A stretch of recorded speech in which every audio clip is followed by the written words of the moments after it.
voters ahead of 2028. But they'll have to compete with the digital bro world's new rising star, far-left activist Hasan Piker.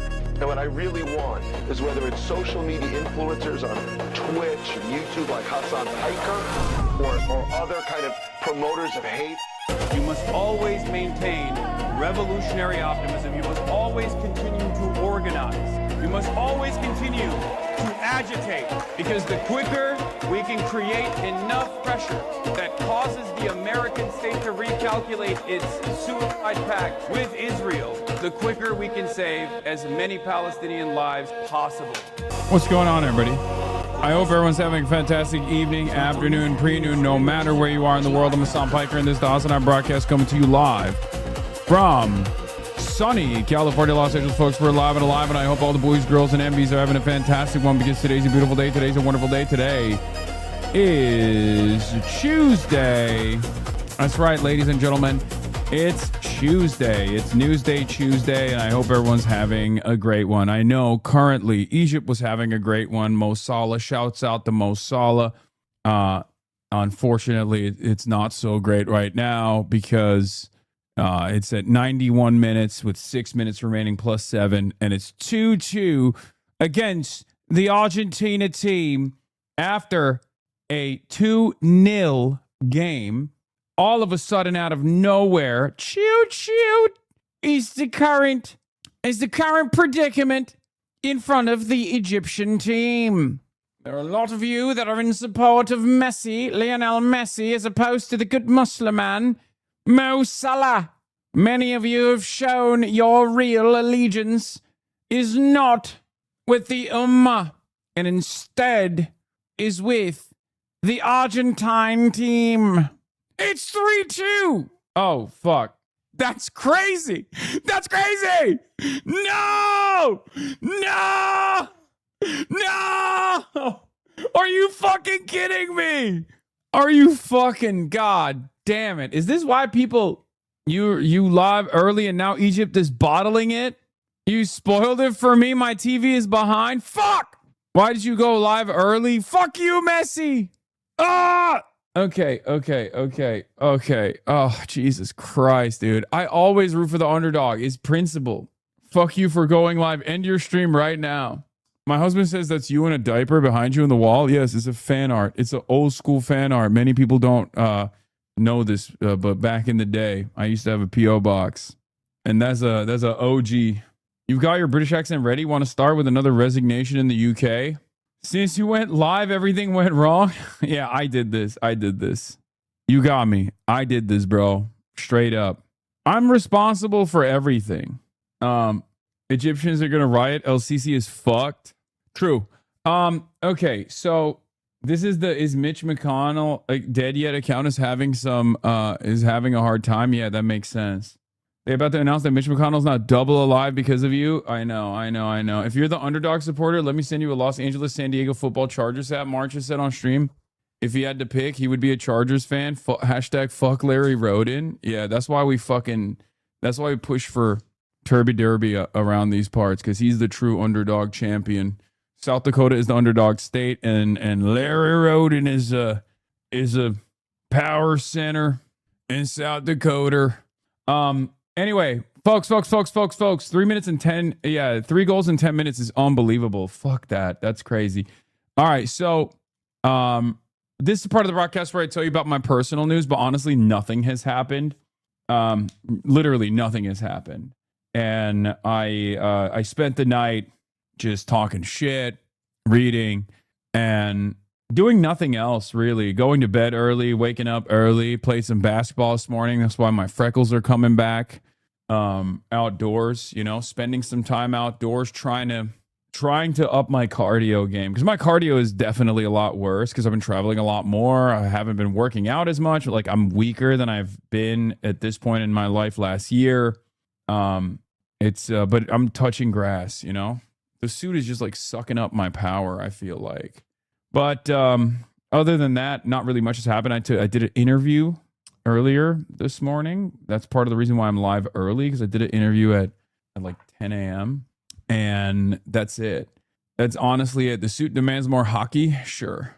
Sure. But yeah, let's just get right into it. There's a lot of news to cover. Obviously, we got the PLATNER fallout. We got Bernie out. KIRK trial. Trump in Turkey for NATO as Satan Yahoo complains. USMNT loss after Trump touch. PLATNER Stevens debate later. Reacts are back. Twitch.tv/HasanAbi. Do we have a you add that you ruined? Did I say PLATNER? Oh my god, I got PLATNER on the mind. Shit. Jesus Christ, good call, chatters. Not PLATNER. Yeah, Graham PLATNER. Graham PLATNER is now Graham PLATNER is now running in Michigan. He's gonna ruin another fucking Senate race. I stopped watching Stopp's most recent podcast episodes of this. Anyway, no socials banner. You've changed. Boom, it's back. You're early today. Yeah. So we're gonna do FD Victory Lap. Not even the FD Victory Lap. We're gonna watch the FD video about Graham PLATNER. We're gonna watch that, and I'm gonna do a special. I'm gonna do a special call out to all the people that I talk to both publicly and also talk to in private about my disagreements on or like my assessment on the main race.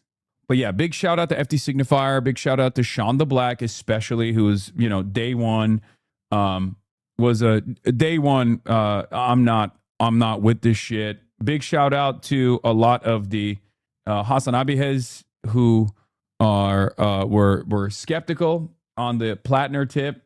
No shout outs to the fucking third worldists who were up my asshole being like every troop should be murdered. Obviously we can have reasonable disagreements, and it's important to understand what we identified as like, support versus what degree of support. Turns out PLATNER was a little too on brand for appealing to the hogs. Yeah. But Chris Rabb, even AOC, even the Chapo guys weren't high on him. It doesn't matter. They've been literally saying that me and the Chapo guys were like the number one defenders of Graham PLATNER, that we endorsed them and we were unbelievably supportive of Graham PLATNER.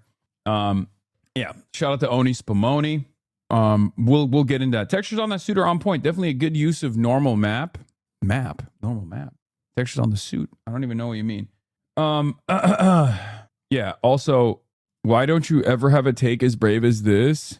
Toby Durden, rights come from God, not from the government. Fire every politician that doesn't understand that. Yeah. Toby Durden for Ayatollah of South Dakota.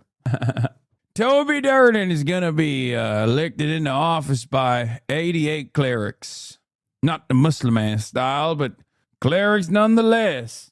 All right, where is the Hassan Piker is a white supremacist.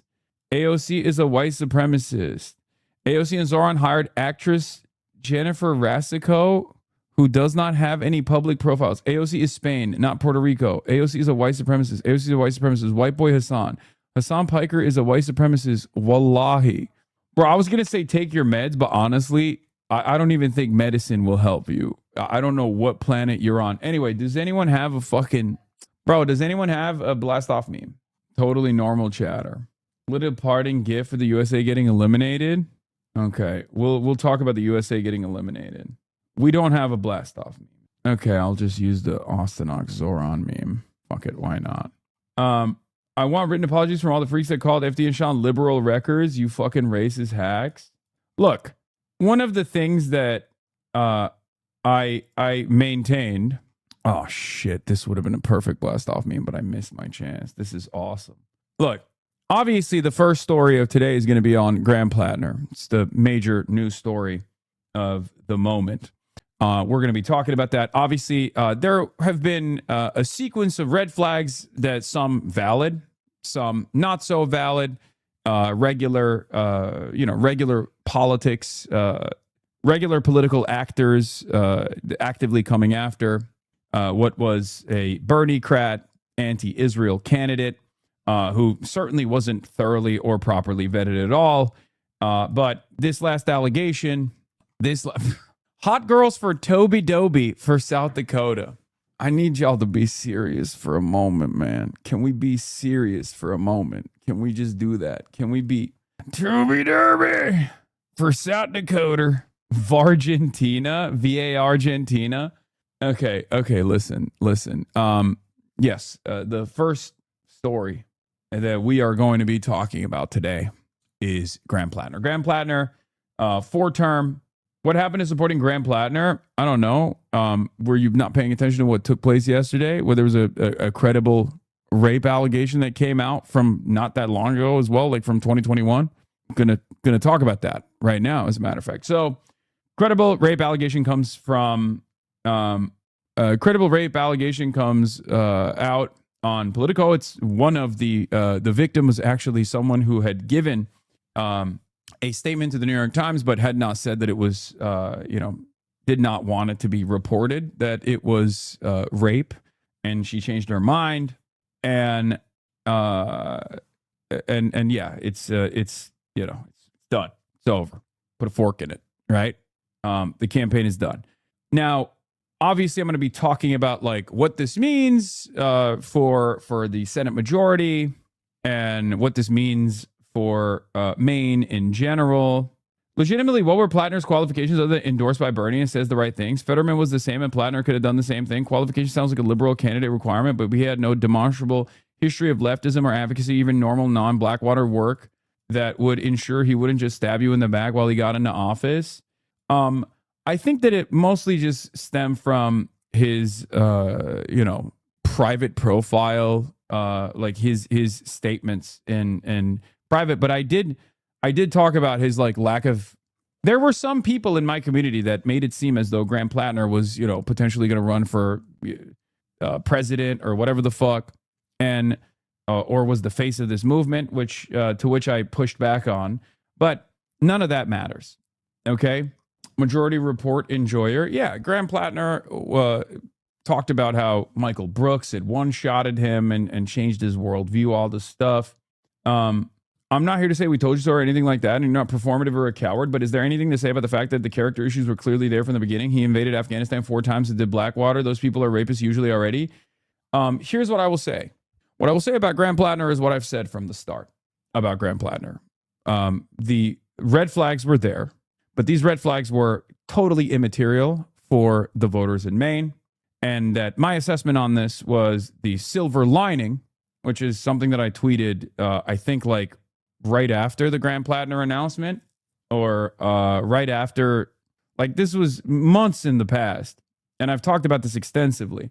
The silver lining always was, it seems like people are invested in a candidate that will say those things. Because the reality of the matter is, it's Graham Plattner's background and his personal moral failings that did him in. But his campaign, outside of that, was a phenomenal campaign. That's precisely the reason why he put up insane numbers against the fucking existing centrist, hand-selected candidate that is the governor of the state.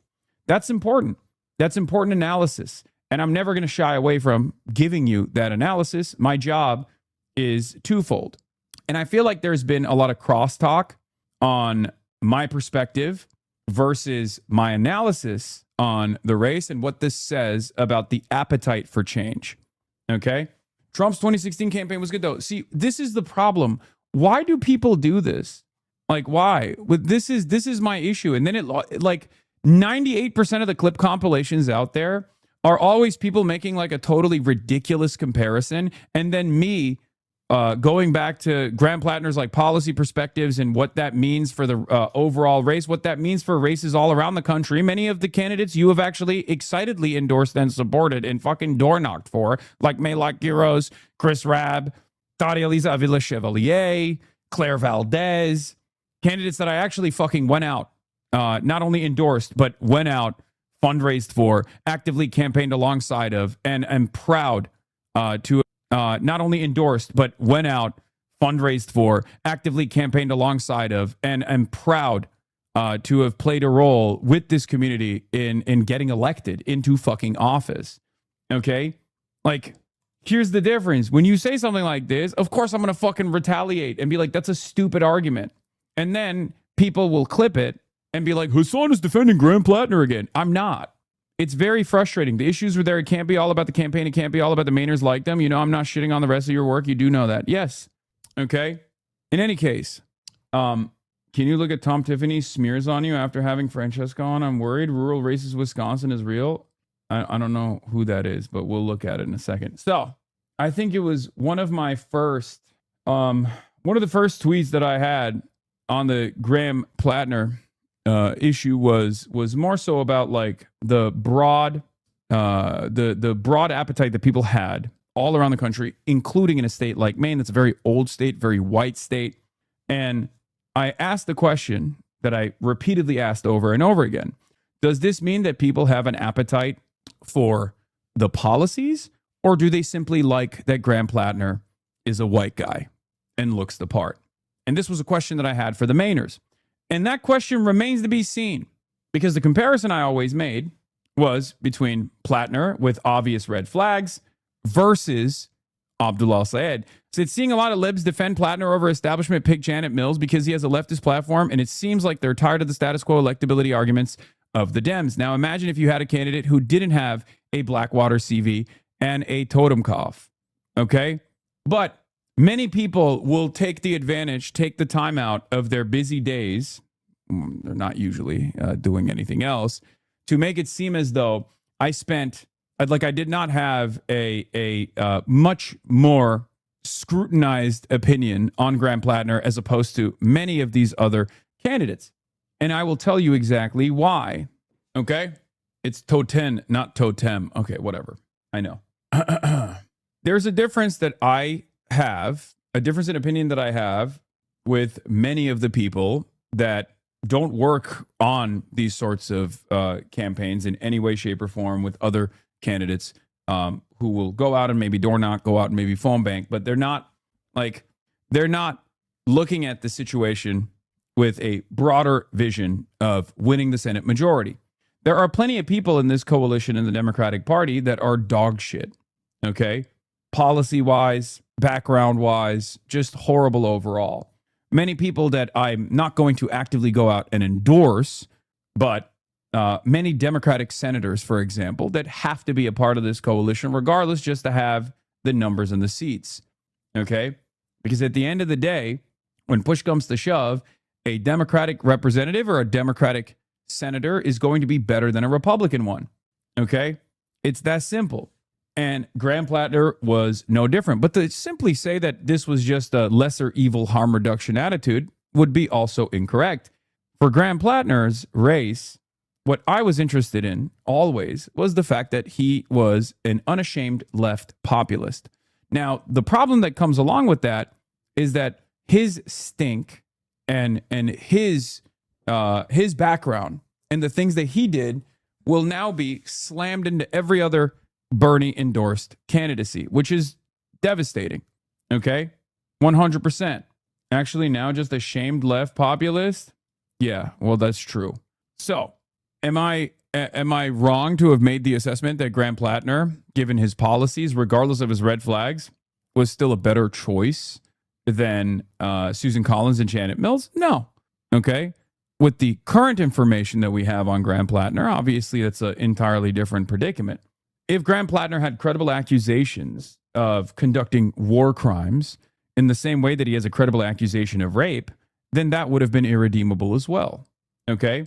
But for a lot of people, their assessment directly stemmed from the fact that he went and did 4 tours in Afghanistan and Iraq and then joined Blackwater. For me, the Blackwater thing was the biggest red flag. Okay?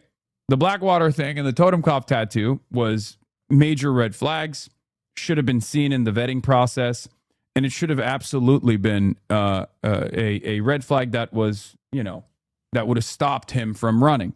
But I think, and I can only make this assessment because I have no connection to these people that hand selected this candidate, they saw a guy who was capable of delivering a charismatic speech, which, for the record, regardless of his immoral nature, that part still remains to be true, especially in a state like Maine, that he was a candidate that was capable of exciting a lot of older white voters.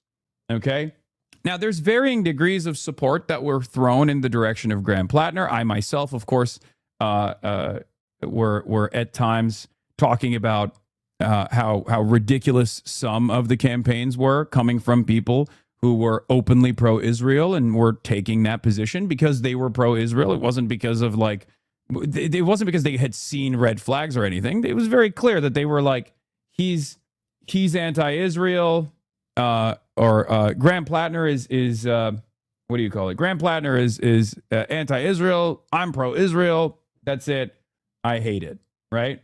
Why are your chats being modded? Because you're fucking linking a psychopathic cyber stalker of mine's manifesto in the chat. And as a 7-month subscriber, you should know better than to do that. That's why. That's why you're getting modded. If Plattner were a Republican, his rape allegation would have helped his campaign. If Plattner was a Republican, he probably would not drop out. No one would demand he drop out. What makes him a psychopath and a cyber stalker? I don't know. His last 6 years of social media footprint, day in, day out, endless coverage of every little thing that I do from a negative framework. That's a pretty good assessment of the situation, I think. His cyber stalking and also his psychopathic behavior. What does this mean for the Dem majority? We don't know yet. I don't know who they're going to put forth, but what I will say is this. My position on this issue from October 21st, 2025 is the exact same right now. Okay? My position on this is the exact same. The fact that there is a lot of momentum, the fact that there was a lot of momentum behind this guy, a unknown entity who was able to defeat in the primaries the governor of the state, okay? The establishment hand-selected candidate that the field was cleared for, regardless of those red flags, like the Totenkopf tattoo, the Blackwater CV, and some less favorable things that he had said on Reddit many years ago, right? Regardless of all of that, he actually fucking destroyed. He destroyed Janet Mills. Bill's Mafia till the bitter end. There's an important lesson there, okay? That's what I'm interested in. That's what I've been interested in, and that's what I will continue being interested in. Now, the lesson could be one of two things. One, it could literally be because he's a white guy who said that, he had redeemed himself, he had gotten better, he had issues with PTSD, like he was capable of telling a really good story. Okay? Why you stick with Morris Katz for Plattner and Brand Lander? Who is Cyberstalker? Why do I stick with Morris Katz? Why do you get your information from insane people? I have no connection to the Fight Agency, and I have maintained the position that Fight Agency makes banger ads. That's it.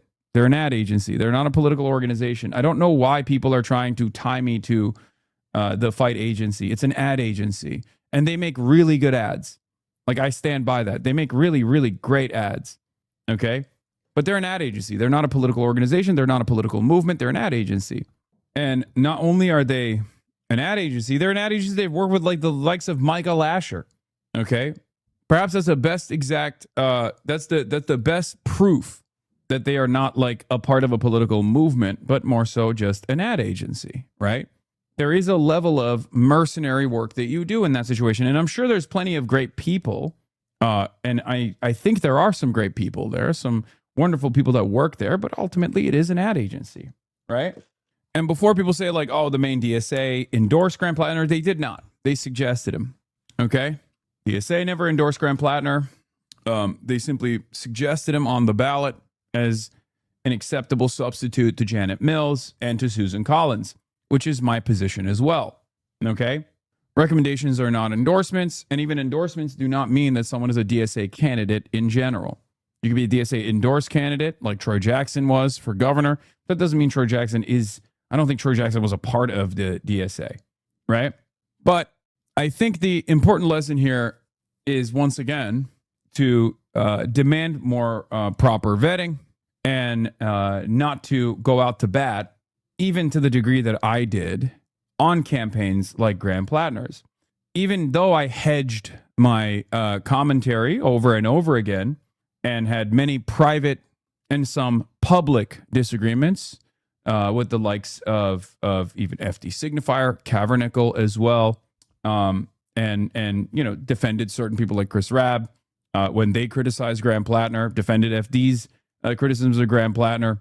I still thought that he would be a better substitute for Susan Collins or for Janet Mills. That's it. Hedging doesn't work in Clip Chimp land. Of course, it doesn't matter.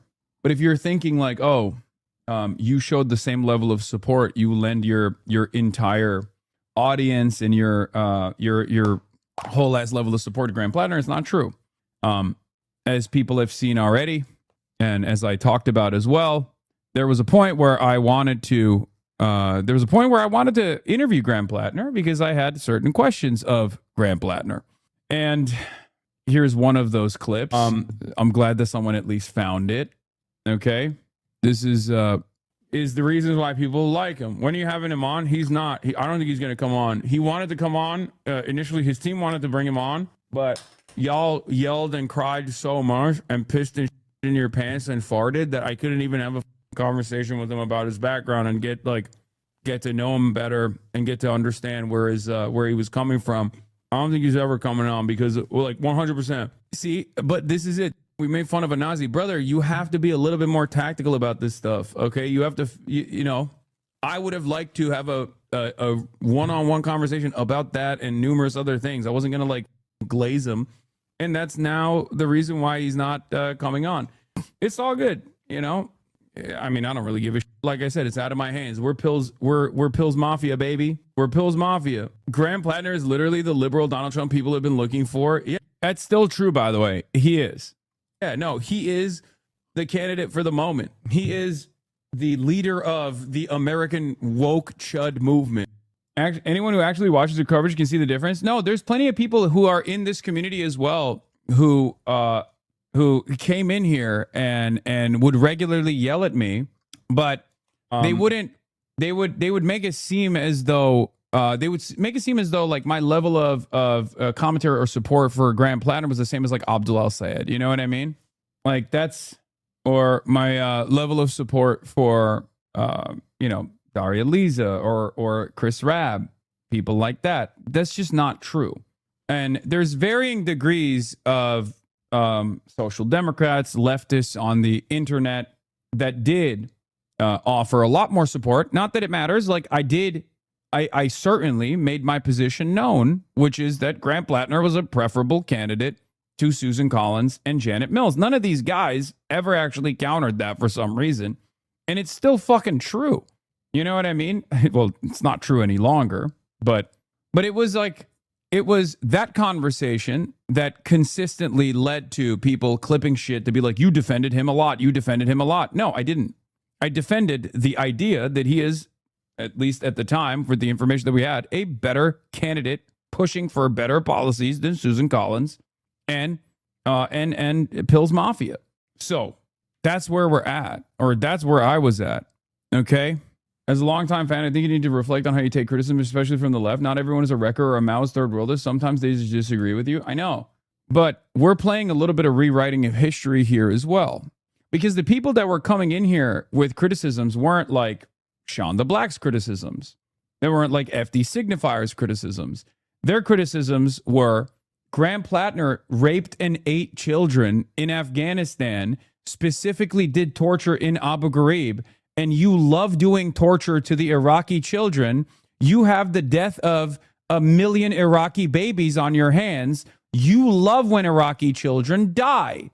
You love when Iraqi children die. That's why you're supporting Graham Plattner. That's why you want Graham Plattner to be your father. What the fuck? Sean never says shit like that. Yeah, exactly. Which is why I'm saying we can have reasonable fucking criticisms and disagreements amongst one another. Okay?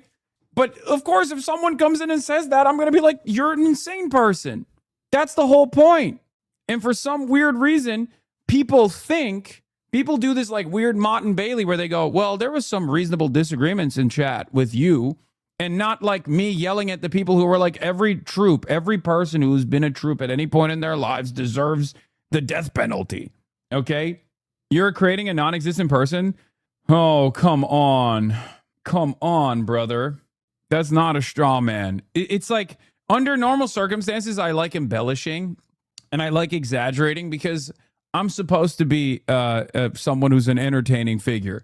This is the one instance where there is a very specific tendency in this community, a very specific slant. Because, like, look, Dylan Saba, who is my friend, who was very critical of Grant Plattner and kept repeatedly saying over and over again, this guy's a fucking Blackwater mercenary from 2018. Of course he's got fucking major red flags. I don't know what the fuck people are saying. I agree with him. I respect his position. I agree with him. I agree with the red flags myself. But for me, as far as like a potential for a broader coalition, as far as pushing for a left populist that I did not think had this many irredeemable qualities. Let's be real, you know. It was fine to hedge for me to say, hey, look, it's out of my hands, as I did back then. It's out of my hands. If the people of Maine like them, the people of Maine like them. Okay, that's it. Yeah, and it's so strange that there are a lot of people who are running victory laps as though like Grant Plattner is currently dropping out because like he is Bad Empanada said Morris Katz was my handler, my Jewish handler, Morris Katz. Is that the argument that we're making now? Bad Empanada? Come on, man. It's ironic because they also, on the one hand, say that I'm like working with Fight Agency, which is not true. It's fucking ridiculous to say that. And not only that, but also like Morris Katz is 23 years old. Okay. When I started doing political commentary 13 years ago, Morris Katz was like 10. Okay. What are we talking about? He's not 23, he's 24. Okay. And not only that, but I think he's a great ad guy, for the record. I think he's a great ad guy. I think most people who are good faith are coming from the argument that obviously a war piggy who made like 5 tours and didn't have enough, so much that he enlisted as a mercenary and got a Nazi tattoo, was bound to come out as a rapist or something. This is obvious for a lot of people, and apparently it is not to you.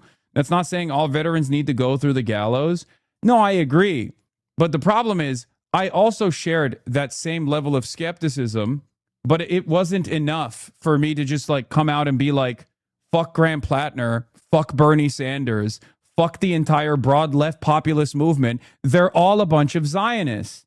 Okay? And no, it wasn't obvious that he would be a rapist either. Okay? That's the difference. And now that we have evidence that he is, it's over. But do you understand, like, do you understand where I'm coming from? Because it's not like I didn't hedge. It's not like I didn't fucking, it's not like I came out of the gate swinging and was like, he's the greatest thing that has ever happened. He's the face of this movement. He's the best guy of all time. Okay? It's just like there are varying degrees of support that I offer certain candidates. Grant Plattner didn't get any of that, with the exception of whenever people would come and tell me that Janet Mills or Susan Collins would be an acceptable substitute, I said, no, I don't think that's the case, with the evidence that I had, with the information that I had at the time. And when new information comes in, we change our perspective. Yeah. And when the Nazi tattoo came out, I spent a good deal of time talking about how that paired up with the Blackwater mercenary thing was a bridge too far. Okay? But that's it. If you were expecting me to stand in opposition with one member of this, one candidate that they put forward that I had no say in whatsoever, while, taking somewhat of a somewhat of an arm's length, while still clearing the air on, some of the more ridiculous attacks, not the Blackwater stuff, but the more ridiculous shit, calling him a commie, this is bad, all this stuff. I was always going to do that. I'm always going to tell you what my actual honest to God opinion is. It's that simple. I think the support for Plattner and Valdez were vastly different, and I don't know how obvious criticisms of Plattner weren't plain to see. Yeah. I have a 20-minute screen record where you were telling chatters to have charitability for being a soldier and how many people in this community have changed. Yes, that's a stance that I will always maintain. I believe that. And a lot of people don't agree with that. And they're using Grant Plattner as proof that, it's just veterans are not to be trusted. Okay. I'm not a troop fucker in the way that Democrats are, where they're like, oh my God, Amy McGrath is going to be a wonderful candidate or anything like that, right? I'm not one of those guys. I'm just agnostic. No one will mention Adam Hamawi, though. No, these are the same people that also were shitting on Adam Hamawi. In any case, there's still, this is still up in the air. The real point of the conflict is that military vets cannot debate. That's really it. People don't really give a fuck about Platinum or the victim. Exactly. And it's interesting because like a lot of the conversation, a lot of the anger and resentment is not even coming from in this community. It's coming from, you know, people who are like, we told you so. Why didn't you listen to us? You should have just like outright shit on him from the start instead of, you know, having your criticisms, but still saying like, look, he's a better candidate than Susan Collins. He's a better candidate than Susan Collins and Janet Mills, right? You shouldn't have said that. You shouldn't have said that at all, which is not the case. I mean, with the information that we had, he had a lot of red flags, but even outside of that, without like any sort of credible accusation, he still was better than Susan Collins at the time, and also Susan Collins and also Janet Mills. So I wish you and other progressives had treated the Platinum race like New York 12. Oh, that's a fair shake. I mean, if you're talking about the rest of the online progressive left, I can't speak for their varying degrees of support. I'm just simply telling you where I'm coming from. Okay. But I am understanding of where they're coming from as well. I know what their assessment is. New York 12 was the Michael Asher race, for those of you who don't know, which we just did not talk about at all. I think the level of support I gave Platinum was even less than Brad Lander, honestly.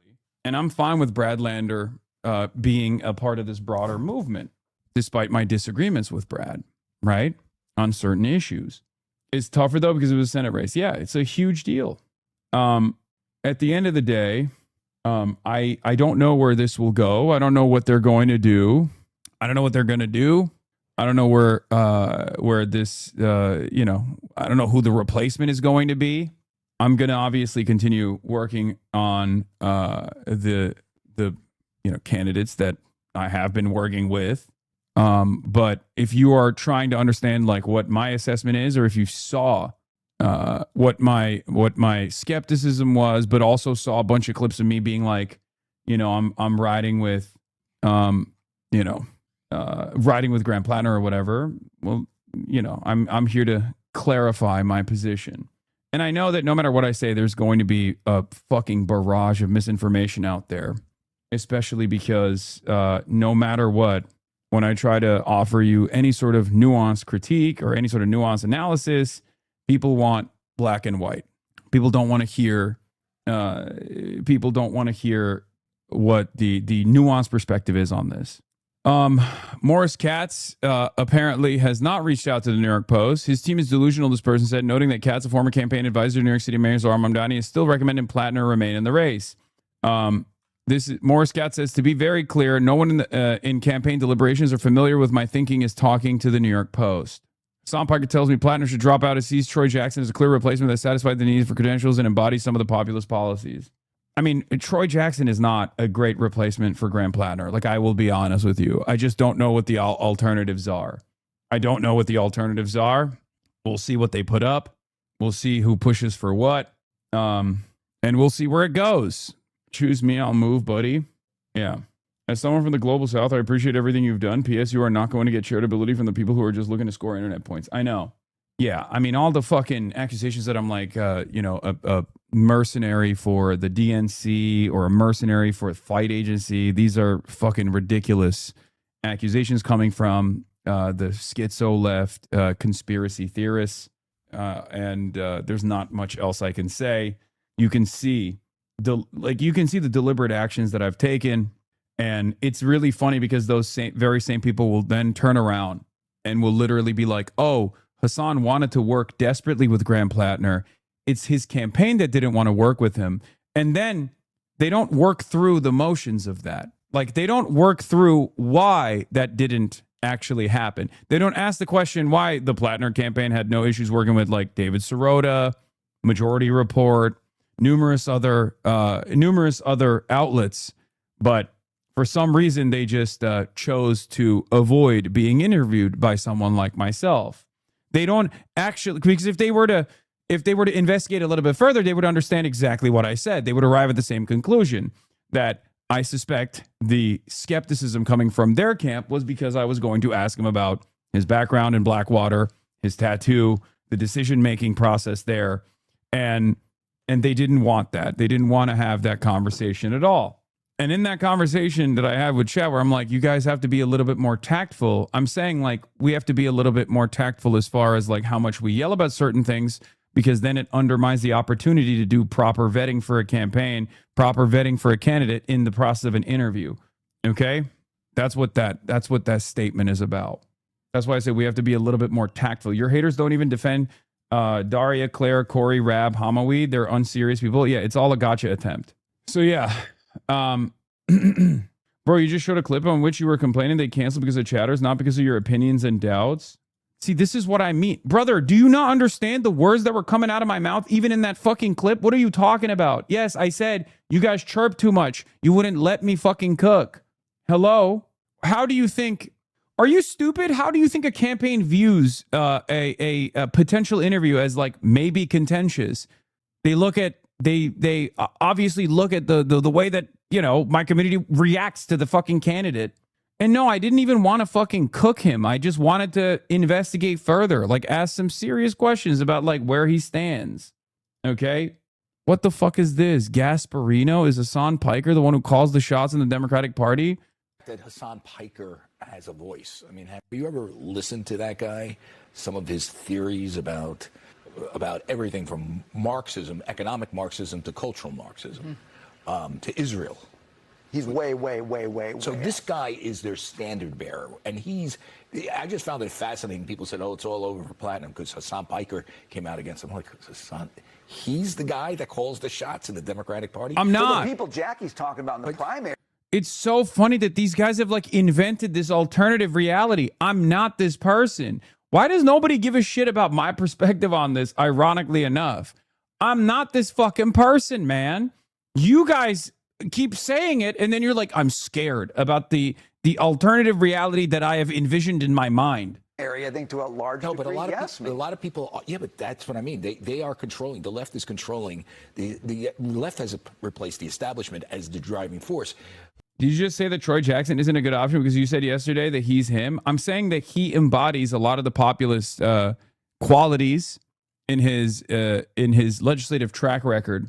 But ultimately, I mean, he's not a very charismatic guy. I don't know what's going to happen in Maine. I have no idea. I have no understanding. I'm just telling you, you know, this is all happening in real time. It's not that he's too old. It's just that he reads as too old.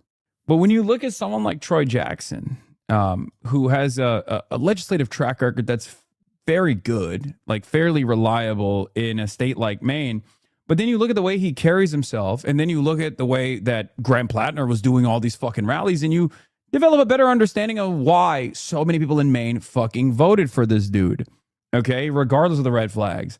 And that is important to identify, because what comes next will need to muster up those very same forces that propelled Graham PLATNER into the top slot in Maine. Okay? Do you understand why I'm saying this? Because the reality of the matter is, while a lot of these establishment Democrats have been flexing, have been talking about how, you know, it was actually the stupid consultant class wearing Carhartt for vibes that convinced everyone to vote for Graham PLATNER, what they fail to recognize is Mainers voted for him. Okay? White, older Mainers voted for the dude. Do you understand? I said, I'm losing my mind. The consulting class and establishment Dems cleared the field for the governor, and the people of Maine voted for the dude with a Totenkopf tat who was anti-Israel and pro-Medicare for all instead. I agree you should drop out, but this argument is so unbelievably stupid. And you have to identify why that happened. Okay? Analysis does not equal endorsement. You have to identify why that happened. If you simply say, my least favorite characters in the establishment, or my least favorite characters that are anti-establishment content creators are the reason why this guy fucking won, you're a moron. Okay? Why is no one taking this shit seriously? I know why a lot of people on the internet want to score cheap political points by using a real instance of rape to do a gotcha moment. But what I cannot comprehend is why serious people who are supposed to be serious analysts are not looking at the situation and recognizing the changes that have taken place within the base of support for the Democratic Party. Okay? I genuinely asked this, and I don't mean to be an ass, I promise, but why is it fine that he committed atrocities abroad because he later said it was bad, but when he's raped someone, that's the red line? Because okay, do you want my perspective, or do you want the actual, adult analysis, the sober analysis of how people view someone who's a veteran? Because no one fucking cares in the United States of America when someone is a veteran. That's not seen as a negative thing, okay? That is just a negative association in this community and this community alone. That's it, okay? Like, no one associates someone who went on 4 tours, even as a machine gunner for the Marines, as someone that has done atrocities, okay? That's it. That's it. They see veterans as heroes. They don't see veterans as war criminals. They see veterans as heroes. So if you're asking me what my assessment is on every veteran, I treat every single person, including every single veteran, as an individual. I don't treat them as a monolith. I don't treat them as all baby-killing warmongers. I look at it on a case-by-case basis. That's it. That's it. And with Graham Plattner, the biggest red flag wasn't the fact that he did 4 tours, even though that is, not great, obviously. But the biggest red flag was that he, as recently as 2018, joined Constellas, the private security firm, to do embassy security, which is like the lowest level. Ironically enough, probably less war crimes took place as he was doing embassy security, as opposed to like potentially being a machine gunner and a grunt, right? Having said that, the decision-making process there is what matters to me. He saw Blackwater and he saw the war crimes that Blackwater had engaged in, and he was like, this is it. This is I'm going to go and join this. I'm going to join this group. That was a huge red flag. The other red flag, obviously, was, again, the decision-making process that caused him to go and get a fucking Totenkopf tattoo and keep that shit on his body for a very long time. Okay? In some respects, I feel like we are doing the same thing that like Neera Tanden does, right? When we say, why the fuck do the Mainers not care that he was a mercenary, is almost the same like demand for disciplining the base instead of understanding where the base is and trying to, find a more acceptable substitute. It's the same disciplining operation that Zionists do when they're like, why do people hate Israel? Just because we're morally on the correct side of this argument does not change that reality that, like, you have to, what do I always say? You have to go to where the masses are. You have to speak the language of the masses, and you have to appeal to the needs of the masses if you want to build a mass movement, okay? You can't sit around and be like, why do people not see every veteran as a fucking child murderer? They should see every veteran as a child murderer, which, by the way, I don't do that regardless, okay? That's it. A lot of this conversation still goes back to please be normal. It's ironic that people are mad about a guy who got banned for being a person who got banned on this platform for discriminating against the protected class. Unfortunately, on this platform, veterans are a protected class. And I did discriminate against a U.S. representative at the time in 2019 who happens to be a veteran. People think I got banned for saying America deserved bleep. I actually got banned for discriminating against the protected class, which veterans are. Okay? In any case, yes, on Twitch, the terms of service is so that veterans are seen as a protected class. For those of you who don't know, now you know. This combo pisses me off so much. Like, Maine voters chose Graham for the left position, and all you did was say the truth that eating bread, Graham, is better than eating shit. Mills or Collins. And it turns out that the bread was moldy, and now the moldy bread is just as bad as eating shit and you're throwing it away. Yes. So that was good. Can you define what exactly is normal? You were describing it like an abstract concept, which is difficult to grasp. Can we get like a checklist or something? Chatter. That's funny. That is the most autistic question I've ever received in my entire life. Respect. No, I can't give you what a checklist of normal is. Okay. Sometimes we just got to mask it. Okay. I do it all the time. And I think you can too. I believe in you. You know what I mean? Like, I don't have like a checklist of what normal is. I think it's something that you just learn by being out and about and being around people. Obviously, and just like getting a better grasp of how the average person operates, how the average person thinks, where the average person is, right? Like Nick Pollum is not a normal person. He's a Twitch streamer, right? We are far from the, we are very far away from the normal individual. Now, having said that, Nick Pollum's conversation I had with him yesterday and his opinions on politics are probably closer to the uninitiated, politically uneducated normie, a guy who's just kind of like, I don't really understand what's going on, but I feel like there's some corruption and some foul play taking place in American politics. Like that's closer to the average person's understanding of politics than every single individual in this chat. And sometimes it's important for us to recognize that when we have conversations in the real world. Okay? Yeah, Evan had a good take on this, but he said people talk about media literacy, but I think we need to start talking about moral literacy. Hasan has made a few edgy jokes here and there, but Asmongold's daily, unironically talking about why killing people is great. There's no comparison here. Well, be honest. Do you think Asmon knows stuff? Well, be honest. Do you think Asmon knows a single thing that I just explained to you? Maybe, but the thing about Asmon, he does have a memory that, like, if he sees something, he'll remember it. Like, he has like a photographic memory. So I don't know. There is fucking 0% chance that he knows a single damn thing that I just mentioned to you. I mean, he's talking about it all day. So what's he talking about then? He must He's know. just fucking rehashing whatever he's seen on Twitter and then grokking it. I don't know. I think he might know. One of these days, you and him have to have a conversation. I would love that. I don't want to be there, but I think balls in his court. Balls in his court. You know, I really do. Also, people can talk. They can just talk out of their ass. He knows. I mean, he's good. You and him both. And that's why I put you guys in S tier. You guys have the ability to talk about things and keep people interested more than most people. I can't do it. Yeah. I mean, you can't deny that. You keep people interested. I guess I'm not denying that I can do that. Here's my struggle when you say we can't just tell normies that veterans are baby murderers, is that babies did get murdered by American soldiers, a lot of them. I know, dude. I know. But ask yourself, is this the appropriate vector for advocacy? And if the answer is yes, please reconsider. Okay?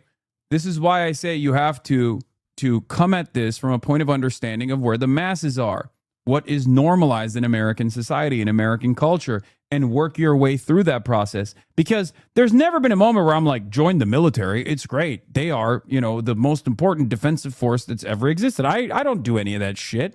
I tell people all the time that the recruitment practices are unbelievably predatory. The American military is not a force for good around the world, and that we should dramatically reconsider the way we approach these sorts of conversations. We approach these sorts of concepts. Okay, the output of the U.S. military is not to be the world police. That's an overall good thing, but to advance the interests of the capitalist class. That's clear. Okay. But that doesn't mean you can run around and be like, they're murdering children with regular frequency all the time. Like it's insane. Not untrue, but think of how many vets have done absolutely no reflection on their service and continue to use their discount at Denny's like they did a good job. I know, but that's not who you're trying to talk to. You're trying to talk to other people. You're trying to talk to other people that are not the relentless hog veteran who thinks he actually did the awesome thing of like murdering Muslim children or whatever. Okay? That's not who you are talking to when you're having these conversations. And you have to always remember, other people hear you. Okay? Other people hear you and go, ugh, what the fuck did he say? That's crazy. They don't go, wow, this guy is clearly on the right side of this argument, and now I'm going to seriously reconsider my worldview. A lot of people, unfortunately, never do that. They don't want to push for a vision in the affirmative by, just going through the motions a little bit, moderating your messaging a little bit. It's fucking crazy. And I wish people would do that. And many of you love the guys who do that, right? Who do that even better than I ever could. Zoran Mamdani is a great example. You guys all love him. He does this perfectly well. He liberalizes his worldview to make it appealing and to be at the forefront of this movement. And you guys love it when he does it. You know, you love it when I do it as well, or when I see success in this thing that we've been trying to fucking build for years. But you never want to think about the work that and the messaging that it took to get to this point. You see what I mean? That's it.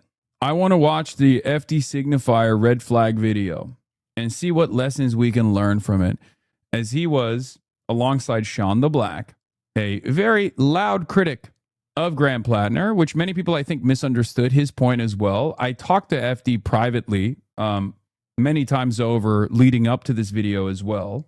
Okay. We got Benjamin Netanyahu speaking to CNN, by the way, on the docket too. We're going to get to all of that and more.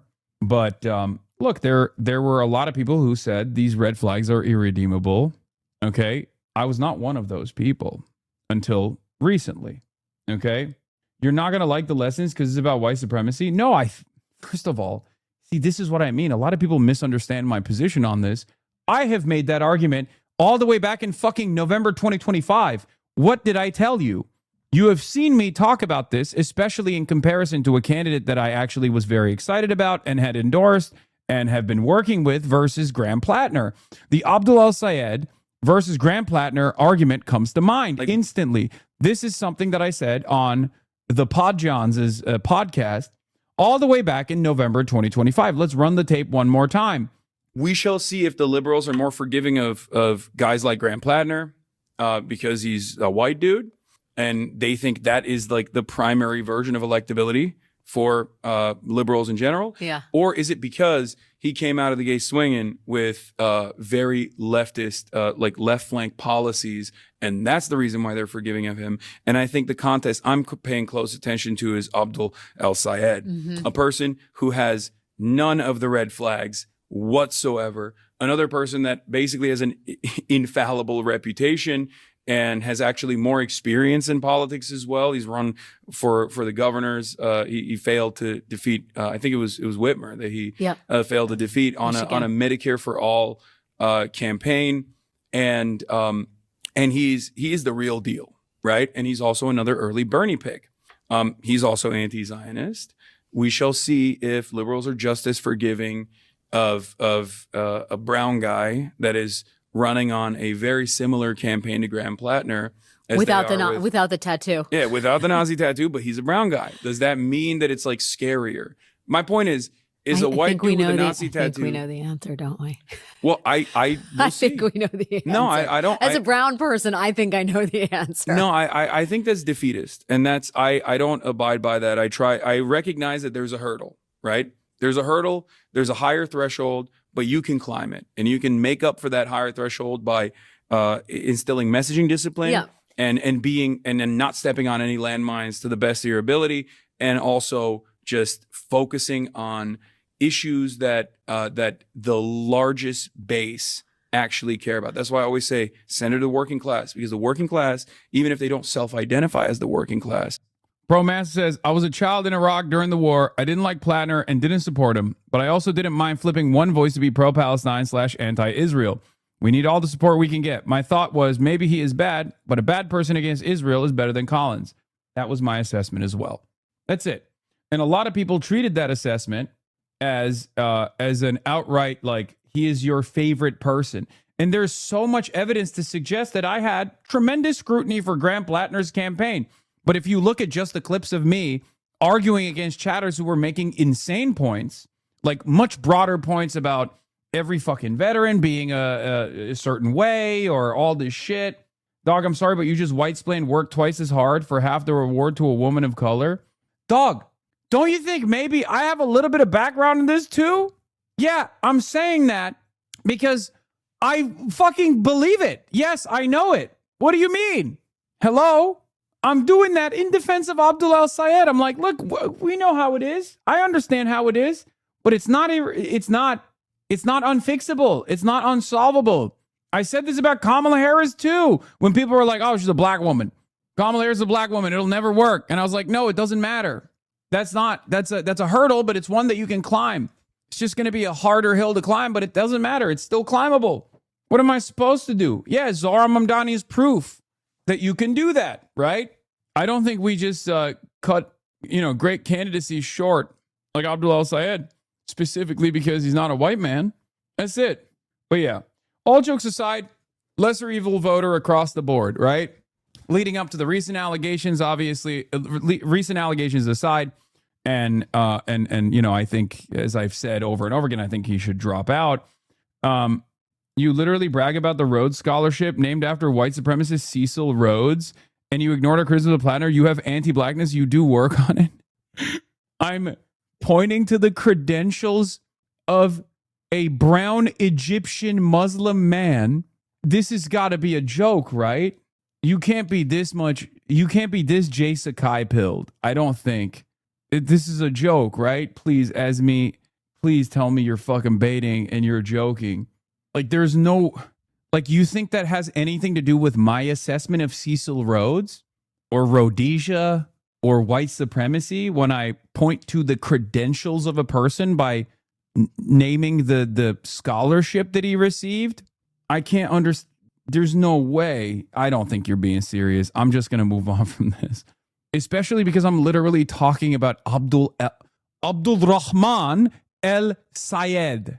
Okay? I'm talking about Abdul Rahman El Sayed and how white people oftentimes will overlook the background and credentials of a person just because his name is Abdul Rahman El Sayed.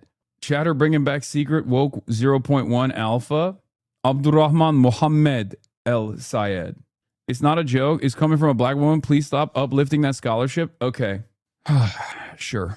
I apologize. I did a Bodies and Spaces. I apologize. I should have never brought up the Rhodes Scholarship that Abdul Rahman El Sayed has when talking about how he is unbelievably credentialed, far more credentialed than any other person running right now. I have a lot of learning to do. Thank you. Yeah, it's true. Senate Prime. So Noah Rothman, this is from the National Review. Noah Rothman went on the Jake Tapper CNN broadcast talk about Mallory McMorrow. This is like right before the Plattner stuff happened, and we're gonna get to this in a second. And I also have an interesting take on this too, but we'll do that in a second. Does anyone have the FD signifier video? Yeah. Here. Someone said, why are we talking about Graham Plattner? Because I've been hearing about this. No, not this one. Not this one. Doesn't he have another video on it?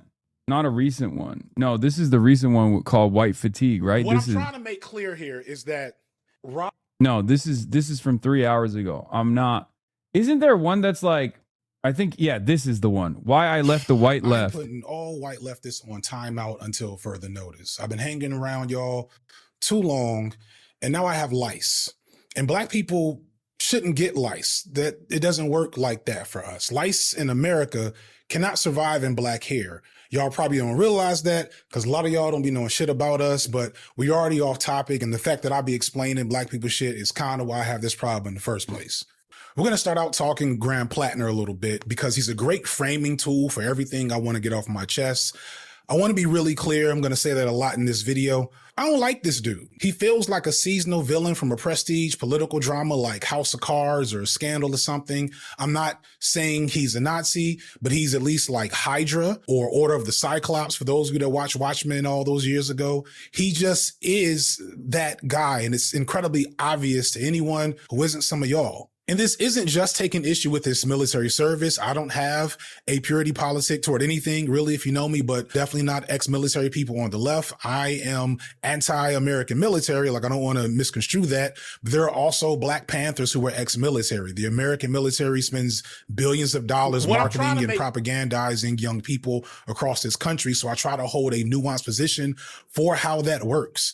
But I wouldn't apply this to Plattner. 4 tours and Blackwater and a Nazi tattoo is a lot. And I know that's not a hot take. I know even more moderate folks would agree with that. So I have to wonder Why and how is Plattner being pushed so hard by the establishment and the online left in general? Plattner is the latest project out of the Fight Agency. The Fight Agency is a political consultancy that was started by some ex-Bernie Sanders, ex-John Fetterman folks. And in recent years, they've been behind the success of Zohran Mamdani, as well as people like Dan Osborne, Bob Brooks, etc. And aside from Zohran Mamdani, you kind of see what's happening here.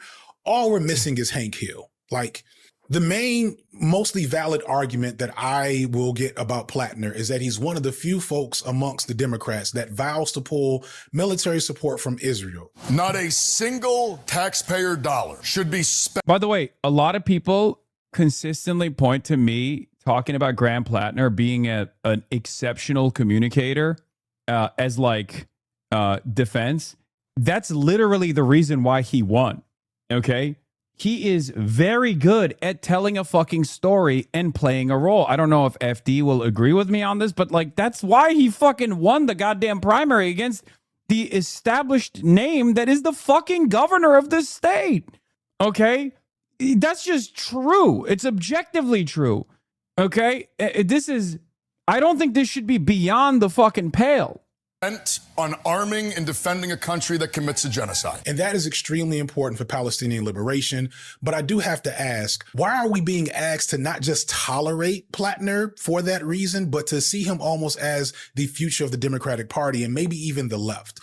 Why has he become the darling of the online, predominantly white left in this time frame? Why did the Fight Agency scout him in the first place? It's because the Fight Agency knows that this image of white American exceptionalism and especially masculinity is still highly valued amongst the white masses. He's doing a reskin of the Marlboro Man, or better yet, like Don Draper, Joel Miller from The Last of Us. Literally, he looks like Walter White. And I want you to remember, all of these characters were villains. And historically, it's always straight white men that... No one ever said that on the left side? No, I mean, I think there were a lot of people who were glazing the shit out of Graham Plattner, and that's what he's referencing. Like, look, and FD will attest to this, both in private correspondence, but also my public statements, that like I always hedged my Graham Plattner commentary with his red flags, but you know, there were definitely a lot of people that were very excited about how charismatic he presented himself as. Fail to realize that fact about those characters. And when you're not a straight white male, like you've been glazing Plattner for months. If there is no difference in my commentary on Graham Plattner versus what I've said and what I've done for Daria Liza, Chris Rabb, Claire Valdez, Adam Hamawi, Abdul Al-Sayed, why have I been doing any of this? Why have I been doing any of this? You hedge, but come on, man. But like, why have I been doing any of this shit? Did you see the same level of excitement, the same level of support that any number of different people received? Or was it just me arguing against chatters like yourself that would sometimes make very stupid comparisons? Like, oh, well, why not Kamala Harris then? What did I tell you? If Kamala Harris had the same platform as Graham Plattner, she would have won, okay? And yes, I would have fucking door knocked for her. Like I said, if Kamala Harris came out swinging against Israel's genocide, what did I tell you? I was like, it's too significant of a race to just fucking ignore. You always take note of those types of fans. They may not be the worst people in the world, but they're people to observe. But the left falling for the same trick like this is not surprising when you realize that white leftists in America have never consistently had a halfway decently developed racial analysis. And this is just a historical pattern at this point. Again, shout out to a book I've been reading from Brian Quoba, Hubert Harrison, The Forbidden Genius of Black Radicalism. Hubert Harrison was a lesser known black socialist who worked and wrote in the same eras as Booker T. Washington, Du Bois, and Garvey, and was to the left of all of them during that time, including Du Bois. I don't think Plattner's popularity up here is due to his Israel take as much as it's due to his healthcare take. No, I agree. For sure. But in this, he also found himself confounded by the challenge of organizing with white socialists who at the time could not see past their anti-blackness to form effective solidarity and build a functional coalition. And this pattern has never stopped repeating, which is illustrated by this excerpt from Eugene Debs that's in the book. In capitalism, the Negro question is a grave one and will grow more threatening as the contradictions and complications of capitalist society multiply, Debs allowed. But this need not worry us. Let them settle the Negro question in their way if they can. We have nothing to do with it, for that is their fight. Debs here exemplified the way in which even radical white people who called for a working class revolution against capitalism could simultaneously distance themselves from the specific challenges facing the most oppressed segment of the working class. I'm bringing this up because I want to show that this is an infinite loop at this point. White leftists with little to no racial analytical frame can't help but censor their sensibilities, even in the face of obvious red flags. Or this is 100% accurate. Okay, it's true. What do I always fucking say? There is no path to socialism, to developing socialism in this country without black socialism. Capital B, black socialism. Straight up. That's it. Black people are a obviously fundamentally important part of the American working class. But beyond that, they've also been at the forefront of every civil rights and every working man's struggle in this country historically. Okay. And yes, given the unique nature of anti-blackness in this country, because the white supremacist shape always takes the form of anti-blackness at the end of the day. This doesn't mean that like anti-brown behavior is not also baked into the system. Islamophobia is also not baked into the system. But anti-blackness is very specific. It has been a fundamental plank of American culture, American existence, and therefore it needs to always have its own care and consideration. Clearly better options if they don't appeal to their aesthetics and need to censor themselves. Why have we centered Graham PLATNER when we have Chris Robb, who, from what I understand, is the furthest left candidate the Democrats have ever had in any political race? And he low-key still fits the gruff leftist daddy kink that so many of y'all seem to like. Another face that I haven't seen on my feed at all and I had to get from somebody else is Charles Booker. Booker has as progressive an agenda as you can have in mainstream politics and is in a very vulnerable red state that could use a lot more attention and support from the online left.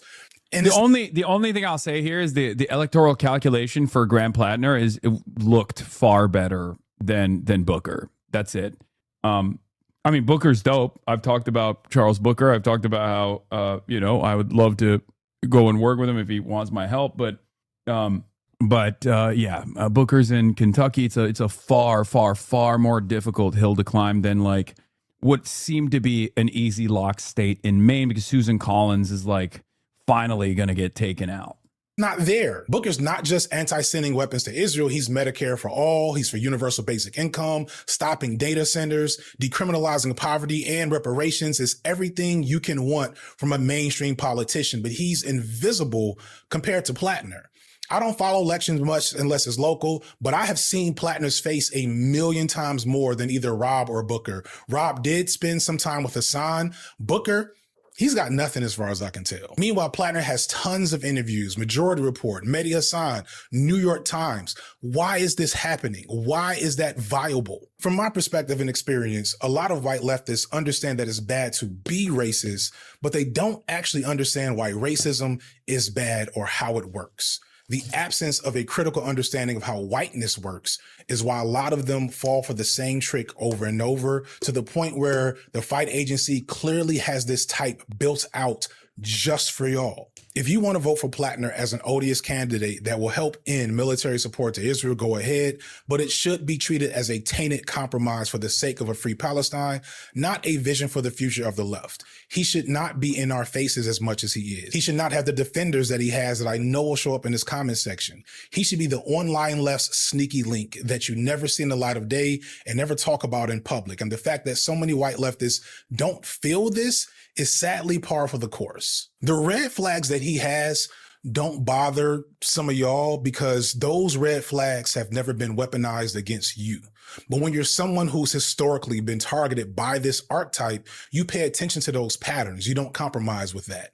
For reasons I won't get into, I've had to spend the last few weeks arguing that normalizing Nazi terminology, but wokely, is bad and that no one on the left should be doing it. And I've had some, not many, I want to be clear, but plenty of white leftists try to argue that nobody cares about Nazis, as if a couple of Nazis didn't just shoot up a mosque in San Diego just a few weeks ago, or the fact that that exact type of Nazi.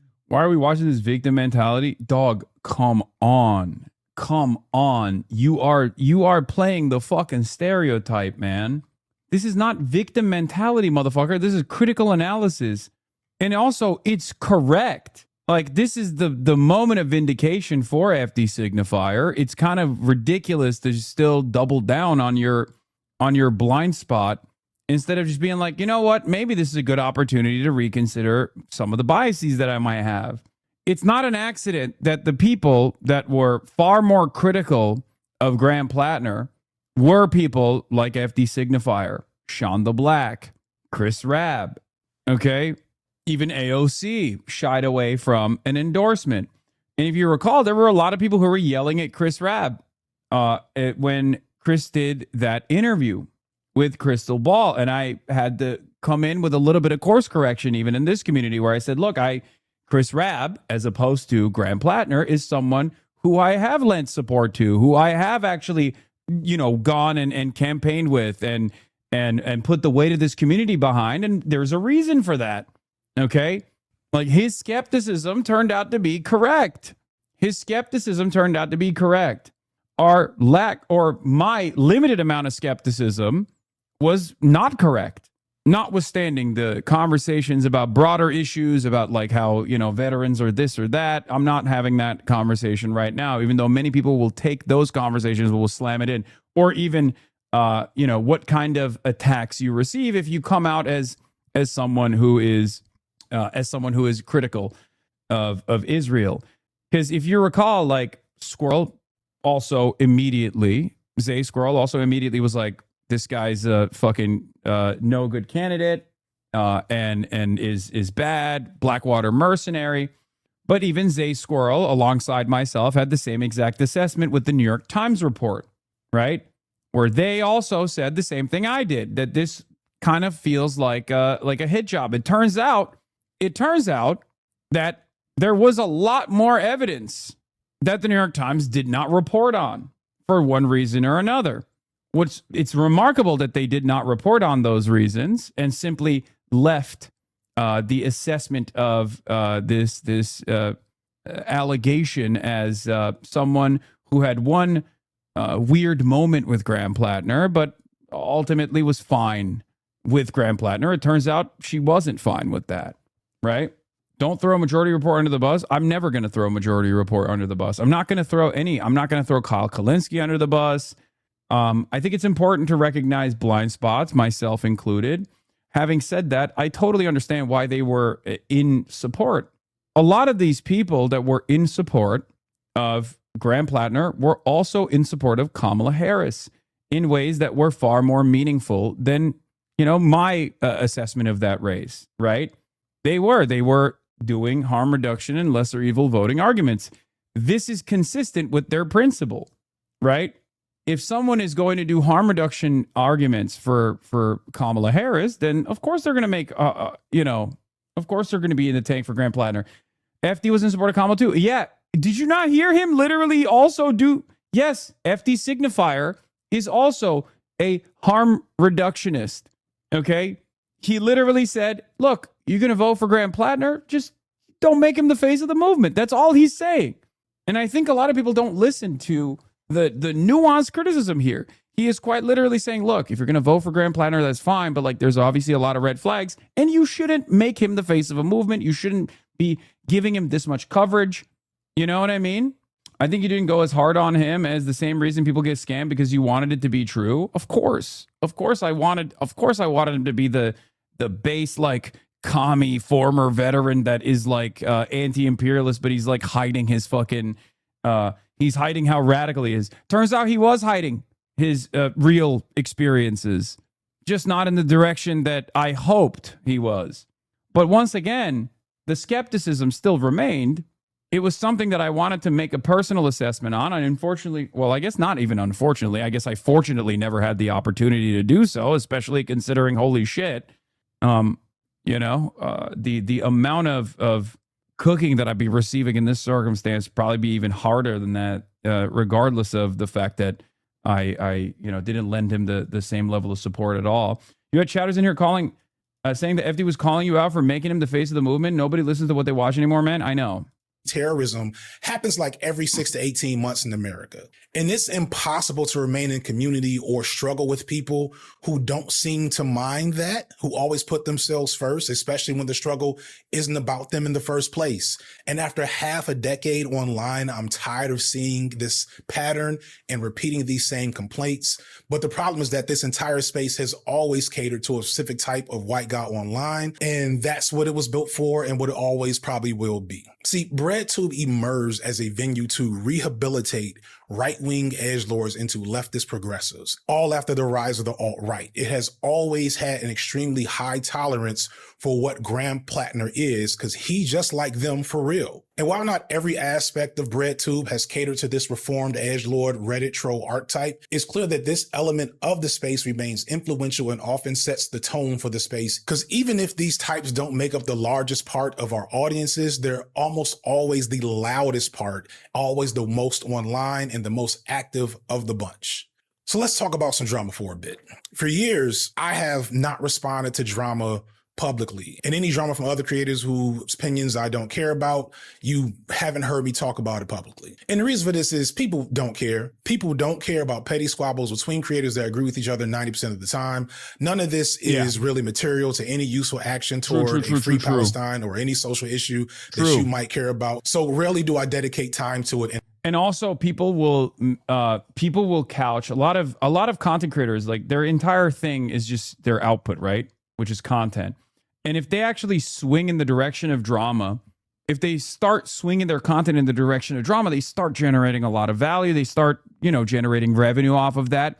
And obviously, if they're a political commentator, they can't simply be only the drama channel. So they have to put a layer of political criticism on top of the actual drama that they're engaging in. And there are a lot of people who do this. I try to stay away from this all the time. Unfortunately, YouTube monetizes it. But let's be real. There are a shit ton of content creators. I'm not going to name any fucking names, okay? There are a shit ton of content creators who almost entirely focus on drama, and they simply add a little bit of political shine to it to make it seem like there are serious political disagreements here, and this is a serious advocacy, and these are very important disagreements that must be addressed. When in fact all they're doing is shit stirring, lying about the background of individuals, and adding a good deal of like click chasing and clickbaiting into the process. Okay. In a serious sense. Some creators, they moralize the drama, and oftentimes the drama is not even about political disagreements. It's about personal grievances that they cannot that they cannot simply come out and admit is a personal grievance. You do this too. There's not a single person that I've ever done this to, and as a matter of fact, the evidence of that is even at times when I've agreed with something that Destiny has said. And that motherfucker has spent the last 7 years of his entire life trying to focus every single bit of his political output on doing exactly what I just said. If someone, even if I despise them, if someone is on the right side of an issue, and they come out and it's a broken clock situation, I will say it. Okay? Yeah, you don't do this to Ben Shapiro? Yeah, I don't. Just thrive off drama, and they can't attract an audience. Otherwise, I am not one of those creators. So I want to apologize up front to the vast majority of people who will watch this and have no clue where this is coming from. But with that in mind, I won't be naming names. And to be clear, a lot of the things I'm going to say aren't going to be intended explicitly towards a few people. And it's more so me responding to a problem I've been seeing forever in the space as a whole. But before I even go there, let me clarify some things. I am unequivocally a supporter of a free Palestine. I see Palestine as a colonized nation, and no, I do not think Israel has a right to exist because it is an imperial project and cannot exist as anything but an imperial project. I do not even condemn Hamas. And I've had this stance on decolonization for years. If you pay attention, I don't know if this is a shocking thing to hear me say. It's only that probably if you haven't been paying attention, but a lot of y'all only We'll get there. You cannot put limitations on how colonized people fight their oppressors. So no, I won't condemn Hamas the same way I wouldn't condemn the Mau Mau's in Kenya or the Nat Turner slave rebellions or the Haitian Revolution or the IRA in Ireland. All of these entities were called terrorists at the time of their existence by their oppressors, and all are recognized as liberation movements today, despite the ugliness those movements may have existed in. And I believe Hamas will eventually be seen in the same light. I would love if violence didn't have to occur. And there are anti-colonial movements that do happen to occur with minimal violence, but it's not fair to call any anti-colonial violence senseless, because it is a direct response to the condition that the colonized are living under. And the thing to keep in mind is that Palestinians didn't just start getting genocided by Israel on October 7th, 2023. Now, I've seen people say that I've said nothing about the genocide in 3 years, and those people do not watch me. I've expressed my support for Palestine in multiple videos across multiple channels. One thing I'm really interested in with Palestine right now is because there's very obviously bad faith actors trying to involve themselves on all sides of the issue. Oh shit, it's 4,000 people in here. What the fuck? Let's talk about Palestine, motherfuckers. There are students across the country at college campuses protesting and putting their personal lives and futures in jeopardy for a free Palestine. There are professors getting arrested and detained right up the street from where I live at this point, at Emory University. Limbaugh's a racist, Glenbeck is a racist, Gaza Strip was getting bombed, Obama didn't say shit. Did Lupe Fiasco, one of the biggest rappers in the world, low-key say free Palestine way back in 2011? Yes. Yes, he did. But my content is made for Black people, and the people I'm talking about usually are not Black. And so some of these newfound critics will just lie and say I've been silent, and this is being used to paint me as a person who is both sizing a genocide or a liberal Zionist or a Philo-Semite. I have very purposely never presented myself as a key voice on Palestine, which I don't think anyone sincerely is asking me for, but that has allowed for, I'll say, unprincipled people to make up narratives about my position when I dare to say something as bold as, hey, maybe don't use Nazi dog whistles because you had a disagreement with someone on Twitter. And instead of acknowledging that reasonable and extremely low bar of decency in this space, folks would rather accuse me of being a liberal Zionist. And I think the only reason why this FD doesn't care about Palestine narrative has gotten legs, because I didn't make a definitive FD signifier Palestine video on my main channel. And some may see that as a lack of conviction, so let me clear that up as well. First, I want to engage with this idea that a video on Palestine would have been bad for my channel in some form or fashion. And this is just not based in reality. In fact, the opposite is true. Palestine videos, especially 2 years ago, were very popular. Sean's Palestine video 2 years ago is his second most watched video of the last 5 years. And even today, videos on the genocide can pull in good views. You never know how the How much longer does he talk about like his own personal background? Because I know FD's takes. I know his position on this. He's just like addressing the drama, and I don't know if it's like pertinent to the conversation that we're having about Graham Plattner. And you guys should watch the video. I mean, it already got almost 500,000 views. Is the rest of it just drama, like related, where he's just like discussing his perspective in general? What are you looking for? I'll give you a timestamp. Oni, oh yeah, Oni edited this. Oni, is the rest of it not about Plattner? Racism isn't drama. No, racism isn't drama, but he's talking about the racist attacks that he's receiving. And I'm watching this video specifically on his accurate assessment on Graham Plattner, the red flags, and why a lot of people don't see it. A lot of people stream on here just watching you. I don't get why they even stream. What? I don't know. Like, multinational data mining platform so they could advertise AI girlfriends and PragerU in between me talking about political prisoners and Black revolutionaries. It's just felt gross. Further, in the aftermath, I was somehow branded as a prison reform expert. Like, I remember having people reach out to me to play themselves, but don't tell Oni says, like, go back to 21. People to make up for his past sins. And my rehab is, trying to say distorted, and you literally cannot fix it. I know that a lot of these white leftists have zero shame, zero self-awareness, and zero interest in actual coalition building on this platform if it means they might have to decenter themselves. And that brings me back to Plattner. PLATNER is popular because he's BreadTube personified. He is the former edgelord rehabilitated into the hero for oppressed people to make up for his past sins. And mind you, every piece of anti-colonial liberation theory that you will ever read will tell you that the colonized must free themselves, but don't tell that to your favorite BreadTuber or favorite BreadTube fan, because they'll swear that it's them that's the key to liberation for insert other group here. But further, PLATNER shows the failure of the American left presenting a principled anti-Zionist stance to a larger general public. I've noticed in my personal life and online that there's been a rise in what I'm going to describe as America First anti-Zionism. And normally when I make up a new term, I want credit for it, but please do not repeat. I'm positive there is somebody more worthy, some actual Palestinian scholar that is saying the exact same thing I'm saying. So find them and give them credit for that term. But PLATNER is a perfect example of what that is. Yeah, the one thing I will say is this: we are all victim to our environment, okay? And what we see and what we do, it shapes our reality, it shapes our worldview, and sometimes we end up engaging in analysis that might betray a broader systemic factor that's not being seen. I will stand by the notion that I have over and over again, that I've repeated over and over again. Graham PLATNER is not a product of the online left. Graham PLATNER was hand-selected by, I guess, the fight agency.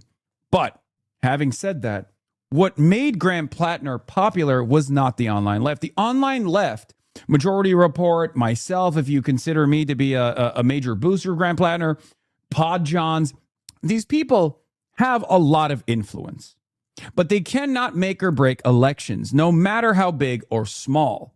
Graham PLATNER became a national figure because people in Maine voted for him. Liberals in Maine voted for him. And this is very important to identify and understand. We have to recognize this, because that is who voted for Graham PLATNER, and that's who might even still to this day want Graham PLATNER to remain in the race. Okay? I don't think Graham PLATNER was carried into victory by BreadTubers or Majority Report or myself or any number of different people, right? Unless you personally think, if your argument is, Hasan, you've done Graham PLATNER, you're the reason why Graham PLATNER ran, you're the reason why this issue is happening, you found him, you hand-selected him, you work for the fight agency, whatever, right? If that's your assessment, and there are some who are maybe leaning into that direction a little bit, okay? What you have to remember is, do you think I have, or do you think Majority Report has captivated the minds of every 65-plus-year-old college-educated white suburbanite in Maine? Do you think that's the reason why Graham PLATNER is successful? Because they were all locked in on the Majority Report? Or do you think that there was genuine momentum behind his candidacy at a time when people were looking for someone to express their left populist rage? Okay? The reason why this is very important, to identify, is because the replacement has to, in some way, shape, or form, embody that left populist rage. Because if that doesn't happen, a lot of people are going to be very frustrated and they're not going to vote, and they're going to think, oh, they rat fucked him. And I think that there are a lot of people in Maine that probably don't even want him to drop out. We've seen that. On Twitter, everyone's like, Graham PLATNER, you got to drop out. On Blue Sky, they're doing victory laps. Okay. But on Instagram, on Facebook, where the normies are, they fucking love Graham. On TikTok comments, people are saying, you shouldn't drop out, King. This is an Israel concocted narrative. Okay? They're saying that shit's fake. Politicians are calling him to drop out, but the voters are saying, remain in the race, King. Okay? That's important. That's important to understand. That's important to identify. I'm not saying this is correct. I'm not saying this is good. Okay? What I'm saying is this. That's how much legitimacy he was able to garner. That's how much there is an appetite for a change candidate that people, paired up with their lack of interest due to patriarchal constructs, their lack of interest in recognizing a rape victim when they see one, right?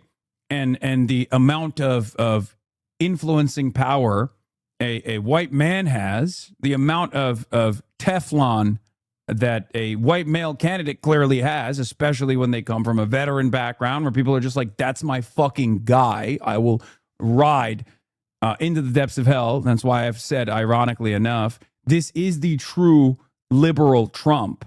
Okay? This is the true liberal Trumpian candidacy that we have to take note. We have to take note of where the success came from, and we have to factor that into who the replacement should be.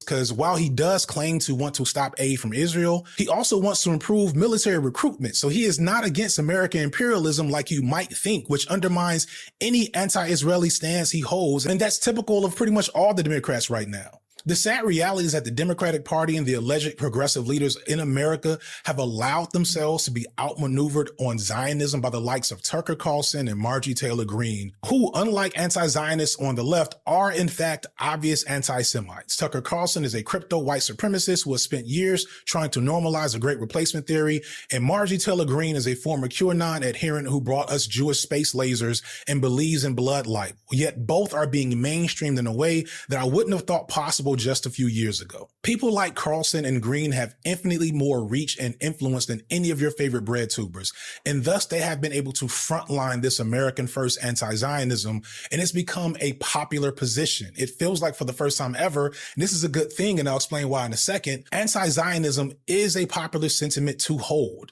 but anti-Zionism that is America first is letting America off the hook for its role in that genocide. I've had a lot of people, both online and in my encounters in real life, smart people, say something along the lines of Israel is controlling America. And no, the tail does not wag the dog. Israel is a settler colonial project built on genocide and mass murder. America is a settler colonial project built on genocide and mass murder, among other things. Game, recognized game. There are, of course, Zionists in American government and plenty of Zionists who are at the helm of powerful American institutions. And our current president does seem uniquely compromised in his ability to not be influenced, not just by Israel, but everyone. Like, it's everybody gets a piece of our president.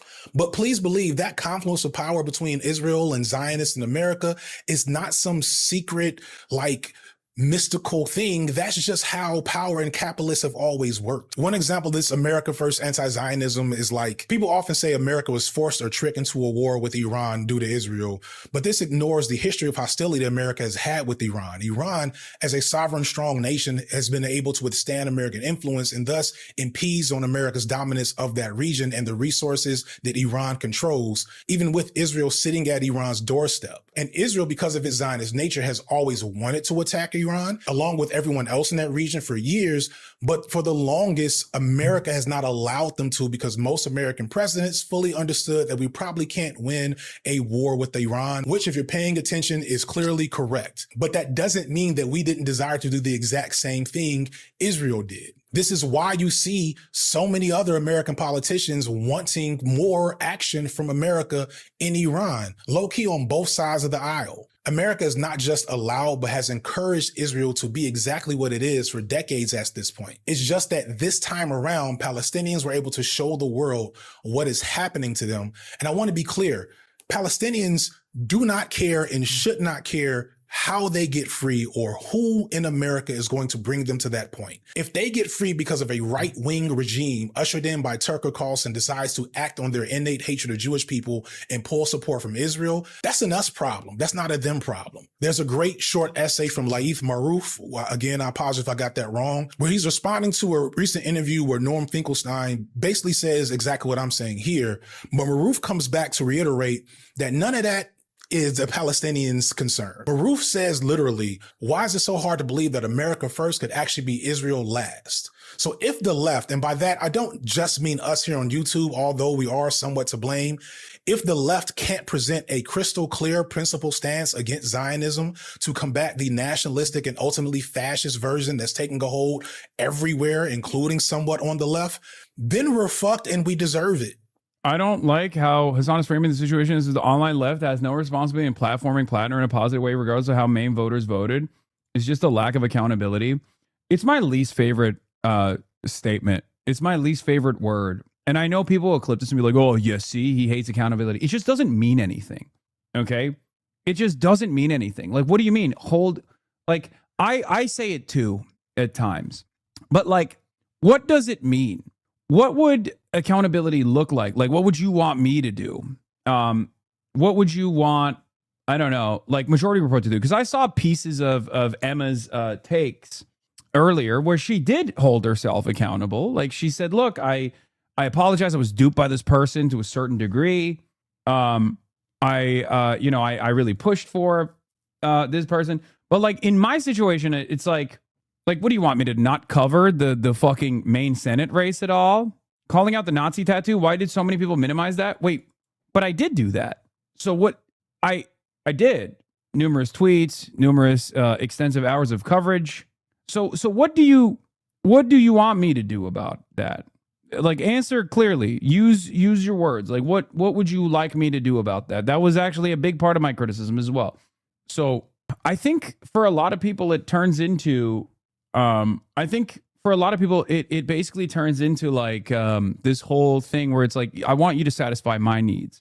Like, I'm watching this video because there were red flags that I myself also overlooked in terms of in an effort to maintain some kind of like stable left populist momentum, right? Not overlooked necessarily because I did bring them up, but it wasn't enough for me to be like, fuck this guy. And if you're asking me to say fuck this guy when the alternative was Susan Collins or Janet Mills, I wasn't going to do that, right? There is a level of buildup that we had to reach for me to say that, okay? Does that make sense? I mean, this is something that I've made, I think, very clear. Something that I've made very clear over and over again is that like there is a level of like accusation pile on, especially where it's coming from is also important because a lot of these accusations weren't just coming from the anti-imperialist left flank, some of the ultras in this community, some of the wreckers in this community who were actually saying unhinged things, as opposed to like reasonable critique. But yeah, I mean, this is me talking about his tattoo. You know what, Platter being a Nazi? Yes, of course I'll be speaking about that as well. Dude, you think this community is going to let me live that down? Are you kidding me? My most ethical voting decision in Maine. It is to me, okay? I've already made my most... So I think people are rightfully mad that you dismissed the New York Times allegations, especially considering Rascott is mentioned in the name in the article. No, I stand by that. You actually did defend the tattoo at the time, but there isn't anything I or any of us should demand you do. I stand by that. The New York Times report. Should we go back to the New York Times reporting on Rasico? And no, I did not defend the Nazi tattoo. Should we go back and read the New York Times report on Rasico? Do you guys want to go through that again? Because the New York Times literally said it was worrying. That's it. That Rasico had a troublesome. The New York Times report said Rasico had a troublesome experience. They did not put down the credible accusations of rape that Rasico made in the Politico report. If the New York Times, as a matter of fact, ironically enough, at the time I said, if the New York Times report had a credible accusation of rape, that would be an irredeemable red line. I don't think you remember my coverage of the New York Times report. And it wasn't just even about Rasico. I said that there was a Republican operative, right, Fifield, who had made accusations, the primary accusations of the New York Times report anchored around. And those accusations, according to the New York Times' own assessment, did not reach that standard. According to Fifield's own assessment, did not reach that same standard. And at the time I said, look, regardless of whether Fifield is a Republican operative or not, if she had contemporaneous conversations at the time with a serious accusation of rape, then that would be the red line. That would be considered irredeemable. I was very clear on this. It wouldn't even matter that she is a Republican operative at that point because that would be a red line. That would be an irredeemable red line. In any case, this was the white fatigue. Clear here FD is that streams. Rob, myself, Sean DeBlack, a lot of other black folks We have explained this to y'all before. That's the real black fatigue. That, like, literally, that is what black fatigue actually is. It's black folks being tired of having. He literally had rape allegations before this. Why are we being obtuse now? No, he didn't. He did not. What are you talking about? I said what I said, y'all. This was a blind spot for y'all in the space. I'm speaking from my experience as a black man who sees shit like this and understand why the space struggles with POC. Where is the rape allegation? No. You can say you were skeptical because you've seen, charismatic white men dupe a lot of people. That's fair. That's what FD Signifier's assessment is. Okay. But you can't say there was already like credible rape allegations and people just overlooked it. Where were the credible rape allegations? You can't just like drop that in here. The Politico article that actually solidified this reporting unironically also reported that there were no rape allegations against Graham Plattner up until that reporting. Up until yesterday, up until 24 hours ago, there were no credible rape allegations or rape allegations at all. So where are you coming from with this? Having to explain racism to white people. Let's get into this nonsense. Good morning, everyone. Good morning. So I haven't actually watched any of the coverage. I've just seen the aftermath. Okay, this is 48 minutes long, and it's just a stream comp, right? I'll wait for a cleaned up version of this, but I will be watching the debate live. Whoever said Plattner was the face of the movement, that's Mamdani in my head. Yeah. As a black woman who's skeptical of him the whole time, he did not have rape allegations. As soon as the New York Times article came out, I knew it was coming. I knew he likely did it during his time terrorizing people in the Middle East. It needs to be okay for people to say, I found out more information, I was wrong. I'll be more cautious in the future. Yeah. Well, that's why I'm watching the FD Signifier video, right? Anyway, Zohran Mamdani was asked about Graham Plattner earlier today, and he, of course, also said that Graham Plattner should drop out, obviously. I wanted to ask, given that you have a sort of ascendant role in the Democratic Party, could you talk about the main Senate race? Do you think that Graham Plattner should drop out of the race? And do you have any intention of endorsing any candidates in competitive races outside of New York, El Said, or anyone else? No, I believe that it's time for him to drop out of the race. And when it comes to my own endorsements, I've made 8 endorsements at the state and federal level. They've all been right here in New York City. I'm incredibly excited at the fact that they won their races, and that's where my focus is for now. This motherfucker's always got some shit to say and drip to wear, okay? I'm sick and tired of it. I'll say it. I'm sick and tired of it. You got to redistribute the drip, my man. You can't just be wearing the drip just by yourself, all on your own lonesome, okay? What kind of socialism is this shit? What kind of socialism is this shit? It turns out I am now a reactionary conservative. It turns out they were right, okay? It turns out they were fucking right. The Republicans were right. Socialism only means the tippy top gets the drip. Nobody else. Yeah, drip for me, not for thee.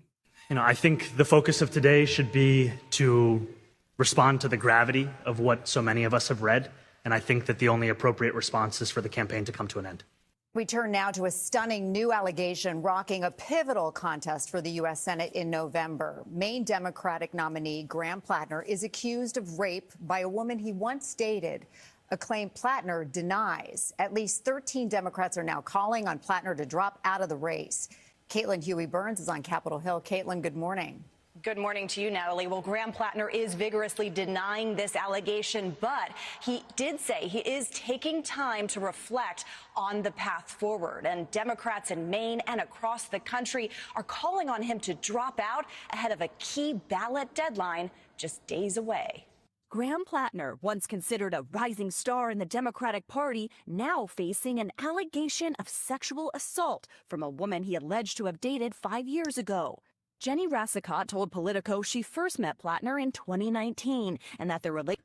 Isn't it fucking weird that there wasn't this level of outrage from people like Shannon Watts and Neera Tanden and Eric Swalwell? I wonder why. Yeah, because for the record, Neera Tanden is a massive Clinton booster. She worked with the Clintons her whole life, okay? They don't give a shit about rape allegations if it's their guy. We care about it, right? They don't have any fucking consistency. Get the hell out of here. What are we doing? They rode for Andrew Cuomo against Zohran Mamdani. Speaking of Zohran Mamdani, New AP polling on Jewish Americans. Mamdani, 44% favorable, 39% unfavorable. Mamdani is at a +5 with American Jews. Netanyahu is at a -27 with American Jews.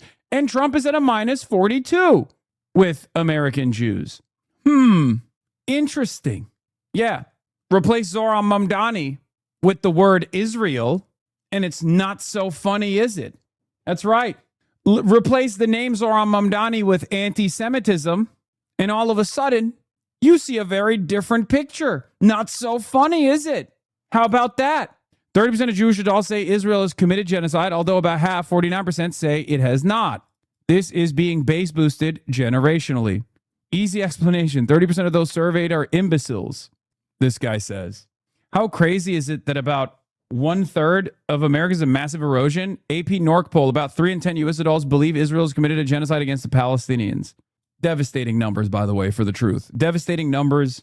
Americans are still, by and large, the most propagandized population, like North Korea levels, straight up. Like what we perceive as happening in North Korea is unironically happening in America. And it's far more sinister in some respects because it's not so like direct and deliberate and flagrant, right? It's just like people genuinely think that there is no propaganda that's at play here, which makes it somehow more insidious. Also, speaking of propaganda, we haven't carried the flame in a couple days. We're at level 3 on the hype train right now. If you want to carry the flame, please subscribe, which you can do for $6 or for free. Okay, you can subscribe for $6 or for free, or by gifting a sub. Level 3 hype train at level 10 hype train. We carry the flame as always. Let's continue. Was consensual until one night in 2021 when she alleges Plattner came to her home uninvited, forced her to have sex after she repeatedly told him to stop. She told Politico Plattner was, quote, almost blackout drunk, and said a specific moment where I thought to myself, like, this is no longer my choice. In a separate interview with CNN, Rassicot claimed she feared for her safety. He violated multiple layers of consent that night by coming into my home. What are you doing? When I asked him not to, and by advancing on me when I told him not to. Plattner, after postponing campaign events in recent days, responded in a video Monday afternoon. I wanted to directly address the troubling, serious, and false allegations against me. Any accusation of non-consensual behavior is categorical. Here's another thing that we found out, okay? You know how we found out that, there is no like real viable constituency of anti-Israel, anti-war sentiment on the right? You know how like simply being anti-Israel is not going to carry to a victory if Donald Trump is against you, as we saw with the Thomas Massey equation? There is no liberal Trump, at least for the time being, okay? Because this is the liberal Trump moment. And the liberal voters, in my opinion, will probably crater in their support for Graham Plattner after this accusation. And therefore, turns out you can't have a serious rape accusation as a liberal that is also an outsider too, when the institutions are not defending you, when the institutions have their knives out for you anyway. You're not going to be able to pull a Trump, okay? You're not going to be able to pull a Trump, which I don't think is a bad thing, for the record. I just want to state my position on this. It's not a bad thing. That is a good thing. New York Times reporting that backs up your claims about the viewpoint of Maine voters. Of the nearly 24 Democrats interviewed in the state on Tuesday, most said they expected Mr. Plattner to drop out of the race. Most said it was the right course. His ideas were great, but he has way too much baggage now, said John Murray, 80 years old, a retired mail carrier from Saco. But several, including Mr. Murray, said they would probably stick with Mr. Plattner, 41, if he opted to remain on the ballot. The deadline for the candidate to formally withdraw from the race is Monday. We'd vote for a swamp frog or anyone that defeats Susan Collins, Mr. Murray said.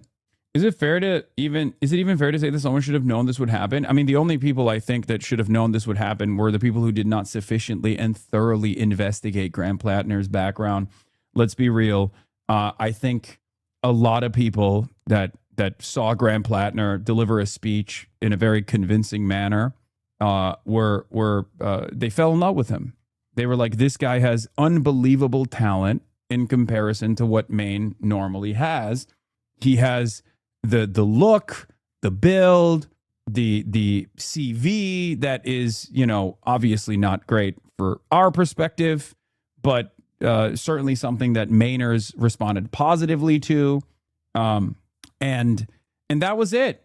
Because I don't see any reason why people try to make it seem as though like Graham Plattner was not an effective communicator. I don't know why people make this argument for some reason. Like he, as I've said time and time again, regardless of skepticism or scrutiny, very clearly was connecting with Maine voters.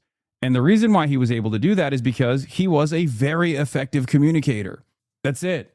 Yeah, coming out of the gate swinging with a Bernie endorsement day one, obviously frame one also helped him. But guess what, guys? It didn't help him as much as it helped, or it didn't help Abdul El-Sayed in the same way. This was always a tale of two races from my perspective. And I always made that comparison. Abdul El-Sayed also started early. Abdul El-Sayed also started frame one with a Bernie endorsement. And yet Abdul El-Sayed did not get the national attention until Haley Stevens and Mallory McMorrow, more importantly than Haley Stevens, came out and started yelling at Abdul El-Sayed because he had made the, at the time they thought it was an unwise decision. Turns out it was a very wise decision. Made the decision to campaign alongside a dangerous radical like myself. That's when that campaign became a national campaign.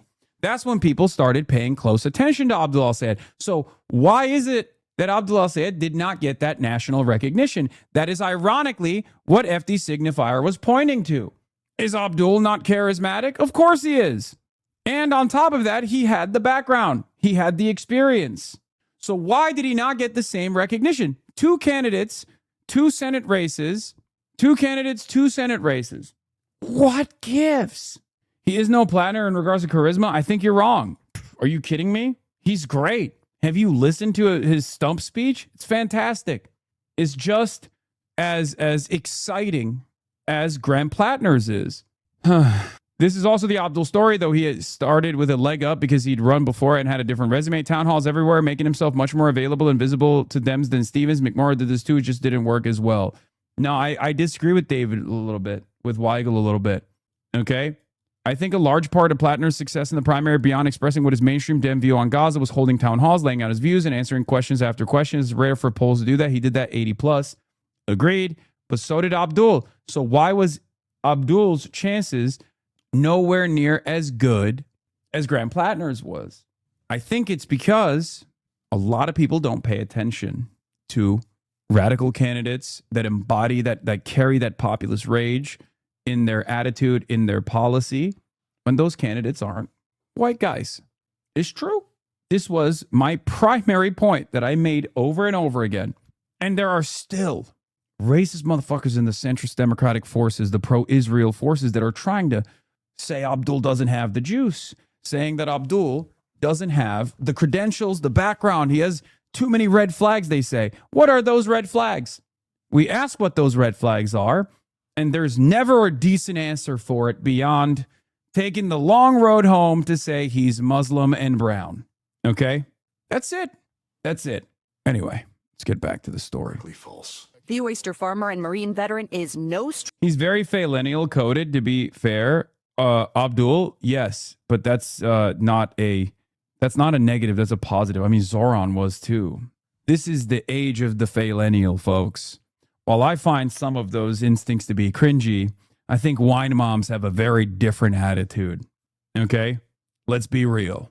Zoran did a good number, a good deal of millennial stuff as well. I think it is absolutely the age of the millennial. stranger to controversies. During his primary For good reason, we're skipping generation lead poisoning. campaign, he faced scrutiny over a tattoo he later covered up after critics said it resembled a Nazi symbol and claims of toxic behavior from alleged previous romantic partners. Plattner has denied those allegations, but said during that time he had been struggling with undiagnosed PTSD and was self-medicating with alcohol. Regardless of the inaccuracy of the reporting, but mindful of the political reality it will inflict, we are taking the time to reflect on the best path forward. Now, this is one of those key races that could help determine which party has control of the U.S. Senate. And the pressure is building here on Plattner to drop out. Get this. He has until July 13th to drop out of the race. And then the state Democratic Party in Maine could pick his replacement to take on longtime incumbent Republican Senator Susan Collins in November. Gail. Well, July 13th is next week. The clock is ticking. Thank you, Caitlin. CBS News political contributor, and Democratic strategist, that's Joel Payne, joins us now from Washington. Joel, many Democrats who stood by him are now saying he's got to go. Elizabeth Warren, Ro Khanna. And then some are looking at the Democrats and saying, why did it take this for you all to finally say he's got to go? What do you think is going to happen now? Well, look, the hill is very high for Plattner to scale to stay in the race. Not just national Democrats are speaking out against him, but a lot of local voices. The Maine Democratic Party, some members of the Maine congressional delegation have called for Plattner to step aside. And look, these allegations are damning and they're serious. And I think that what a lot of Democrats are wrestling with right now is how did we get here? I think we got here because a candidate caught fire and really built a brand in the state. This guy's a smaller head than you. I think is really inappropriate that you guys have this kind of attitude every time someone has broad shoulders. Okay? I think it's messed up. You guys see a broad-shouldered individual and you immediately assume that their head size is tiny. It's not. Okay? It's not the case.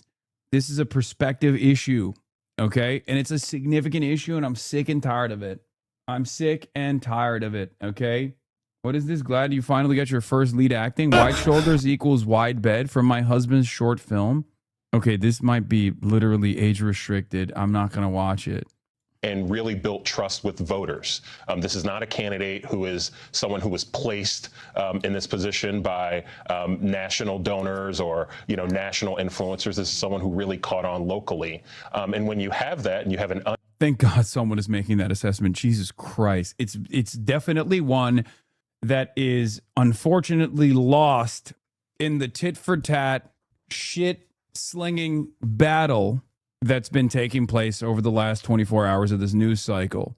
Everyone has taken this credible rape accusation and has used it to pull out their I told you so's back and forth when no one, for some fucking weird reason, one, understands the significance of this the significance of this problem, right, for the Senate majority, because the Senate majority means investigations, accountability, hurdles in front of the Trump administration, right? Like that's an absolute necessity. I cannot stress this enough. Okay. And the other problem is that if you don't recognize what forces gave Graham Plattner his national prominence, if you simply think it's like, leftist Carhartt wearing phonies who know what the working class truly is, if you think that that's the case, then you're failing to comprehend the hundreds of thousands of Mainers that voted for him from not that background, right? It's incredibly stupid. All that remains for Graham Plattner is to make the reasonable and considerate choice and not follow his own short-sighted, selfish desires. Imagine getting rid of your Nazi tattoo for nothing. Bro's probably pissed. He's like, dude, that's my emotional support Nazi tattoo, you fucking asshole. Untested candidate who's never been vetted nationally. These are the types of things that a lot of Democrats fear could happen. Well, and he has been leading in the polls against Republican Susan Collins, Joel. And he's already won the primary. But what would the process look like then if the Democrats would choose to go with another candidate? As we said, the clock is ticking. They have until early next week. Yeah, well, as Caitlin alluded to, he's got until July 13th to decide whether or not to drop out of the race.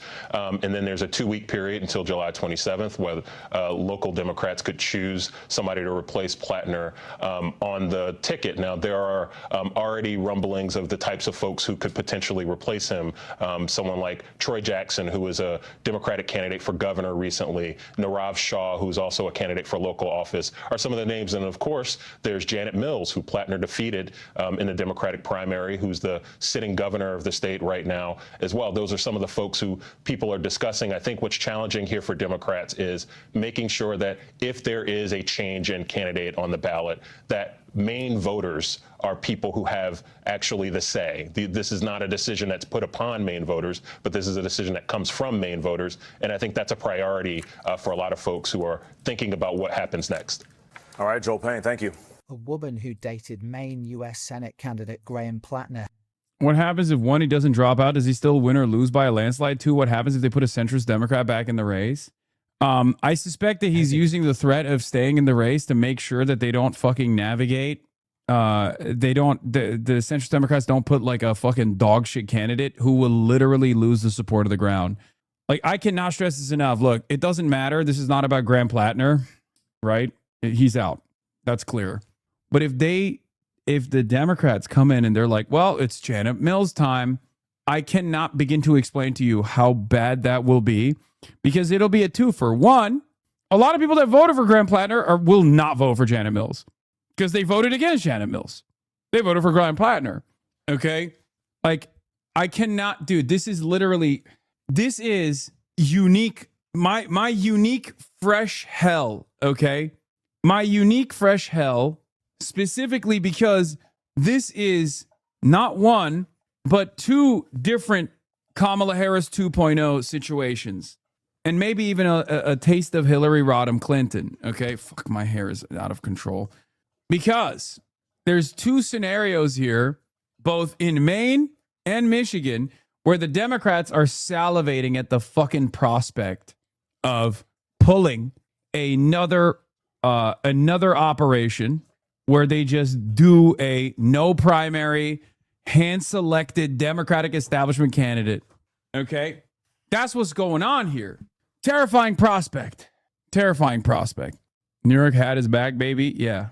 Anyway, let's take a look at Senator Bernie After a woman Sanders. came forward in recent hours accusing Maine Senate candidate Graham Plattner in a 2021 sexual assault, several top Democrats asking Plattner to get out of the race. And now we're hearing from Senator Bernie Sanders. Wait, did something happen with Abdul? No, they're just trying to use the Plattner situation to fucking shit sling at Abdul. It's insane. But they are literally trying to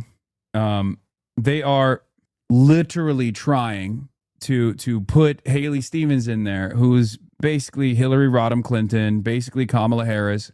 Both of these people lost Michigan to Trump. Okay. Vermont independent senator who confirms he got on the phone to talk to Plattner today and asked Plattner to step aside. The new allegations reported by Politico and CNN made by Jenny Rassicoat. She's a 41-year-old woman who dated Plattner 5 years ago, claims he forced her to have sex despite objecting. He violated multiple layers of consent that night by coming into my home when I asked him not to, and by advancing on me when I told him not to. So let's talk about it live to CBS News political director Finn Gomez in Washington. Any response from Team Plattner yet?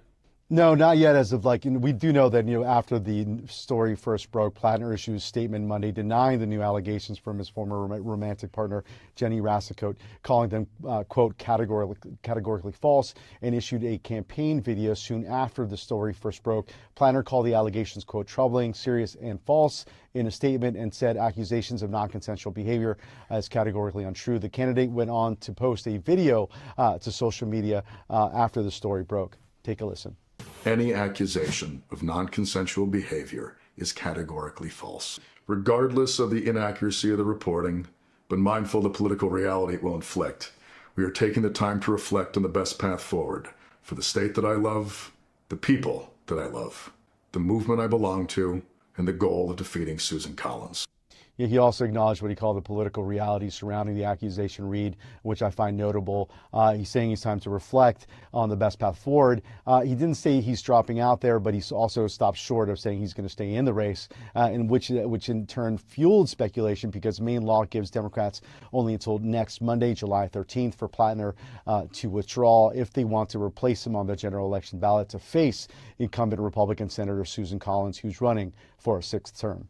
And the hope, of course, by Democrats is to regain Congress and flip the balance of power in Congress. And this is a really crucial race. So what's the status of the race now? Let's play this out. Say Plattner pulls out of the race. What happens next?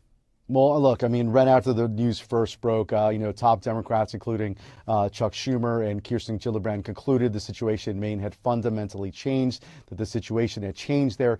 Even early backers like progressive Congressman Ro Khanna, who campaigned with them last month, and Senators Martin Heinrich and Elizabeth Warren, who were close to Plattner, had dropped their support. And now, as you mentioned, Senator Bernie Sanders, a top backer, weighed in and said that he has spoken with Plattner about the best path forward for Maine in light of these very serious allegations, and he has recommended that he step aside. Also notable, Reed, that New York City Mayor Mamdani also said today that Plattner should lead the race. Many Democrats I spoke to believe that the writing's on the wall here, and it's a long list of Democrats from establishment to the progressive wing who essentially no longer believe the progressive populist candidate can beat Susan Collins, who is running, who was once considered one of the most vulnerable Republicans this cycle. And again, if Plattner withdraws by the state's July 13th deadline, Maine Democrats can choose a replacement nominee through the party process rather than holding another vote. Voters would not be involved.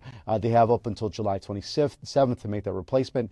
Then that replacement, of course, would then face Collins in November. And remember, as you mentioned, why does this seat matter so much? Why does Maine matter so much? It's because Democrats view Maine as one of their best pickup opportunities, Reed, as they try to regain control of the Senate. Maine is a must-win for them.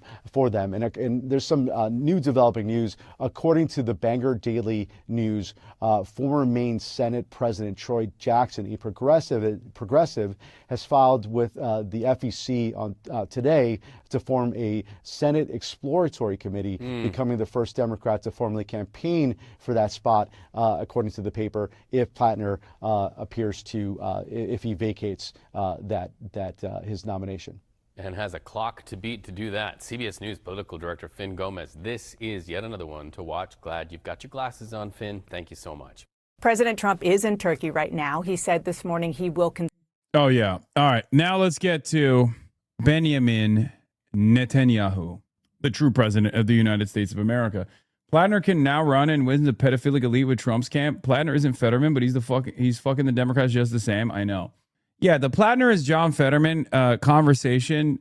I didn't really agree with, because John Fetterman is not John Fetterman pre-stroke. Okay, like I don't know why people always try to tie this stuff together, and I think people will obviously continue doing that. Like I've seen some people say, "Oh, you were wrong on Fetterman. You're wrong on Graham Plattner." I've acknowledged that the red flags with John Fetterman, I thought, were just him trying to avoid the money cannon from AIPAC.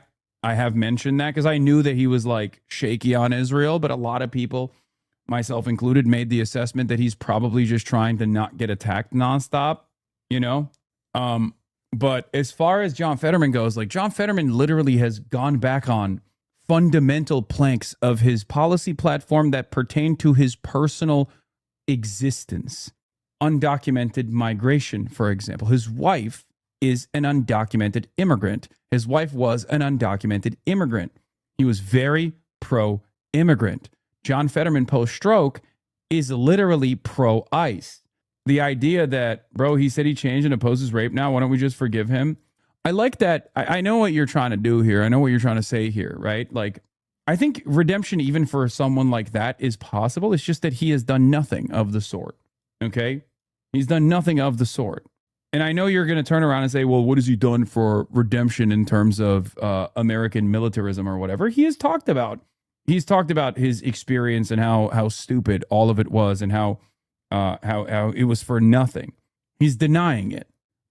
I don't know why people always fucking make it seem like Graham Plattner was running around and being like, I loved the experience. I know that he has said something similar in his Reddit posts from many years ago, but when he was running a campaign, he wasn't like, I loved waging war. It was the most exciting, and the best thing. I want to send more people to go and fucking murder people overseas. That wasn't his output at all. As a matter of fact, if that was his output, I think people would probably be a little grossed out by it.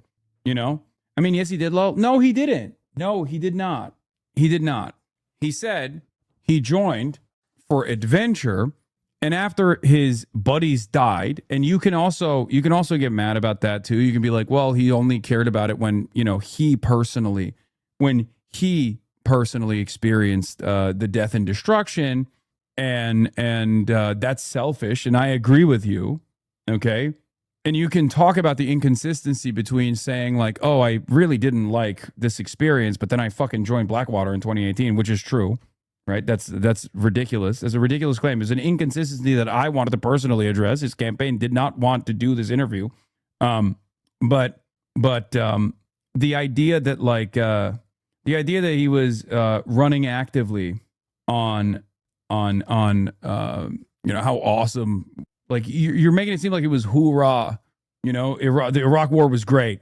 Nothing to reflect on. It's awesome. And everyone should do it. It's just like, yeah, he had a lot of red flags. Part of the reason why I, pointed out the red flags, but did not say that it was completely irredeemable up until now. I've made it very clear is because of the electability, the electioneering, the unfortunate chess piece that he was in the Senate majority, including the way he communicated on the issue of Israel, on Medicare for all, and numerous other very good policies, which, for the record, are unbelievably popular in Maine, as we found out. And I told you guys at the time, I think my worst assessment. Wait, you're still defending him? Oh my God. Oh my God. Oh my God. Yo, Hasan, this done so fucked. This is just so fucked. What can you even say at this point? I don't know what I can say to you that will help you comprehend that I've literally out of the gates said that he needs to drop out. There is no defending. You fucking, what do you want? What do you want? There's no defending Graham Plattner. I'm not defending Graham Plattner. Okay. I don't know how else I can explain this like simple concepts to you guys about populist policies are what actually carried him to victory in the primary.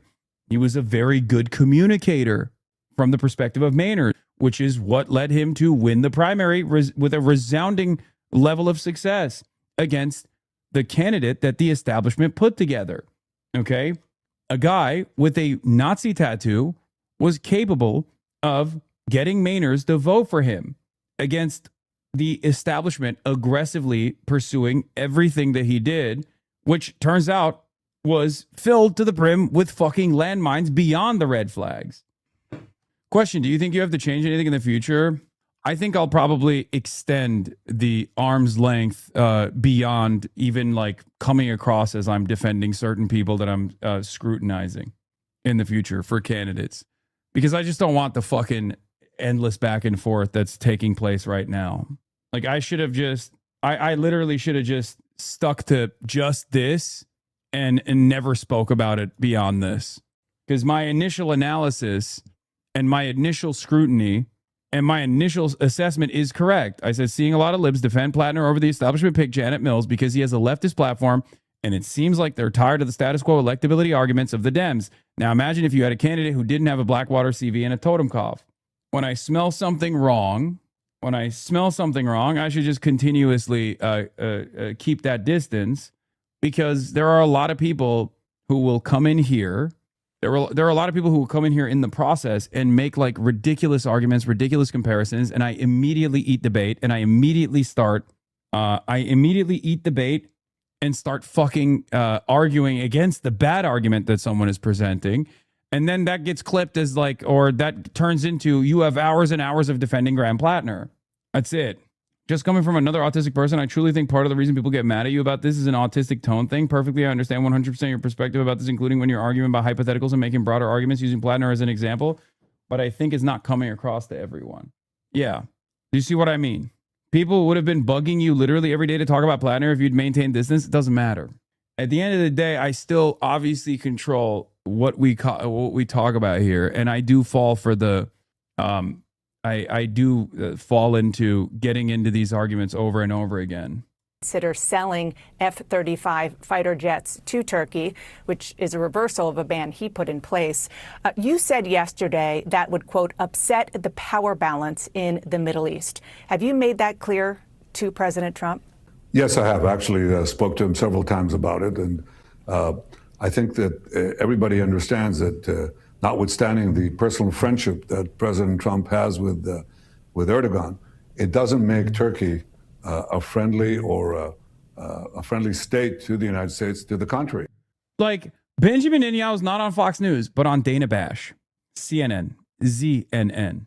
Okay, and what Benjamin Netanyahu is doing on ZNN is directing American foreign policy, and specifically American foreign policy that pertains to NATO, while addressing a NATO country that's currently holding the NATO talks as a direct adversary to their interests.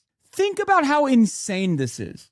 Think about how fucking insane this is. Like, this is not weird. This is not a weird situation at all. We got a foreign country that's dictating American foreign policy on the liberal network, the supposedly liberal network, CNN.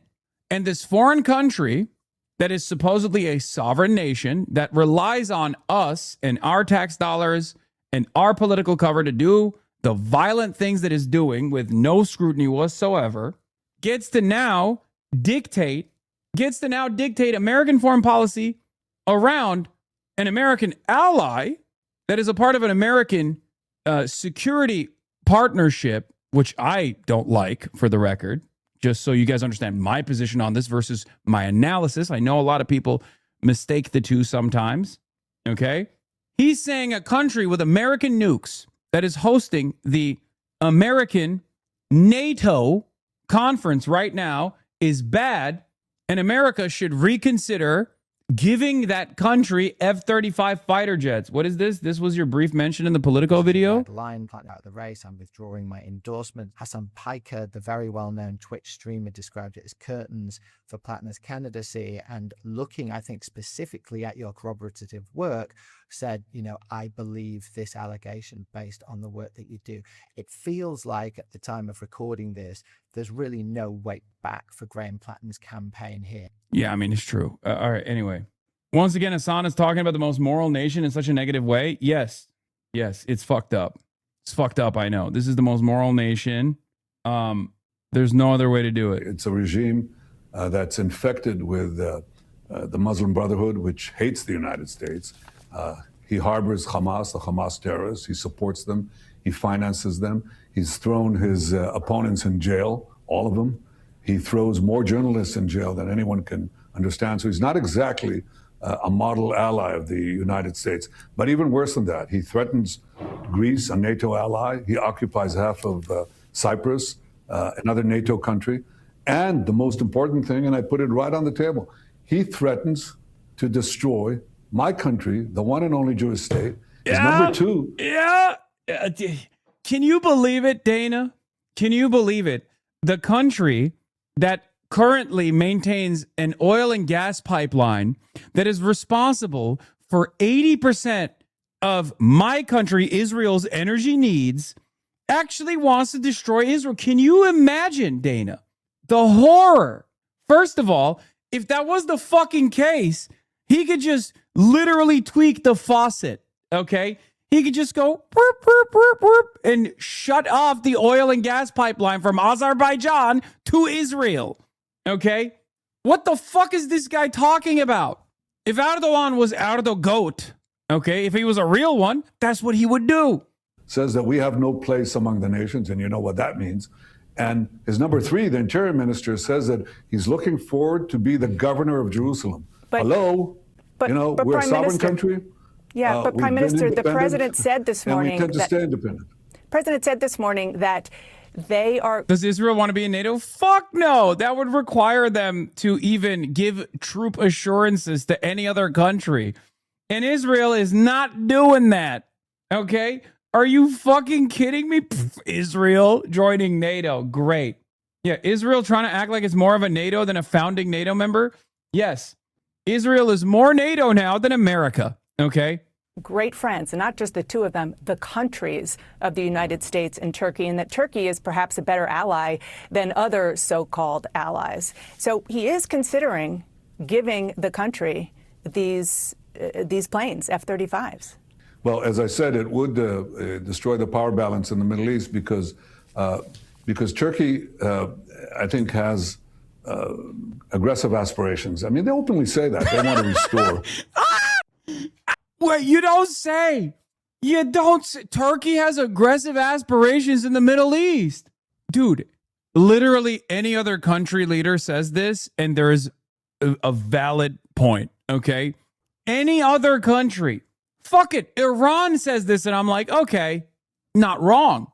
Israel is the one country that doesn't get to make that argument, okay? You are the one country that does not get to make this argument. Oh, Turkey is far too belligerent and far too aggressive in its aspirations in the Middle East. That's incredible, dude. The Ottoman Empire. The Ottoman Empire not only included Turkey, it included many other countries, included Syria, it included pieces of Jordan, included all of present-day Israel, included some... Yeah, Palestine. Say it. That's what it was called. It was called Palestine, motherfucker. Countries. So this is not a force for peace and stability. And if you give this kind of radical regime that admittedly smiles to America when it is necessary, or smiles to the president of the United States when it's necessary, when you give them that power, you're going to see aggression in its wake. I wouldn't do that. Prime Minister Netanyahu, the conversation that the president is having with Turkey today is just the latest in moves that he has made that are not making you happy. He obviously imposed ceasefires in Gaza, in Lebanon, on Iran. He made you turn fighters back from attacking Iran last summer. He's told you what you can and can't do in Hezbollah. You know how I sometimes say, like, American neo-Nazis that are anti-Semitic and present themselves as anti-Israel kind of come across as jealous?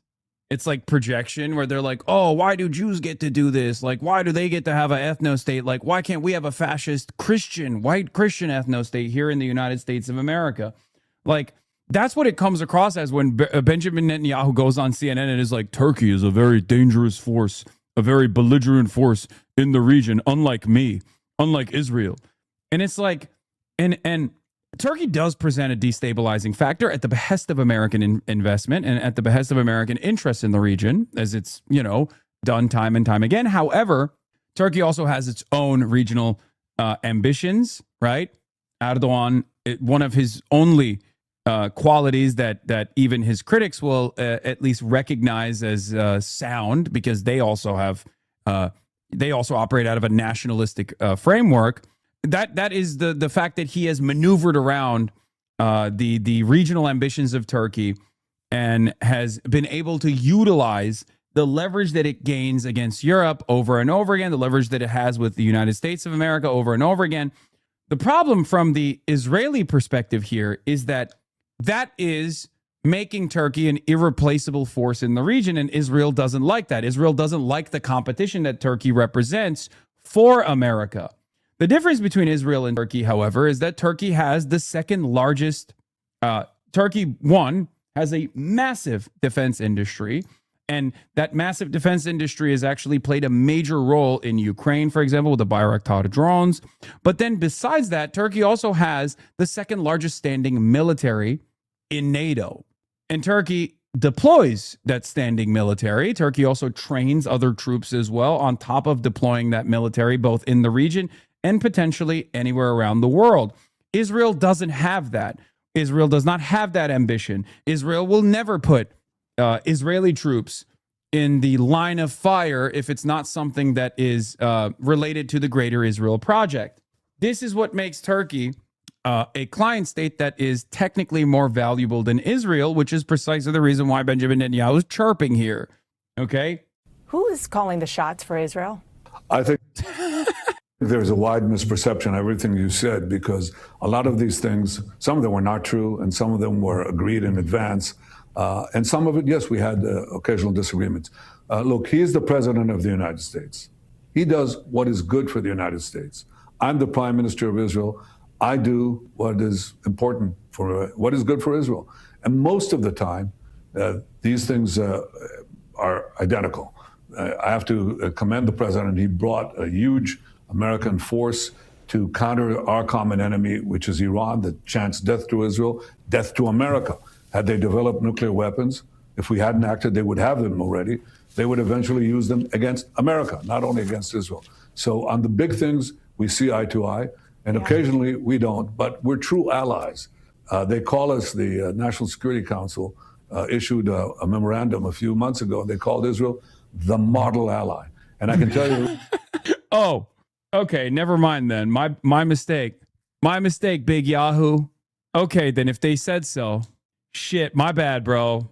Oh, this entire time I was thinking all Israel does is take, and then fucking draw America into conflicts that, you know, they're obviously not totally against, right? But have devastating outcomes for Americans and the region and, you know, broadly the rest of the world. This energy crisis that took place directed by, you know, Israel's own personal investment in destroying and destabilizing Iran, a nation with thousands of years of culture and history and 93 million people.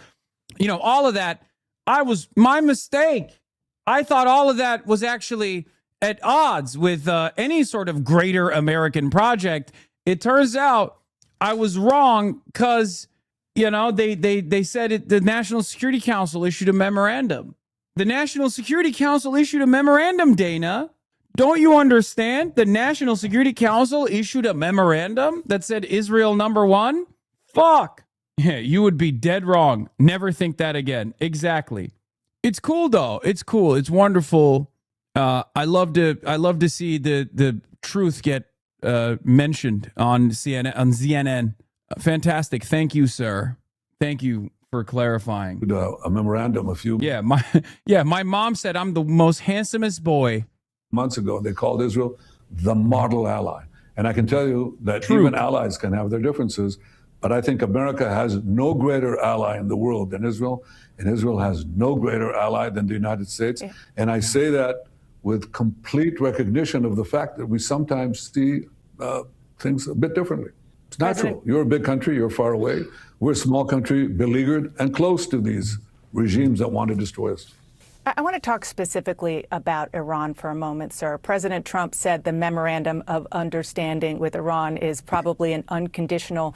There's something really funny about Benjamin Netanyahu's two competing interests every time he does a non-contentious interview like this one that might offer slight criticism coming from the base, Americans broadly, or maybe even at times like J.D. Vance, right?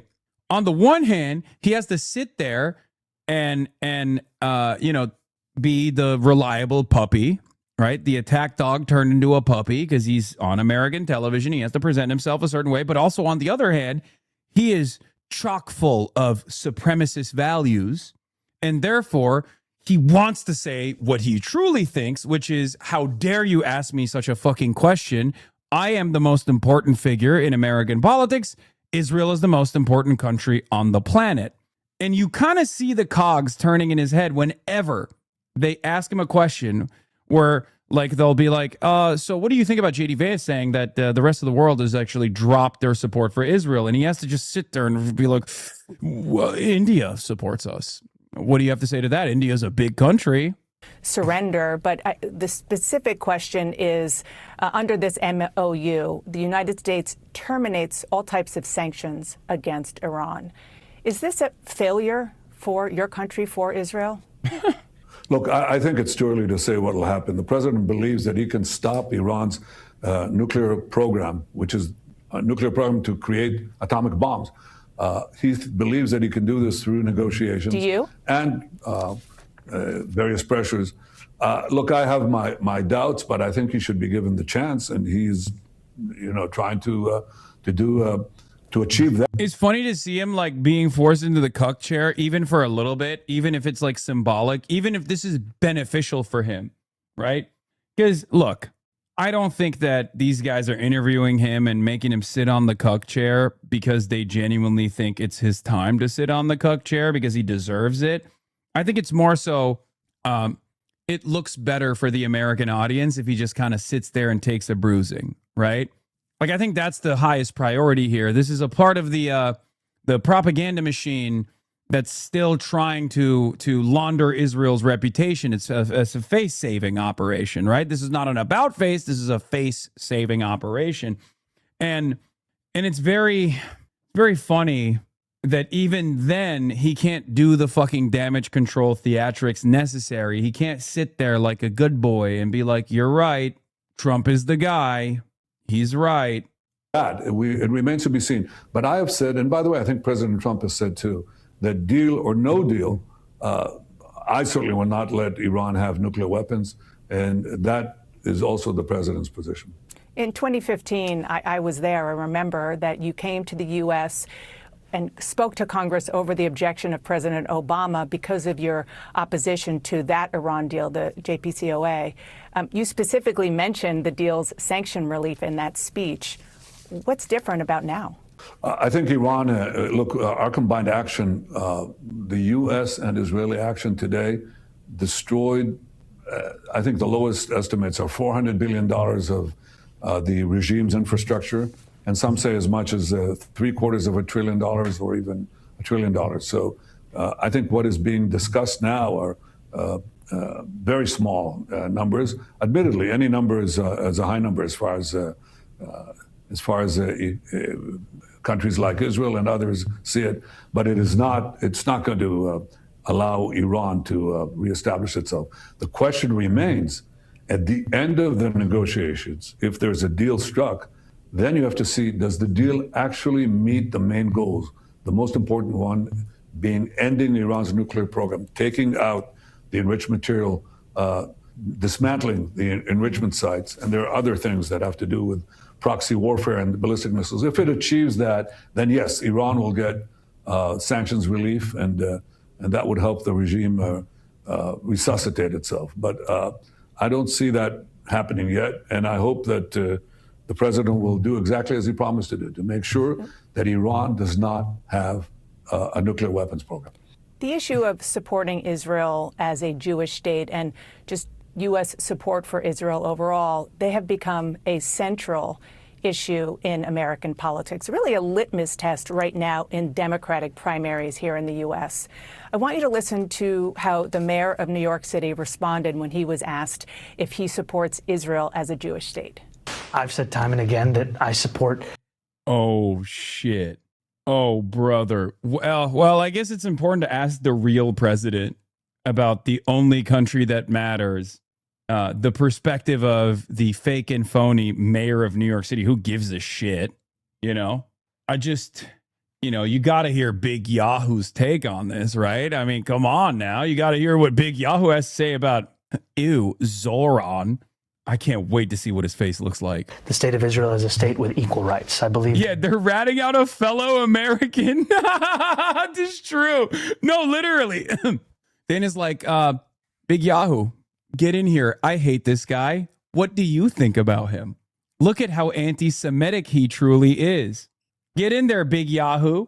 That any state that preferences... As a Jewish state is the question. I think any state that privileges one religion over the other is one that I can't tell you I support, whether it be Israel or Saudi Arabia or anywhere else. And a lot of that comes back to a fundamental belief that we should all be considered equal. Okay, let's see here. I'm gonna tell you what he's gonna say. Oh, we don't privilege Jewish people over the 2 million Palestinian, or no, he won't say Palestinians. 2 million Arabs, pejorative. Okay, and that. What about the 50 Muslim supremacist states that exist right now, except for little old Israel? Israel is a small nation, a tiny nation. Israel has an Arab, pejorative, on the Supreme Court. No matter what our faith is. Your response? Well, he conveniently forgets that the only democracy in the Middle East is Israel. Damn it, I forgot the only democracy in the Middle East. How could I have forgotten? How could I have forgotten the most important?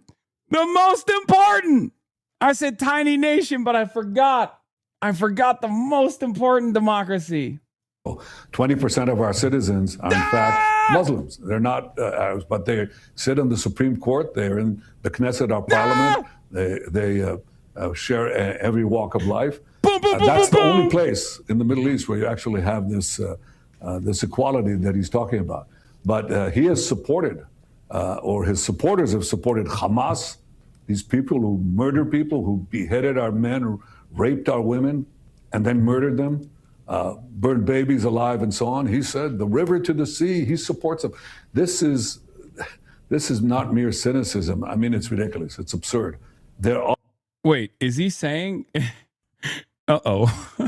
He's saying Zohran Mamdani is Hamas. Uh-oh. Oh, brother. Big Yahoo's flustered right now. I mean, he is pissed. Yeah, you would think that any reputable journalist would be embarrassed to give this man airtime to blatantly lie to their audience, but I guess Dana Bash on CNN is okay with it.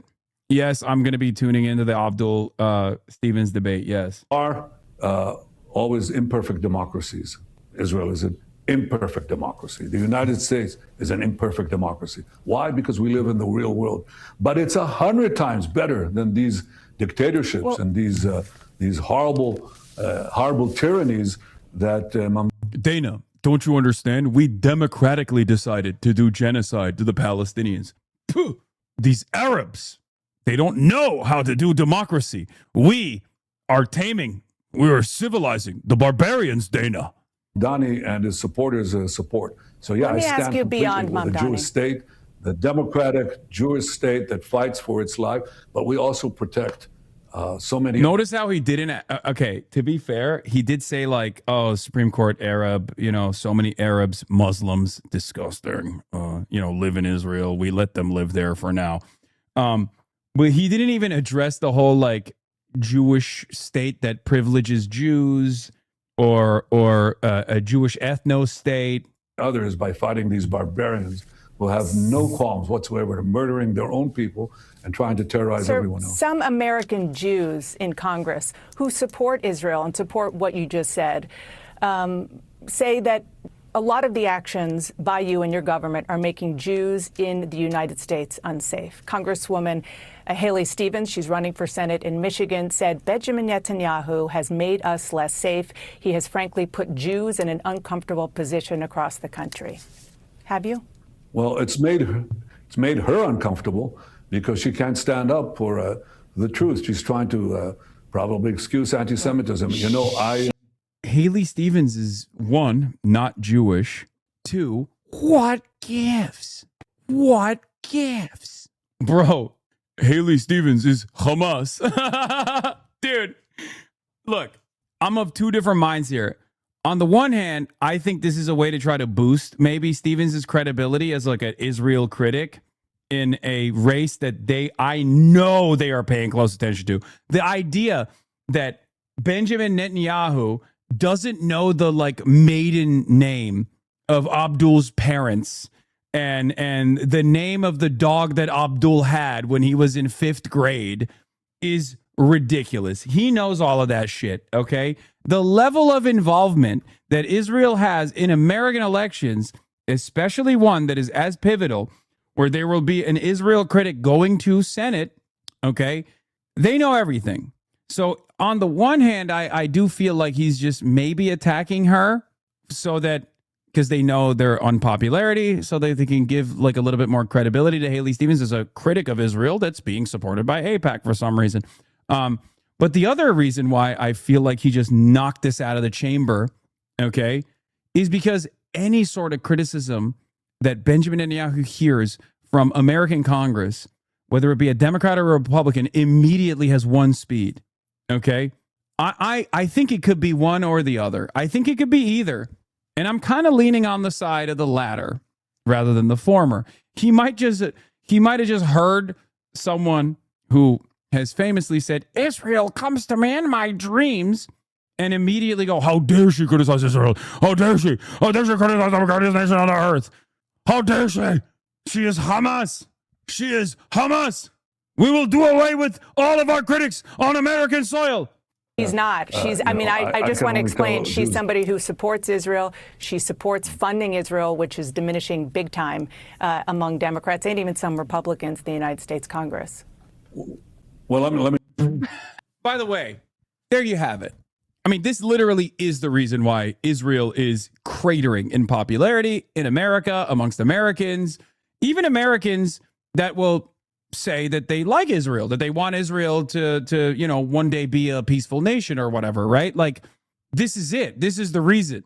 Because he straight up hears someone who is like an ultra Zionist and hears that like Netanyahu is making things harder to defend Israel and to defend unconditional aid to Israel. And his response is, she must be Hamas. She must be Hamas. Who's funding her? Qatar? Qatar is funding her. It's Hamas. It's like, no, sir, you're funding her. Actually, you're funding her campaign to the tune of $34 billion. AIPAC has done that. Hamas. AIPAC is Hamas. Like the minuscule, tiny, marginal, like unbelievably small criticism of Benjamin Netanyahu is met with this kind of friendly fire. What gives? Matty Maroon is Trump's biggest donor. Benjamin Netanyahu is Trump's biggest donor. What gives? I tell you, we track. War is back on. It's on. Focus on real shit. Dog, shut the fuck up. The president is talking, okay? I know. We're going to get to that, okay? Calm the fuck down. You can bust your situation monitoring nut in a little bit, okay? Wait like 5 fucking minutes. Support, and I'm obviously concerned when people raise that.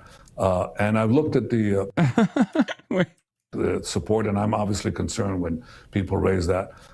And I've looked at the Gallup polls, okay, and they're very interesting, and other polls.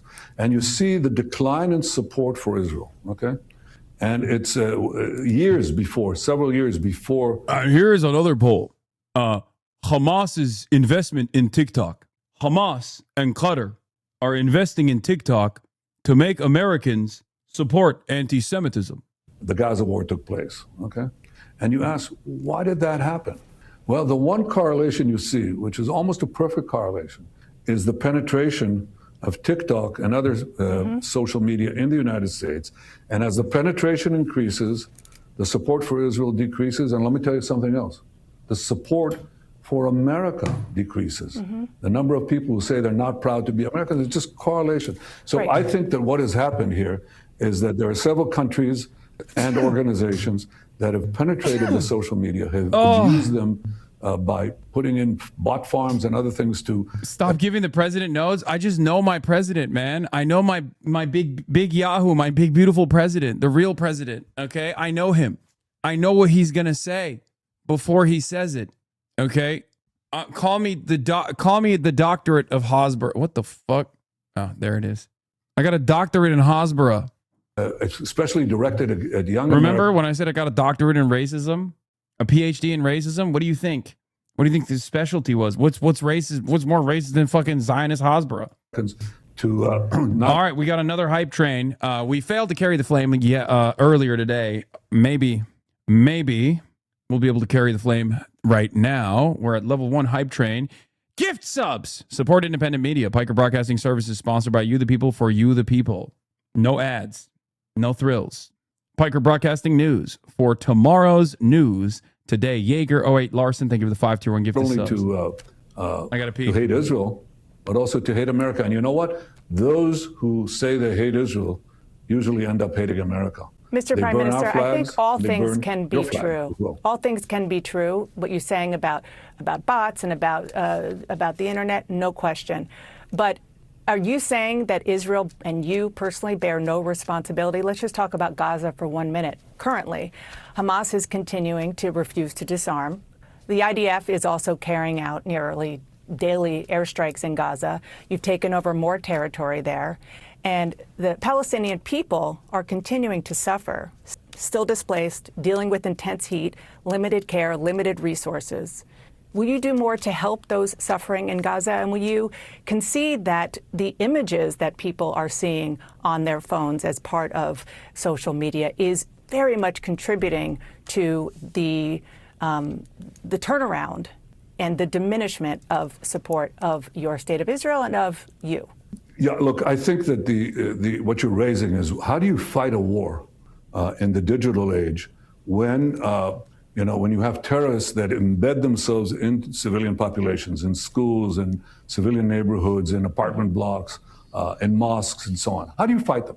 They send rockets to indiscriminately kill our people, and they hide behind, they're targeting our civilians while hiding behind their own civilians. So what are you going to do? What do you think would happen if this happened to New York City, say from New Jersey? You think if they rocketed you with, with this firepower and murdered about 10,000 of your people, murdered, raped, maimed, disemboweled, 10,000 Americans. What do you think the response of the United States would be? Let me ask you about it right would now. be a lot stronger. It's just so funny that he's debate lording someone who has the exact same identical point of view. Okay? Like, I know Dana is like offering light pushback here, but let's be real. Like, that is straight up her personal. Michael Fusco art with the 50 bones. Oh my Lord. Go back, CNN folded. You say bots and all things can be true. Well. All things can be true. I gotta see this. I gotta see this pushback. By the way, this did happen. It's called 9/11. And what we did after 9/11 was insane. And as a matter of fact, many people now recognize how fucked up it was. A lot of them don't recognize how fucked up it was to the region, right? But they, at the very least, they recognize how much of a waste it was, how many lives in America were wasted. And plenty of people also obviously recognize how devastating it was to the lives that were slain in Iraq and Afghanistan. But people even recognize like the surveillance state that it designed in the United States of America. That's how Trump won the election the first time. He literally was like, Iraq was a mistake. We should have never gone into Iraq. That's why Hillary Clinton should lose. And she did. She did. So the idea of like, what would you do? What would you do if thousands of Americans were killed? Like, we're living in it, big dog. This shit sucks. Okay, level 5 hype train, 3 minutes remaining, ladies and gentlemen. Saying about bots and about the internet, no question. But are you saying? It's just so funny because, again, Dana agrees with him. It is bots, right? Paladiate, thank you for the 20 gifted subs. That Israel and you personally bear no responsibility. Let's just talk about Gaza for 1 minute. Currently, Hamas is continuing to refuse to disarm. The IDF is also carrying out nearly daily airstrikes in Gaza. You've taken over more territory there. And the Palestinian people are continuing to suffer, still displaced, dealing with intense heat, Level limited 6 hype care, train, limited Science Tippy, thank you for the 5. Will you do more to help those? Mate, feed, art with the 50 bones. God damn. I'll give you a new song to stem over today. If we carry the flame. Level 6 hype train complete. Only 3 levels remaining in the hype train. Level 7 hype train at 19%, 4 minutes remaining. We'll carry the flame with a new one today. Okay? Again, like I said, it's straight up everything. Everything that Benjamin Netanyahu is saying, Dana Bash agrees with, right? She agrees with it. And even then, she's like, but don't you think that you're drawing a lot of fucking aggro here for your actions and the way you carry yourself? And he's like, no. Suffering in Gaza, and will you concede that the images that people are seeing on their phones as part of social media is very much contributing to the turnaround and the diminishment of support of your state of Israel and of you? Yeah, look, I think that the what you're raising is level how do you fight 50 a war hype train, level in 7. the digital age when Mythical moderate. when you have terrorists that embed themselves in civilian populations, in schools, in civilian neighborhoods, in apartment blocks, in mosques, and so on. How do you fight them? They send rockets to indiscriminately kill our people, and they hide behind their Yeah, and then we heard this already. I already explained it. of your response of the But let United me States. ask you about it right would now. be a lot stronger than ours. Yeah. But I'm going to say right now, but I think Go it's ahead. important. I think it's important. We have taken unbelievable measures in order to avoid civilian casualties. You know, we send millions of phone calls to the people, millions of text messages and so on. Please leave this neighborhood because we're going to But, sir, try there's to supposed to eradicate be a Hamas. ceasefire And right now. Hamas, I'm Like, you can't even follow through. Oh, God. It's just like, okay, this is Dana Bash saying these things is a sign that the times have shifted dramatically. Okay. A great way to break Chowder's parent Zionist brain rot. Simply ask what other prime ministers of another whole ass foreign country gets this much screen time in mainstream media. Yeah. Yeah, like if Iran deployed flyers in Tel Aviv, would it be okay if they fucking reduced it to rubble? Of course not. No one. Would it be okay? Would it be okay if Osama bin Laden was like, oh yeah, we're gonna strike on 9/11, we're gonna strike the World Trade Center? Would that make it any better? No, of course not. It's fucking ridiculous.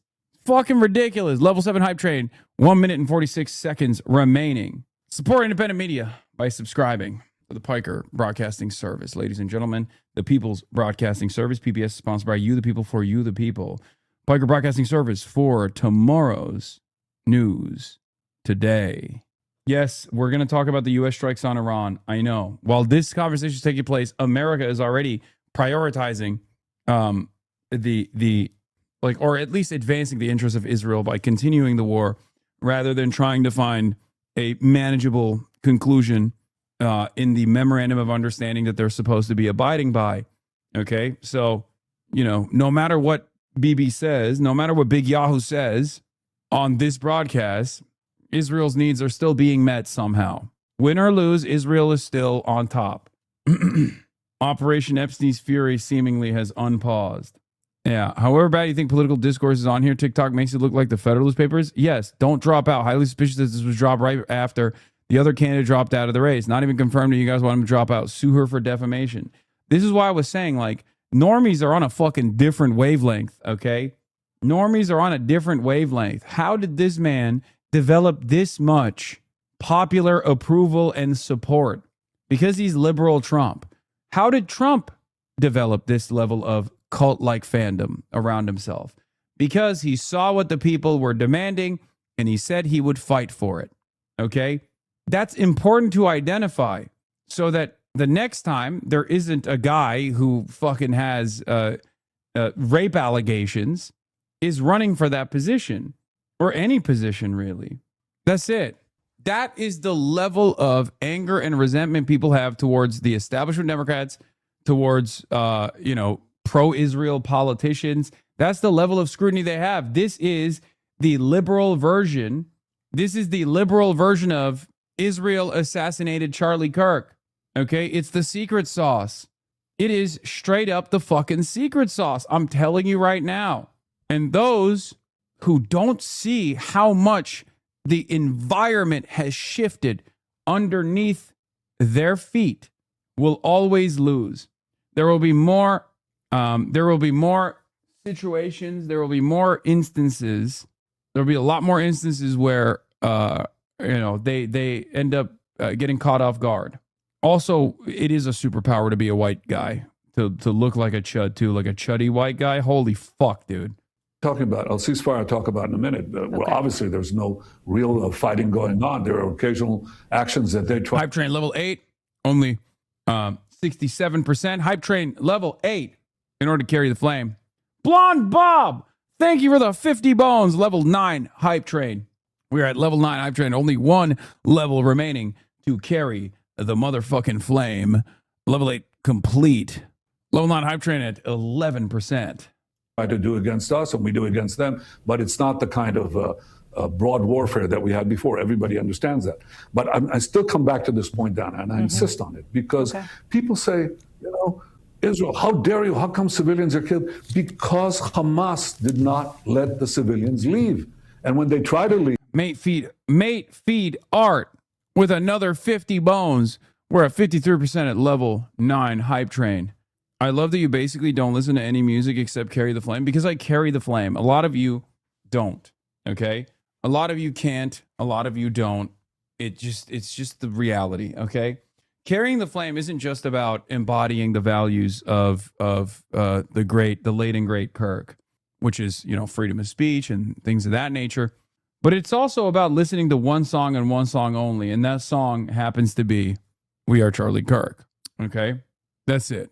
That's the reality. Okay, sorry. Oops.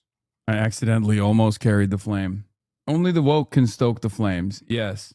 Michael Fusco art with 100 bones. And that's it. There goes it. Phoenix Emoji, thank you for the 20 gifted subs. A voice in the storm, a man of conviction, a heart reborn. He spoke the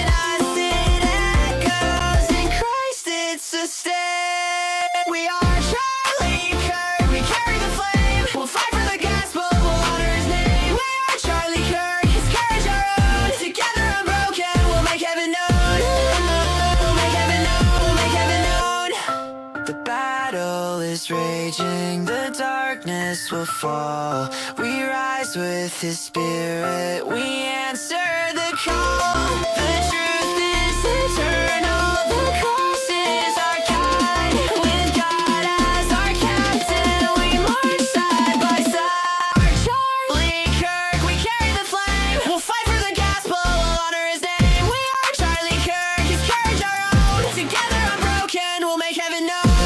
Charlie Kirk, we are Charlie Kirk. With God we will rise.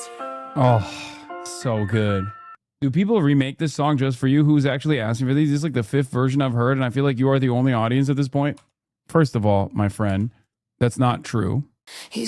Okay, there's an emo version as well that I accidentally clicked on here, but this has 500,000 views from 6 months ago.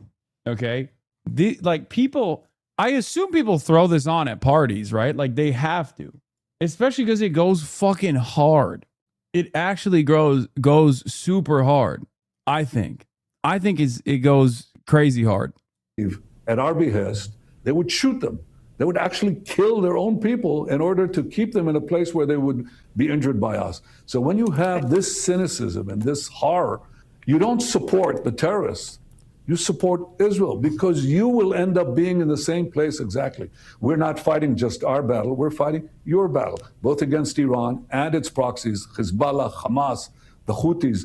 These people are bent on destroying our free societies. Will the ceasefire take hold and be successful? Using the media for that end.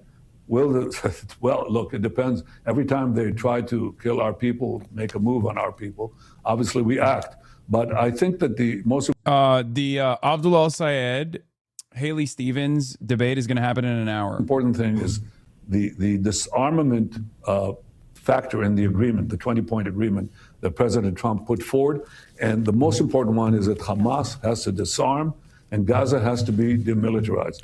You know, it's going to happen one way or the other. I prefer that it would happen without the need for the use of force and the need for our use of force, because Donna, I've been to war. You know, I served 5 years in a special unit. My brother died while saving hostages in Entebbe. I had an 18-year-old fellow soldier die in my arms.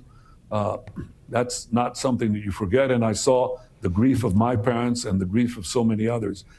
So I would prefer if we could avoid the renewal of open combat. Yes, I would prefer that if we could achieve our aims of eliminating the Hamas threat from Gaza with other means, by all means. I know we're almost out of time, but I really do want to ask one final question about what's going on the West Bank. Violent attacks by Israeli settlers against Palestinians. Over the weekend, Israeli settlers in the West Bank raided and set fire to a restaurant. We have some photos that we're showing. I know, and I've heard you say these are just thugs. But my question is, if they're just thugs, why won't or can't you stop them? Well, we do actually. It's about 100. It's actually 150 or so. What you would call juvenile delinquents. They're not, by the way, from the settler community. They're overwhelmingly upstanding citizens. They serve in the army. They're law-abiding, and unfortunately, they're attacked by Palestinian terrorists on the roads. They massacre families. So there is. It's not that. Dude, I'm sorry. That's fucking insane, man. That is so nasty. And I know for a fact, here's the thing, okay? If there was ever an opportunity where Dana would interview someone like myself, an American citizen who has violated no laws, right? Who simply has a difference in opinion with Dana, she would be 1,000,000 times more critical in that interview, okay? Than the one that she's currently giving to a fucking out and about war criminal. That's what's so messed up about the standards in mainstream media. Okay? Like he's over here talking about how like these children that we're putting in torturous concentration camps in a territory that we illegally occupy is perfectly valid. Saying all the settler violence is done by 150 juvenile delinquents who aren't even from the settlements is one of the stupidest defenses I've ever heard. That's the best you could come up with. Did the Hasbara budget run out? Yeah. Here's the thing. This is the answer that you give when you're not even expected to answer any questions. Okay? That's the problem. Like he is annoyed that he has to even entertain a response, right? It's like, what do you mean you're asking me this fucking question? What kind of bullshit is this? Community. It is actually 150 or so kids, teenagers usually, who are brought into. But you're the Israeli government. You should be able to I stop think- them, particularly given how much of an impact this is having globally on seeing this happen in these images. You're absolutely right that this is blown up beyond belief and causes a lot of damage. I think it's wrong on its own account. I don't want and don't accept vigilantism, and I don't care if it comes from Arabs or Jews. Our citizens cannot practice violence against anyone. If we have to apply force, it's the law and order, it's the police and the military that has to do that, and therefore we take actions among them. But it's precisely because it's such a tightly knit group that acts according to, they try to skirt the law. And when we bring them to the courts, our courts are very lenient. I don't know why, maybe because they're young. And I've said that we have to challenge that. And I will not, I don't accept it. But I want to put that in perspective. It's not the settler community, because the settler community condemns them. It's not the people. Okay, dude. Okay, dude. Yeah, no, definitely. It's not the settlers. It's not the big, beautiful settlers. Not the settlers. I mean, this is... I like that we've moved the goalpost to, like, the settlers are good, too, actually. It's just, like, a bunch of bad apples, but they're not even settlers, even though they're illegally occupying territory that does not belong to Israel. It's awesome. People of Israel, because we condemn them. It's not the government of Israel. It's I would say, a violation of basic norms of our country. We don't accept it. I don't accept it. Okay, and I do have to let you go, but you are committed, for example, to going after and bringing justice to and for the family of Palestinian American Save Musalet, who was beaten to death last year? I'm not sure that I'll look into it, certainly, because you raised it, but I've tried. Oh, because you raised it, Dana. I mean, we kill so many people. We beat them to death all the time, and I defend it all the time vociferously. So I didn't even realize that you knew the name of one.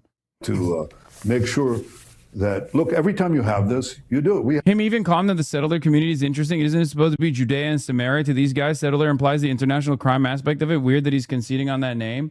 Yeah, I guess he's just like using that to the best of his ability as fast as possible. He's just doing the thing where he's using that language on purpose. Have real investigations. You know, Israel is a transparent country. You can't hide things. You can't hide crimes in the military. You cannot hide crimes in the police. It doesn't work that way. So whatever is the charge, we'll look at it. Thank you. And we'll take care of it because that's the kind of country we are. Despite the vilifications, unjust vilifications that are thrown at us left and right. We're a real democracy. Israeli Prime Minister Benjamin Netanyahu, thank you for your time. I very much appreciate it. Is this damage control? He wants to get in front of Trump. That's why he's doing it. That's what this is. It's he's already signaled that he wants to get in Trump's ear again. And I guess that he's not getting the access that he wants from Trump right now because the American negotiation team is working on the MOU while still violating parts of the MOU, which we'll be talking about right now. So, like, the reason why he's doing all this is because I don't think he's trying to win the hearts and minds of Americans. He doesn't give a shit about that. He wants to win the hearts and minds of one American. And there are at least 7 refuelers active above the Strait of Hormuz. And explosions have been reported in southern Iran. As we were watching that TV interview, a second round of strikes reported in southern Iran 14 minutes ago. CENTCOM announced they've begun launching strikes against Iran. They finally were able to announce it before Barack Ravid, says Bonzer Berry. And Iran, I believe, was claiming that they hit cell towers this time. Not sure what that means, but yeah, with 2 appearances on Fox News and 1 on CNN within 48 hours, more and more it appears Netanyahu has no other avenues to get his message to Trump. Barack still gets the details, though. Of course he does. A U.S. official told me the targets included Iranian air defense systems, coastal surveillance systems, surface-to-air missiles, anti-ship cruise missiles, drone launch sites, and port facilities.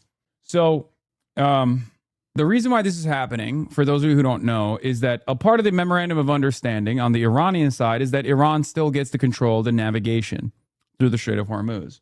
They don't, they're not going to impede on transit, but they still get to control it, right? So there are two pathways as it stands currently. Okay, there are two pathways that you can navigate through the Strait of Hormuz, either the Omani coastline or the Iranian coastline. And Iran wants all ships to navigate through the Iranian coastline, right? America, on the other hand, for one reason or another, I don't know. I assume it's maybe to posture, maybe to show that they maintain control over the situation, have decided that ships that want to navigate through the Strait of Hormuz without any sort of Iranian control can go through the Omani coastline. This happened last week as well, if you recall, where Iran shot at 2 ships that were passing through the Omani coastline and not going through Qeshm Island. So that is the situation right now. It seems it's the same exact story. America tests the boundaries once again, tells ships to pass through the Omani coastline. Iran opens fire on those ships, and then America comes back and strikes Iran directly. My understanding is that Iran is breaking the MOU when it attacks ships that are trying to go through the route approved by Oman, and then the U.S. is breaking it by bombing. Just the same thing every week after markets close. Yeah, this is what happened.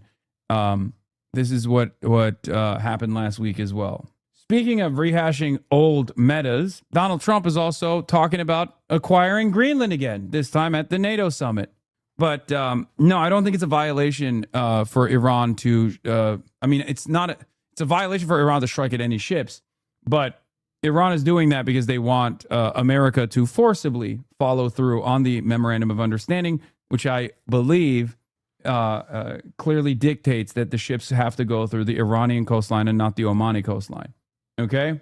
Can't believe you're this week. You will gaslight people into claiming you did not support PLATNER and will continue. I never said I did not support PLATNER in any way, shape, or form. I just said that I did not support PLATNER in the same way that I supported actual candidates that I was in the tank for, in the way that people are claiming I did. I simply stood by the position that Graham PLATNER was a better candidate than, at the time, with the information that we knew at the time, that Graham PLATNER was a better candidate than Janet Mills. I did not donate to Graham PLATNER. I did not endorse Graham PLATNER. I did not push for Graham PLATNER. I did, however, push back against ridiculous complaints coming from some people. It's not the main topic at hand, and it feels like you just simply want to, argue with me rather than cover other things that are going on in the world, even though we covered the Graham PLATNER situation for the last 3 hours. You are a subscriber or were a subscriber. If you subscribe, you can rewind. I don't think that you care about that, though. I think you just care about getting a clip so that you can plaster it all over your Discord, so that you can keep pumping it in the airwaves to make it seem like I'm the person who brought Graham PLATNER to the main stage, hand selected him. I'm the fight agency. I'm in Bernie's ear, begging him to endorse Graham PLATNER. I was very excited about him, all this stuff, which is not the case. Yeah, I was looking for cool tattoos online, cool Nazi tattoos online, and I landed on Graham PLATNER when I was hand selecting my favorite candidate. More strikes in the last 2 minutes. In Shidik and Qeshm ports, you platformed him to start with you, and your tweet claimed you did not promote him. So yeah, carry on gaslighting. You platformed him to start with. Dog, I need you guys to understand something really important.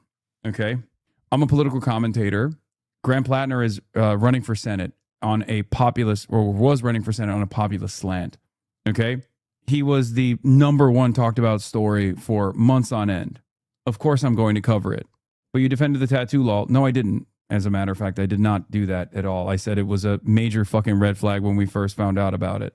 Keep going. Oh my God, this is amazing. Okay, if your entertainment is simply having an argument with a Twitch streamer, then you have already positioned yourself as a deeply unserious person. You don't have any investment in anything, really. You just want to you just want to continue the drama. And it's not even just drama. You just want to continue the idea that I am just a bad person, like a bad commentator, bad analyst, bad person in general, immoral, And everyone should hopefully understand that so they don't subscribe to this broader project. And that's what it is. I should stop getting one guide. That's what I should do. Did you defend his service in the U.S. military, as others claim? I have a broad standard across the board for veterans. I do not immediately and reflexively assume that a veteran is a rapacious baby-killing monster. That's a consistent position. Farming off of sexual assault as though it's drama is gross. Brother, these communities also literally turned genocide into a drama farming operation. The crime of all crimes. So this is expected. This is not unexpected. 2 more Iranian attacks on ships in Hormuz overnight from the Middle Eastern correspondent for The Economist. Again, with the intent of forcing vessels to stop using the Omani route.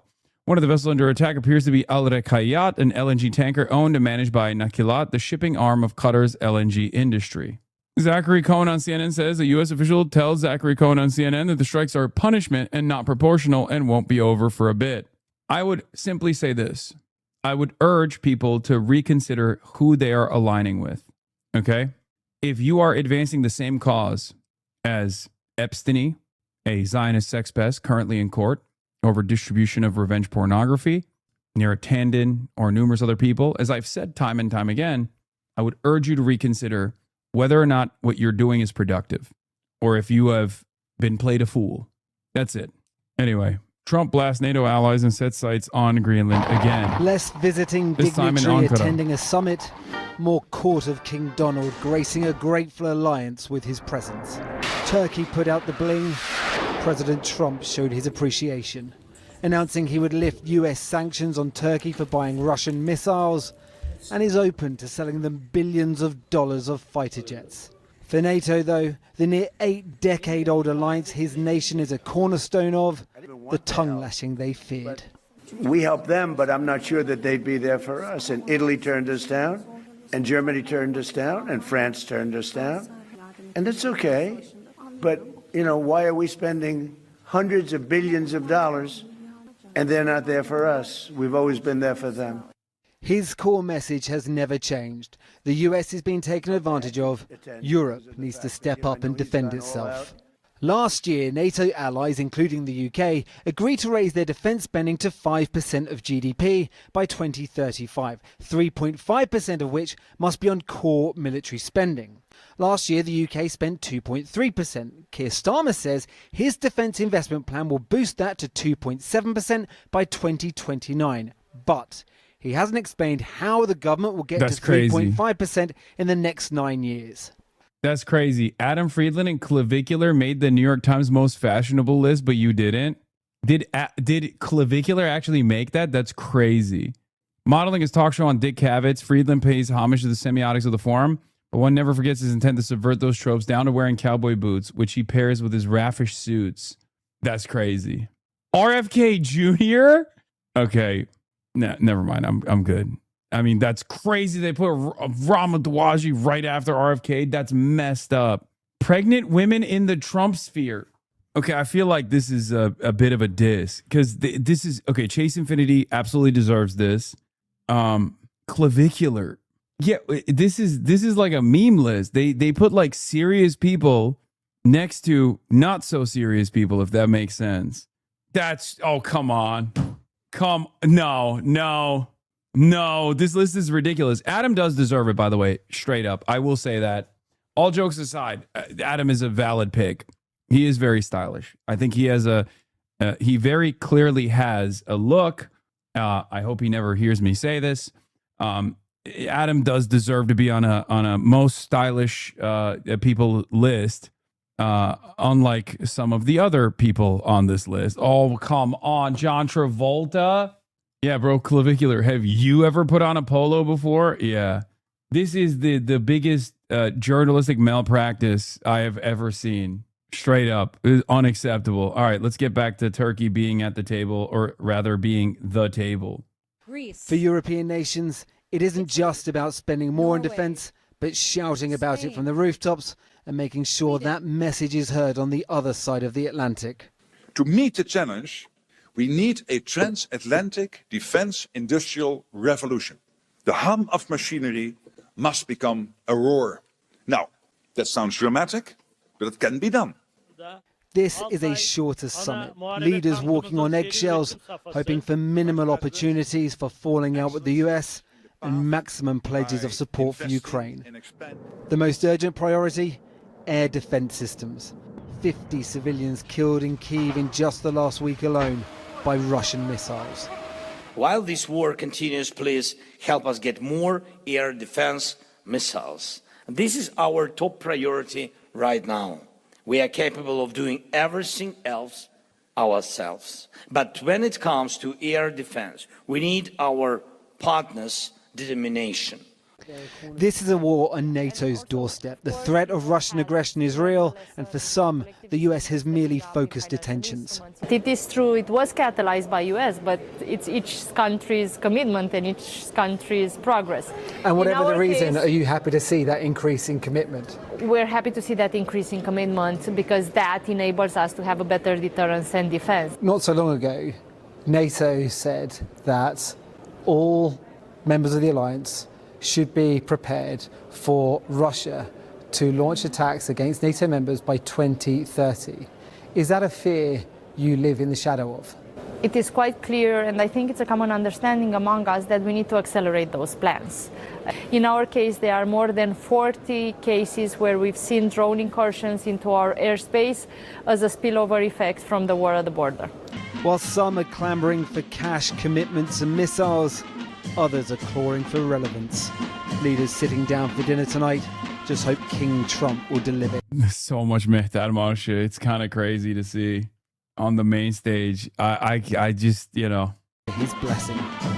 Paul McNamara, well, as you heard there, NATO allies are under pressure from President Zelensky as well as President Trump.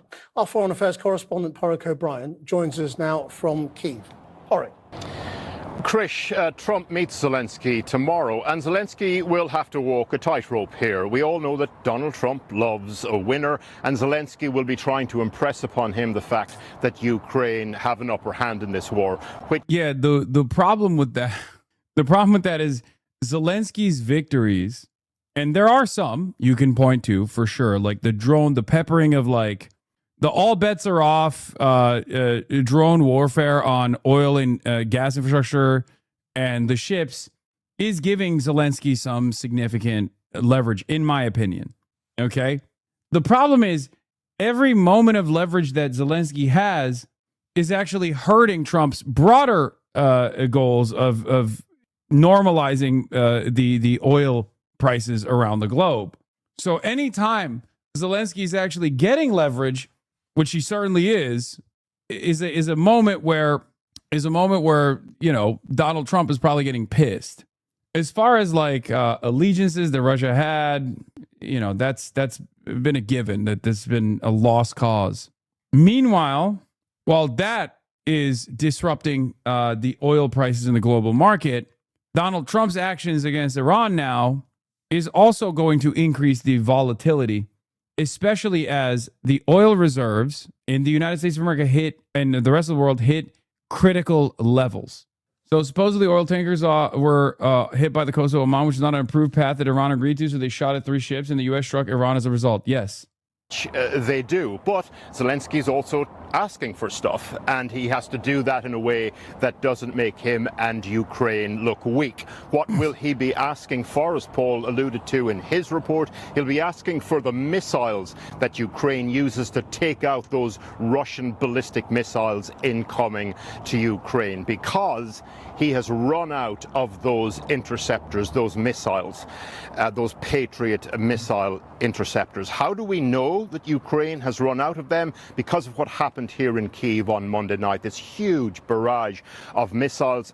Among that barrage of missiles, about 20 Russian ballistic missiles which got through. They weren't intercepted because Ukraine has run out of the interceptors. Tonight we wanted to bring you the story of one family, what that meant for one family in a neighborhood, Vishnev in Kyiv, which we visited this afternoon. A Russian missile hit an arms dump in that area. It sparked a wave of secondary explosions that destroyed or damaged homes homes in a network of streets equivalent in size to about 20 football pitches. And in one of those homes, 91-year-old Valentina Pavlivna, she was not able to get to a shelter or down the stairs to the basement of her house where she lives alone. Her home was destroyed and her son Alexander found her charred remains the following day. He spoke to us this afternoon. І тут, як почалося, жінам там було чути і все. А я сусіда позвонив, кажу, будь ласка, глянь, я не можу глянути, кажу.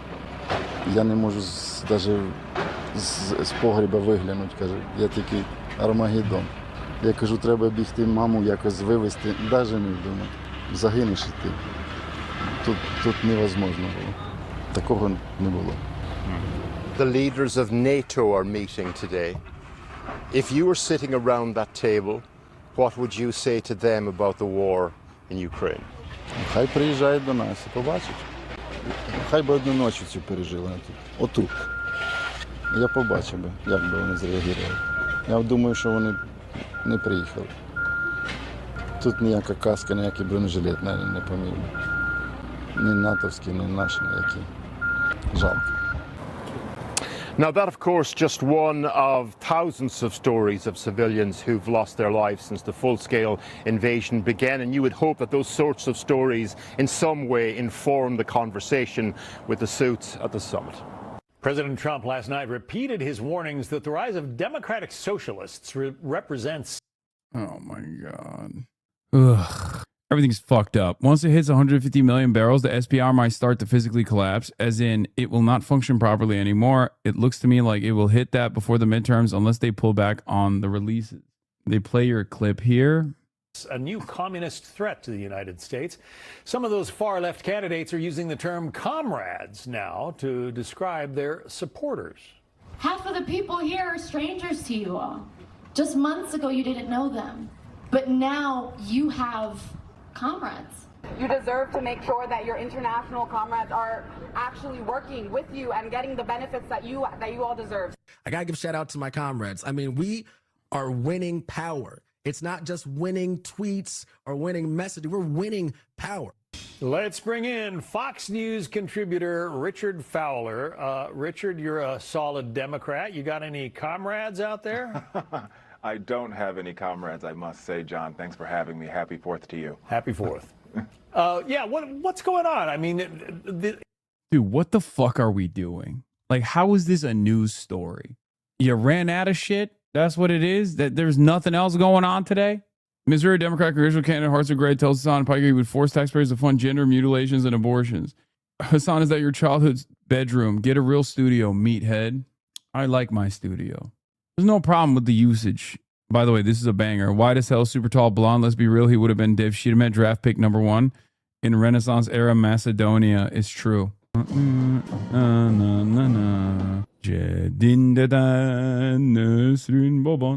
Video from Shahid Haqqani Port. Validated by network following U.S. airstrikes on the facility near Bandar Abbas in Iran. Whoa. It's fucking nuts, dude. Oof. Yeah, CNN already reported that that these are strikes that are meant to be a punishment and will not be over for a while. Is this a sort of a talking point among these so-called democratic socialists? Are they trying to get people comfortable with comrades in the vocabulary? I don't know about that. I do think the word choice of the president last night actually does matter. I think there's a distinction between communism when you think of the Soviet Union or you think of the Cold War versus what you see many of these sort of modern day American politicians and what they're advocating for. What they're advocating for is the expansion of the social safety net. Many of the programs that the American people, you and I, think are very popular. My mom is on Social Security. I know folks who are on Medicare or Medicaid. There's some seniors who live in my neighborhood who are Meals on Wheels. These are all government programs that at the time of implementation, many folks called those programs socialist, and now they're some of the most popular programs amongst the American people. And I think when you talk to some of these candidates, what they're saying is, in a world in which we see high rent, in a world in which we see the high cost of health care, in a world in which we see child care, which for many families can average $13,000 a year for an infant, up to $20,000 in some states, for just taking care of an infant baby so mom and or dad could go back to work. There's something uniquely wrong with that cost structure, and maybe, just maybe, there should be some more government-run programs that help alleviate that pain on working families so they can contribute to our economy. I want to point out that on the other side of the aisle, Republicans are watching this rise of democratic socialism in the Democrat Party and making some observations about why it seems to be gaining steam. Here's Mike Johnson, the Speaker of the House. I think quietly the Democrat establishment on Capitol Hill understands that, but they feel powerless to stop it, because if they stand up and say this is wrong, the problem they have is the energy. Why would they do that? Here's the thing. They do feel it, but there's a significant problem here, okay? The problem is Democrats run as comrades when there's an actual election, or at least close to it. When you look at, like, Democrats broadly, they are very open about how they want everyone to have health care. It's just like the truth gets lost in the minutia, okay? That's the problem. So they can't actually turn around and be like, no, we never wanted fucking Medicare for all. Shut the fuck up. We never wanted to hold Israel accountable for its genocide. Shut the fuck up. They can't say that, because if they were to say that, they would give the game away. And then no one would ever trust an establishment Democrat ever again. As a matter of fact, many people have actually arrived at that conclusion that they cannot trust establishment Democrats regardless. That's the problem. And that's also the reason why so many of these quote unquote outsider comrades have gained so much success amongst the base. Like, it's not like these are aliens that are outside of the party that are fucking voting for these candidates. They're Democrats, lifelong Democrats, blue dog Democrats, Democrats of all different walks of life, all shapes and sizes. They are the ones who are going, yeah, I kind of like this. They got a little pep in their step, as opposed to the fucking ancient fossil that I voted for that didn't deliver any on any of these fucking promises that they made year over year. No one wants to interrogate or examine why Democrats are voting for these people. Why are they voting for these people? If this is so far beyond the way that the National Democratic Party has presented their platform, whether they were sincerely in defense of it or not, or whether they were using, different terminology in an effort to not give the game away or not, doesn't matter. The people's perception, if you ask the average Democratic Party voter, if they think that the Democrats broadly are supposed to be in defense of Medicare for all, they would say yes. Okay? That's what they would say. The notion that you are voting for a Democrat because the Democratic Party is going to give you the most reasonable policy prescription on maintaining private health care insurance is idiotic. No one is making that assessment. They just think one party wants to take health care away, the other party wants to give more health care. And they go with the more health care please party. The problem is the more health care please party also needs to please the donors. And therefore, they're not actually invested in giving more health care please. Now you got an alternative. Now you got an alternative that actually is invested in fighting for it. So now, of course, people are going to choose to vote for that person. That's the real problem in the Democratic Party. They want to discipline the voters. They want to actually whip the voters into shape to just shut the fuck up and vote for the centrist, for the neoliberal. But they can't. And that's the panic. And the old school methods of consistently claiming if you actually vote for a Medicare for all candidate, a change candidate, then, people in the South are going to be really scared about that. Don't do it. It's not working anymore because the appetite for change is there. Okay? The excitement, the money, the grassroots is on the side of the insurgent left. And this is a threat that we have never seen before in the elected system of our government. He calls democratic socialists or socialism, he says it's a threat. What do you say, Richard? There's a lot of things that are a threat. I don't think the ideal of fighting for lower healthcare costs is a threat. And to be honest with you, I think there's a lot of Americans that are frustrated with the Democratic establishment, and they're also frustrated with the Speaker of the House. And here's why, because they see folks like Elon Musk, like Jeff Bezos, both individuals that have benefited or are currently benefiting from high-priced government contracts, or some of the big banks, John, that in 2008 got big bailouts from this government, corporate welfare, right? And they're saying they got a bailout. Me and my family never got a bailout, and we continue to struggle. And one of the reasons why we feel like we're continuing to struggle is because many of the folks we have elected to Capitol Hill have neglected our pain. They've neglected our suffering, and they've only done the bidding of their top donors. And the result of that, you see it in the One Big Beautiful Bill, which is a tax giveaway to millionaires and billionaires, and it took away money from food stamps. Do you think about the term insurgent left as an attempt to paint them in the same brush? No, I use that term. I've been using that term. I don't shy away from using that term. I've been most commonly referring to the left populists as the insurgent left. It took away money from Medicaid, and it gave it to folks who didn't need that money, folks who are millionaires and billionaires who have tons of extra money left over in the bank after they pay their taxes. One guy who is not lauding the presence of Democratic socialists is Senator John Fetterman from Pennsylvania. He says that anti-Semitism is becoming sort of, well, a norm. Listen. There's that strong correlation, anti-Israel, drifting into anti-Semitism, very, very intensely anti-American. And now just here, that individual also believes. This is literally just what Benjamin Netanyahu said earlier on Fox News, by the way. This fucking ogre is just, I assume he's looking at talking points. America. Whenever he does this kind of thing. But like, this is straight up, this brain broken ogre. He's not looking at talking points he can't read. Okay, he's just trying to remember the talking points then. Deserved 9/11. And of course, Israel deserved the massacre of 10/7. That's been building. Saying that, Richard, final thought. He's a Democrat senator. Listen, I respect Senator Fetterman. I do disagree with him, though. Just this week, we saw some of our colleagues at the Roosevelt Library. One thing that TR talked about was the idea that the most patriotic thing you can do is criticize the person that's in office. And that's so uniquely American. And I think you can say you have a problem with the Israeli government without being anti-Israel or without being anti-Semitic. And I think the ideal of fighting for more social programs here at home is uniquely distinct from saying that there's problems in our foreign policy. And I think when you try to sort of combine the two, that's indeed problematic. And I often think that's mis and disinformation to many people in the audience. All right. Richard Fowler, we'll talk more about this down the road, I'm sure. Richard, thank you. We'll be right here. Good to see you, John. Good. Be sure to like and subscribe for all the Fox News latest on YouTube and catch full shows streaming now on Fox One. And we are less than 3 hours from tonight's debate. It will be the first of two happening at Wood TV this week. Tonight is the Democrat. Hell yeah, Wood TV, baby. That's what we're fucking locked in on. That's what we're tuning into in 10 minutes. Ladies and gentlemen, start your engines. We are watching. Bro's never coming back on Fox. No, that's no. He is the defender of the Democrats on Fox. He's on Fox all the time.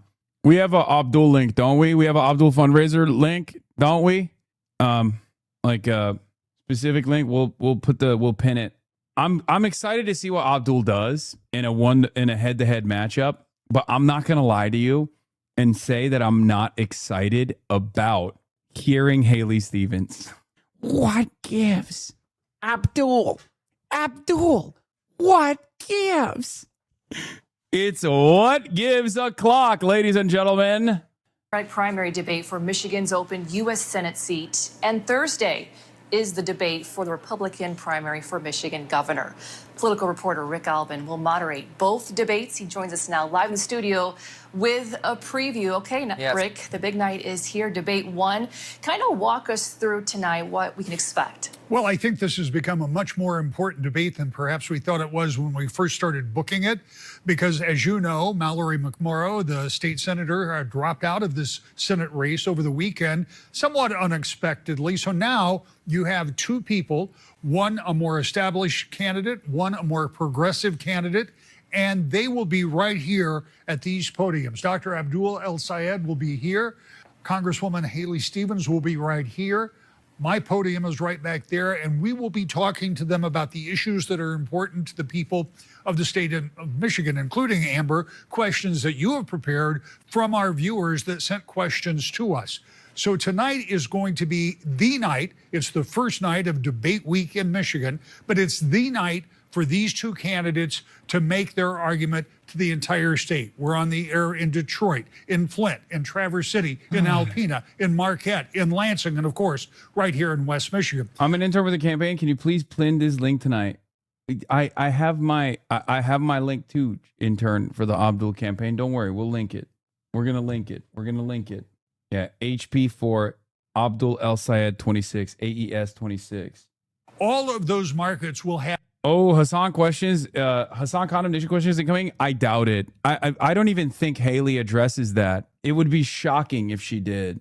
I think it's going to be like I don't think Haley Stevens has the charisma to do this, but I think she's going to try to navigate a conversation around a connection between Abdul and Graham PLATNER. The advantage that Haley has here as a woman is to, drive home the misogyny allegations somehow, to be like, well, you didn't see what was so wrong with him because you're a misogynist, probably. But I don't think she'll bring that up, because that demonstrably was a failure for McMorrow.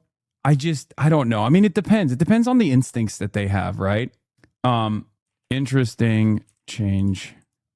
Anyway, there is a National Review. Noah C. Rothman at National Review went on CNN. Jake Tapper, of course, invited him on to talk about this campaign after Mallory McMorrow dropped out. Let's take a look. There are some interesting statements that Jake Tapper makes here that changes the tone that he has covered me and this race with, and I find that very interesting. We'll take a look at it. Michigan got a little bit more intense on Sunday. Mallory McMorrow dropped out, narrowing the field to 2. It's a must-win seat for Democrats. Democratic voters will now decide between Michigan Congresswoman Haley Stevens, more of an establishment figure, and former state health official Dr. Abdul El Sayed. He's a candidate running from the Bernie Sanders wing of the party. Does El Sayed have a better chance of beating the likely Republican nominee, former Congressman Mike Rogers? What do you think, Jim? Well, it's a two-stage process, right? I'm on the phone with some of my friends. I'm from Michigan, some of my friends who have working in the state right now in politics. El Sayed does have the momentum on the ground when it comes to activists. However, Haley Stevens does have the money and the attention and the ability to now garner support. She does not have the attention. She just has the money. That's it. And the attention born out of the money. But the money beats the money. That's the only time where we have seen success in the entire history of post-Citizens United American elections, and even pre-Citizens United American elections. For the longest time, I believe it was like 97% of races were won by the side that had more money, the side that spent more money. There have been a lot of defeats by the insurgent left candidates that were not able to outraise. We're not able to outraise their oftentimes AIPAC-backed and outside expenditure-backed candidates. Hasn't endorsed anybody, so her supporters are still out there, so we don't know exactly which way they go. As if one person told me today, it's a jump ball to see what will happen. Against Mike Rogers, this could be the state, I will say this as a Democrat, this could be the state that surprises the country. You could end up having Mike Rogers win the Senate race in Michigan and Sherrod Brown win the Senate race in Ohio. Like, we could end up seeing something very different happen on Election Day than maybe many people suspected 6 months ago. How do you see the race? The Democratic Senate, specifically the primary. Yeah, so the New York Times alleged, not me, the New York Times alleged that when the bottom really fell out for McMorrow, who was a rising star in Democratic politics when resistance was the name of the game, fell out when she criticized El Sayed for campaigning with Hassan Piker, an influencer who has specialized in saying inflammatory things like accusing one anti-Hamas individual of being a pig dog, of saying that the United States deserved 9/11, of saying that he prefers Hamas over Israel, et cetera, et cetera. She tepidly criticized that, and that was where the bottom falls out, which is why it doesn't matter to me that McMorrow is out of this race. The problem is within the Democratic Party's primary electorate. Of course, the National Review guy is like, the problem is with the Democrats, which, for the record, certainly is an opinion that Jake Tapper also agrees with. Okay? If you're mad about the insurgent left, you absolutely maintain this position. It doesn't matter who this position is coming from. Okay? But yeah, Islamophobia equals tepid criticism. By the way, no better example of the permissibility of Islamophobia. Yeah, just like turning around and claiming that I'm an anti-Semitic terrorist, like terror jacketing your Muslim opponent and then trying to connect them to a synagogue attack, a failed synagogue attack, is perfectly permissible. It's just tepid criticism. It's not tepid. This is what they want. This is what they're going to get. And but coupled with the news that we're getting from Maine, it seems like the Democratic primary voters are subordinating what they understand to be good sense and character in order to elevate individuals who channel their passions. And that's a big mistake. Well, actually, that's going around, right? The Republicans have been doing that for about a decade. The question now is, people don't trust the establishment. They don't trust the institutions. So for those Democrats who are more establishment Democrats, they need to listen to this. They need to figure out how they can become more vociferous argumenters for the outsider's view about changing the establishment and changing the institutions with policies that fit more inside of the kind of 40 or 35 yard lines of democratic politics, small d, democratic politics, where we can all agree. And we don't see, I think, the more establishment centrist Democrats having that kind of a voice where they put their chest in it a little bit about taking on the institutions. Do you think that Mike Rogers, assuming he becomes the Republican nominee, will have an easier time beating one of these Democrats more than the other? I think he'll have a marginally easier time against El Said's candidacy. That is not to say that this is a year that's going to favor Republicans, and it's definitely a swing seat that could go either way. But if Mike Rogers' campaign was choosing the candidate that they would go up against, it would not be the establishmentarian Democrat who's won competitive races in competitive districts before. It would be the outsider who's not really very well vetted, who has a penchant for saying things that are inflammatory, that enliven a very narrow sliver of the electorate. Yeah, totally. Anti-Israel sentiment is just a narrow sliver of the electorate, famously. Okay? Pro-Medicare for all, just a totally narrow sliver of the electorate. As opposed to the fucking carpetbagger who lives in Florida, who is a mercenary for Big Pharma, who's made decisions that have led to the opioid epidemic in this country. Definitely. It's just, oh, God, they're just begging. I mean, there's not a lot of differences between this and fucking the debate started, did it?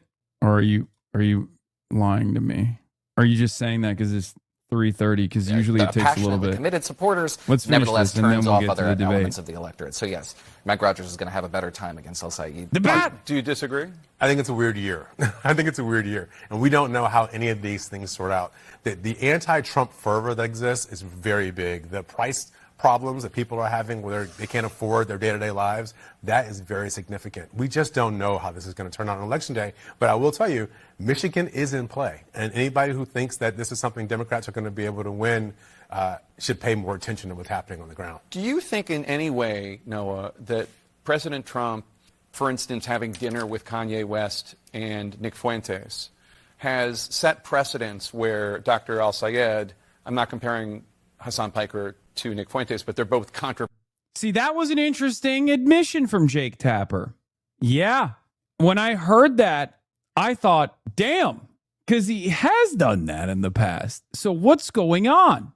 I mean, even, first of all, he is making that comparison, obviously. He's implying the comparison. However, it is interesting that he mentions that he's not making this comparison. I feel like these guys were not so careful with this comparison in the past. They were playing fast and loose with it. It's interesting. Controversial and polarizing, that it kind of has just changed the way that people look at these things. It's possible not to defend the president's conduct, because I think he has a tendency to, again, subordinate that kind of discretion to anybody who flashes a smile at him or bats their eyes at him. That's not something that it lends itself to steady leadership. However, I don't think Democrats are modeling themselves on anything the president has done or saying that the president has given us some kind of permission structure to be our worst selves. They wouldn't admit that to themselves, nor would they, I think, behave that way in public. What they're responding to is organic enthusiasm from their base voters that all of us can see, that all of us can sense in the water. It's not something that, I don't know if they can thread the needle that you're describing. How is Chuck Schumer going to say, well, we need robust policies that channel progressive enthusiasm, when what voters want is somebody who's going to attack Israeli supporters in anti-Semitic terms, who's going to say, this is what HasanAbi did, this is what the New York Times said, the bottom fell out of McMorrow's campaign. I don't think that that's the issue in... Yeah, no, the New York Times didn't say that Mallory McMorrow had to concede because the bottom fell out of her campaign because anti-Semitism is awesome. Okay? I don't think they said that. As a matter of fact, the New York Times also didn't even go so far as to call me an anti-Semitic podcaster or even a controversial one, as a matter of fact. It just said leftist, far left streamer with a history of comments that, a far left streamer that has accused Israel of maintaining an apartheid. This particular race, I think the questions are about the cost questions taking on the establishment. And yes, it is a problem that they also have these anti-Israeli or in some interpret anti-Semitic views. That is a problem. But for the most part, Democrats just want somebody who's going to take on the establishment and mix things up in Washington. Yeah, I mean, I think you guys disagree. You see the same phenomena. You say they're doing it despite it, and you're saying they're doing it because of it. Yeah. Democratic Senate. Interesting perspective. Where is this goddamn debate, man? Where's the debate? Where is the debate? The people want the debate. Unique insight into this insurgent run as Donnie for a year. Hopefully they'll release it. The bat starts at 4 p.m. your time. I thought it was 3:30 p.m. my time. What happened? What's interesting is CNN has unique insight into this insurgent run as Donnie has been following some of the work I've been doing for years and worked on a documentary and put it on a documentary for CNN. Hopefully they'll release it. The bot is at the top of the hour. Got it. Okay. This was a good take, by the way. I mean, I've already covered this. And it was a good take because a lot of people got mad at it. A lot of Zionists got mad at it. Mamdani more popular than Netanyahu among U.S. Jews. The AP poll suggests that Mamdani's positions on Israel have not prevented him from maintaining a net positive image among American Jews overall. Perhaps you meant to say that Mamdani's positions on Israel have helped in maintaining a net positive image among American Jews overall. Yes. No, I have the link. Abdul's doing an interview with Wood TV on the link that I'm on right now. Yes, I saw the Gasparino. Yeah, I wonder why Mamdani is 32 points more popular amongst American Jews than Benjamin fucking Netanyahu. Perhaps American Jews are American. They have American interests. Perhaps American Jews are not so single-mindedly invested in the defense of Israel in the way that it is presented in mainstream media. I don't know. What the fuck would I know? I'm presented as a radical anti-Semite. No longer similar to Nick Fuentes, but not so dissimilar from Nick Fuentes, it seems, but not the same. But, perhaps this kind of racialized animus that they're trying to cook up against Muslim candidates who are anti-Zionists, whether they be Zohran Mamdani or Abdul al-Sayed, is complete and utter fucking bullshit. And most American Jews look to this and go, I agree with him. Let's take a look. I can speak for myself. I love and revere Judaism and the Jewish people. I love and revere Palestinians and their tradition and culture and history. I love and revere the kids that I was supposed to serve, or I've been serving thank you for the in 25. Wayne County, and the 10 million people I hope to serve here in Michigan.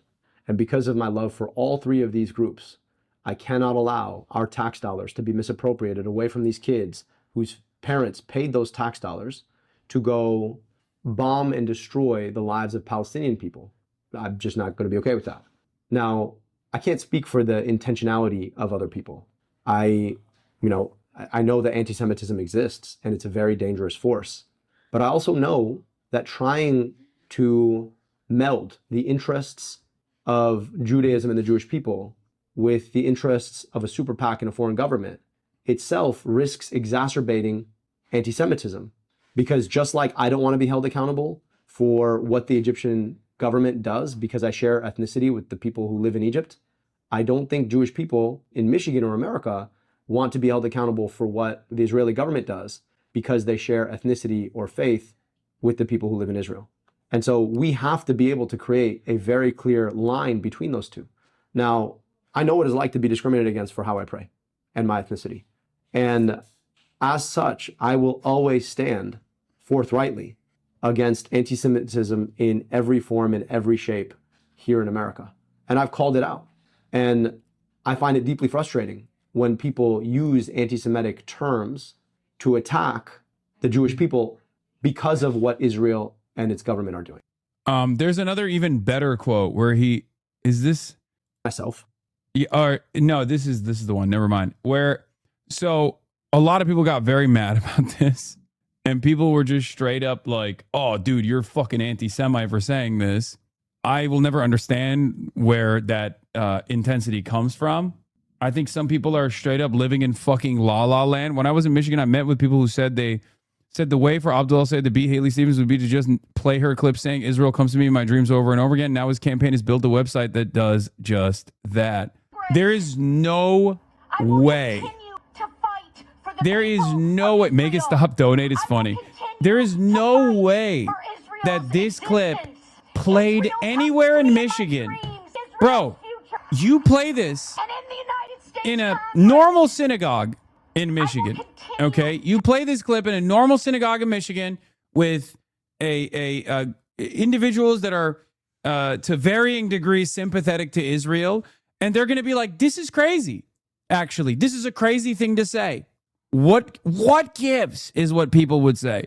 Okay, because it's insane. It's an insane thing to say. Now I want to see what happens when you click on more Haley. Hold on. Oh no! Maximum Haley! Israel's existence. Israel comes to me in my dreams. I see Israel's future. United States Congress. Oh yeah, William Lawrence. Yeah, I'm down to help out on that one. He's a really interesting candidate himself. For Israel's existence. Israel comes. What gives? As a United States member of Congress, I will fight for Israel's a crazy thing to say. You don't even have to be anti-Israel to think that's ridiculous. Yeah, this is one of those things where it's like, yo, you're laying it on too thick. Like, that's crazy. What the fuck? Anyway, my girl is on. Sorry, my show is on. My girl is on. Getting it done. What do you do to maintain, retain, and expand the manufacturing base that has been such a critical part of Michigan's economy? Yeah. Well, I think the advocacy and the leadership that we deserve, that Michigan deserves in the U.S. Senate, is about focusing on the consistency, certainty for businesses. You know, they can't wake up every other day to another trade rule or another tariff. You know, we had 55 tariff announcements in 100 days. And that really caused things to go out of whack, you know, here in the west side of our state, certainly, you know, in the east side. And then you see it up in the UP, you know, with small business revenues being down. A trade war with Canada, that doesn't work. So those are the complaints. But the solutions about how to do 21st century. Yeah, this is actually the to counteract our facts website about him. What Abdul said / what Abdul did. See for yourself a growing list of the big claims, brags, and promises Abdul said made and what really happened. We eliminated $700 million in medical debt for Wayne County residents. Fact check. Abdul said overstates claim. He erased $700 million in medical debt. Abdul said he removed lead from Detroit's elementary schools. Detroit public schools shut off all drinking water after test shows. I like that. I like that they're like, no, it wasn't sufficient enough. And then, of course, all the shit that Abdul said he would make sure that folks were safe in Wayne County Juvenile Detention Facility, that he rebuilt the entire facility from the studs. Flooded with sewage and garbage, Michigan's El Sayed said he rebuilt the troubled Detroit area juvenile. This is from Town Hall, by the way. This article about Detroit public schools shutting off all drinking water is from 2018. Interesting. Yeah. Abdul said his PAC Southpaw would harness all the people power from his failed 2018 gubernatorial campaign and put it behind the great progressive candidates. El Sayed PAC spent majority of fund on consultants. El Sayed's PAC spent paltry sum on candidates big on consultants. Abdul said he was a physician. Abdul did... Oh, they're saying they're hitting the physician line. He had been in public service for 10 years. He spent the rest of his adult life running for office, running a podcast as a graduate student. Abdul said he turned around a broken animal care system in Detroit as health director. They're saying that heartbroken citizens blame Detroit animal control. Wait, half of these are from like literally like during his tenure or before. What the fuck? It's such a sleazy attack. It's literally fundamentally true. It's just how time works. It would have been saying like a 10-year investment bill isn't reaching the funding levels 2 years in. No shit. There's 8 years left. Yeah. I mean, if this is what they got, oof, it's not good. It's not looking too good. It's also not great that you can't click on the articles. Certainly not great that many of the articles are from a time when the timeline is not matching up. Yeah. Also, doing a whole like here are our lines of attack. This is not the sign of a winning campaign. Running a negative ad, like running a negative attack ad against Abdul El-Sayed, is supposed to be issued by PACs so that you have some plausible deniability. Okay, having a campaign straight up be like, here are the bullet points as to why this guy is bad, failed to reach like a significant standard. One of it is literally fucking saying that he lied about being a doctor when he didn't, right? Having only screenshots of article headlines. Oof. Whereas this is obviously a joking response. If you want to read this one, pretty much shuts down the attack right away. El-Sayed claimed to have already erased $700 in medical debt. Untrue. In the comments of the Free Press and a TV ad for his campaign, neither he nor the health department has done so, according to a fact check done by the Free Press, which, by the way, Detroit Free Press endorsed Mallory McMorrow. Just saying. El-Sayed did, as Wayne County Health Director, a position he held before leaving to run for the Democratic nomination for Michigan's open U.S. Senate seat, helped put in place a program to eliminate that level of debt. An effort still touted on the county's website. Oh, I'm sorry. So he secured funds to eradicate $700 million of medical debt, and the program started, and the program is still continuing. The comment is correct, but nowhere near that level of medical debt has in fact been erased thus far. That's awesome. That's fucking dope, man. Thank you. This is reminding me of like Bernie Sanders levels of attack when they would just hit like the minutia, the most insane like, oh, Bernie Sanders says he wants Medicare for all, but what if someone doesn't get Medicare in this plan? What if 8 people don't even get Medicare in this plan? Could you technically say it's for all? It's like, it's just so bad. You are 1% pretending to be a part of the 99%. Lemau. Dog, do you see this? I'm wearing a suit. You can't even say I'm pretending to be of the working class any longer. I got the suit on. Okay? I got the motherfucking suit on, bitch. Fuck you mean? It's big baller time. You understand? Columbia is out. What gives? Columbia's out. I'm going to kill myself by. Don't do it. I thought it was important to talk to you and get your perspective as somebody who has been a member of the legislature, somebody who has been in charge of the party. How important are primary elections? And as we prepare for this debate, how important are these moments as your party is going to select a candidate for an open U.S. Senate seat?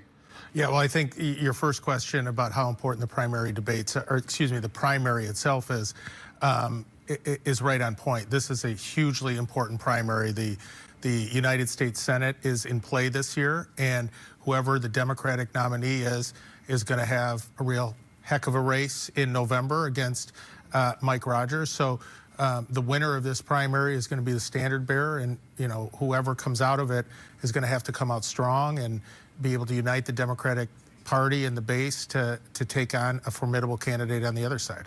If memory serves me, in your time as chairman, you were pretty successful in having candidates that didn't have primaries, which there is a certain advantage to that because there are things said in primaries that can't be unsaid in the general. But there is also the other school of thought that a robust primary can really kind of strengthen candidates as they move into the general. Is there a preference from your standpoint? Yeah, look, you can make good arguments on either side. I think the reality is we have a robust primary.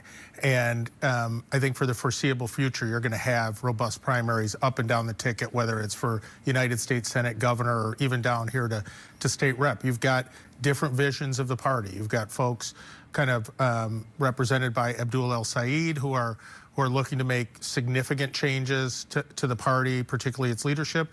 You have other candidates like Haley Stevens, who's I think wants to make change, but might not, represents a little bit more of kind of the establishment part of the party. So there's going to be those fights that come up. I think the important thing for Democrats is that people keep it to issues, positions, policies, beliefs, and not get personal and really focus on what's important, which is going to be winning the seat in November. Yeah, and as you point out, that's going to be quite a race because we already know that Mike Rogers has an established campaign mechanism out there. He came within that close 2 years ago. But there are some changes. Donald Trump is not on the ballot. At least his name is not on the ballot. And so that may make some change for Republicans. But when it comes right down to it, this isn't just about representing Michigan, although that's the most important part. This is about control of the United States Senate. Yeah, it's a national race. I mean, gone are the days when sleepy Michigan Senate races really didn't mean much except to the people in Michigan. This race and a handful of others around the country are going to determine control of the United States Senate. And for Democrats, and I think for independents and some others as well, making a strong message to put a check on Donald Trump and his presidency is something that's very important. So this seat is going to be, I'm sure there's going to be all eyes on the debate here around the country here, Rick, and there's going to be all eyes on the race here from now until that first Tuesday in November. You know, we have had in this state a long-tenured set of senators with Carl Levin, who was there for 36 years, Senator Debbie Stabenow there for 24 years. And now all of a sudden, we're going to have a 2-year senator who will be the senior senator from Michigan. I mean, that's unusual for us. Very unusual. And so this all kind of happens as the Senate is in play. And as you pointed out, he did Newsmax? Point on it, but the Democratic I'm Party sorry. is... That is a level of desperado I never thought. Dude, Newsmax? Chris Cuomo's outlet Newsmax? Adam Friedland doesn't do fucking Newsmax any longer. Oh my God. Oh my God. BB, go on OAN. Dude, isn't that News Nation? Wait. No, Newsmax is even worse. Newsmax is the right-wing one. I was thinking of News Nation. Oh my God. Newsmax is even more insane. Oh, Newsmax is where people go when they're credibly accused of sexual assault at Fox News. My mistake. Newsmax is like, dude, Benjamin Netanyahu, go on Mike Lindell's television network next. Spoke with Israeli Prime Netanyahu on Fox News Times 2, CNN, Newsmax in under 48 hours. He tells Greta that the Iran war started when Iran was on the verge of making nuclear weapons. 1 week ago, June 1st, he said the war started when there were already atomic bombs in Iran's hands. Benjamin Netanyahu. Mr. Prime Minister, nice to talk to you again, sir. Bro, this is insane. This is like, I'm telling you, this is straight up like, this is if he went on the Lindell television, Lindell TV. Holy fuck, Big Yahoo is desperate, dude. Holy fuck. Benjamin Netanyahu might do Fortnite Friday at this point. Not to say that there is any desperation in doing Fortnite Friday. It's the greatest and most reliable source in news media. This is wild. Why is this flag so shiny? Because it's fake. Because it's fake. All right, let's hear what else he had to say. Good to talk to you, Greta. Mr. Prime Minister, President Trump. Wait, Scott Jennings was sweating on CNN when they asked him to call McConnell? Do you think he'd be willing to into the show? You know, I wasn't really expecting him to call this morning, to be honest. So when the phone rang and I was able to talk to him, I was frankly pretty grateful. I mean, Right now, the only existing evidence of Mitch McConnell's proof of life is notorious liar, serial fabulist Scott Jennings, Trump defender, Trump supporter Scott Jennings, claiming that he had a long and extensive conversation with Mitch McConnell. That's his proof of life. It's awesome. Jack Kimball, what is this? Oh yeah, MTG went on The View and said some crazy stuff I heard. Spoke to my old friend Mitch McConnell this morning, the senior senator from Kentucky. He's still recovering in the hospital. We talked just shy of 45 minutes. He's so sharp. Just like he always lets me do all the talking. He's a great listener. After that, we prayed. This is fake, by the way. This is a parody account. After that, we prayed silently for a while and had a staring contest. Just like always, he beat me. I told him we want to see him back at work as soon as possible. Yeah, once again. So that's a parody account that's making fun of this Scott Jennings take, who, like I said, is the only person in the United States of America who's offering proof of life for Mitch McConnell, which, you know, you got to take his word for it, obviously. I reposted it, said, we're branding McConnell to levels we haven't seen with Brandon. I spoke to my old friend Mitch McConnell this morning, the senior senator from Kentucky. He's still recovering in the hospital. We talked just shy of 20 minutes about Iran, Ukraine, the unfolding situation in Maine, my visit to the TR Presidential Library, and even a little bit of Senate history. I told him we want to see him back at work as soon as possible. As I said, I've known him since I was a teenager. If it hadn't been for Mitch McConnell and the McConnell Center at the University of Louisville, I would never have been able to go to college. He's been my mentor, and he changed the trajectory of my life. So, when things happen. Wait, Thune also? McConnell talked to Thune and Barrasso yesterday and today, respectively. Per Thune spokesperson, Leader Thune spoke with Senator McConnell yesterday by phone. So what's going to happen when we find out that he's dead and has been? Okay? What then? I guess nobody gives a fuck about the truth at all. So no one will be punished. Bro, his wife flew to China moments after he had a cardiac arrest. Okay? His wife is not even here. She was too busy going to China to talk to the vice president of China. What the fuck are we talking about? Check that. Somebody that's going to serve our local community like Gerald Ford did. I want roads fixed. Working for things that are positive. Dude, she said, Gerald Ford, hold on. An open U.S. Senate seat. 2 candidates. 2 visions for Michigan. Abdul El Sayed. There really is an opportunity to either pick politics as usual or politics is different. And people desperately want politics is different right now. U.S. Representative Haley Stevens. I see this as a made in Michigan moment, and we have a story to tell, and we need a champion in the United States Senate. Who earns the chance to carry the Democratic banner into one of the most consequential Senate races in the country? The choice is yours. Live from the Wood TV studios in Grand Rapids and your local election headquarters. This is night 1 of Debate Week in Michigan, Democratic Senate primary. Good evening. I'm Rick Albin, your moderator for tonight's debate, along with Amber Crisco, who will be here with viewer questions. Candidates, welcome to you, and welcome to viewers across the state. Beast mode. The way they started that, I'm fired up. WLNS in I'm Lansing, fucking fired and up, partners dude. in Detroit, Marquette, Alpena, Traverse City, and Flint. It's time this for debate. truly is Debate Week in Michigan. HasanAbi, try not to laugh for the next hour. Challenge impossible difficulty. No, Each not when my question girl goes to Haley each is on. for a 60-second response in an order determined by a drawing earlier in this process. A 30-second rebuttal will follow after each candidate has given their initial response. I'm already smiling, thinking about possible change to that would be for the final question. Depending on how much time is left in the program, we may eliminate the rebuttal or adjust the length of time to answer the question. There is no opening statement. There will be a 60-second closing. It is time for our first question in Debate Week in Michigan. Again, welcome to both of you. The first question will go to you, sir. The number one issue facing people from coast to coast and right here in Michigan is no surprise. It's inflation, it's affordability. Everything costs too much. You can't fix it all. But if you're elected to the U.S. Senate, tell me one proactive thing you would do to make Michiganders' lives more affordable. 60 seconds, sir. I've been up and down my state, 110 different cities, 450 public events. No matter where I go, people say the same thing. I just can't afford to live here anymore. I am so worried about the price of groceries. I can't afford my gas. It's $5. I'm worried about getting sick because I can't afford my deductible. There's a number of things we need to do. Number one, we need to tackle healthcare by guaranteeing everybody healthcare without a deductible, a premium, or a copay through Medicare for all. Number two, we need to stand up to the monopolies and oligopolies that are picking our pockets. Number three, we need to stand up to increase wages. And that means standing with unions like the UAW and the nurses who've endorsed us. It means making sure that we are standing with Michiganders in their moments of crisis by making schools somewhere that our kids can go, by addressing the potholes that cause punctured tires every time you try to drive anywhere.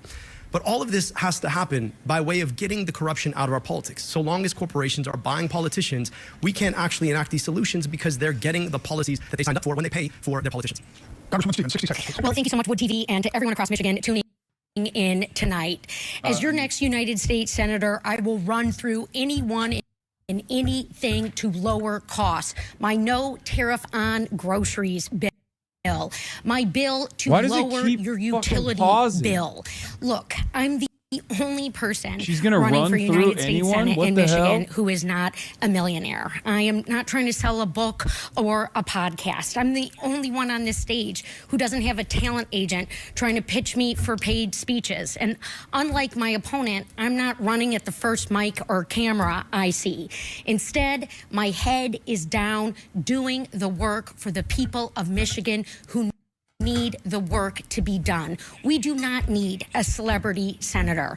We need a workhorse. And as the most effective lawmaker for Michigan in the House of Representatives, if you want a fighter and an effective leader for our state, that's me. Dr. El-Sayed, 30 We also seconds. don't need politicians bought off by corporations.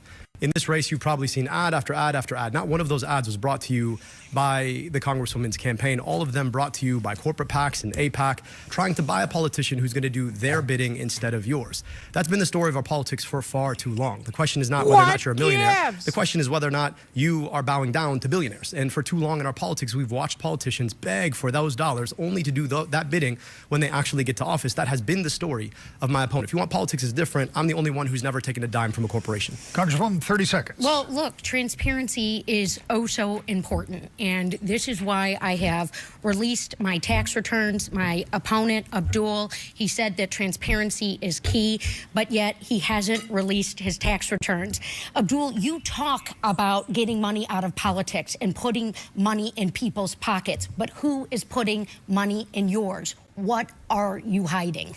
Moving to our next question, it'll be first to you, Congresswoman, with a 60-second response. The Trump administration had been negotiating an agreement to end the conflict in Iran, but within the last hour, we are told that the United States military has launched a series of what they call powerful strikes after commercial ships were struck in the Strait of Hormuz. The question is, what should our policy be going forward with Iran? 60 seconds. Well, our next United States Senator has one mission and one mission only, and that is to fight for the people of Michigan and represent the people of Michigan's interests. Donald Trump selling us out to this war in Iran that no one asked for, that is raising costs for every Michigander, is totally unacceptable.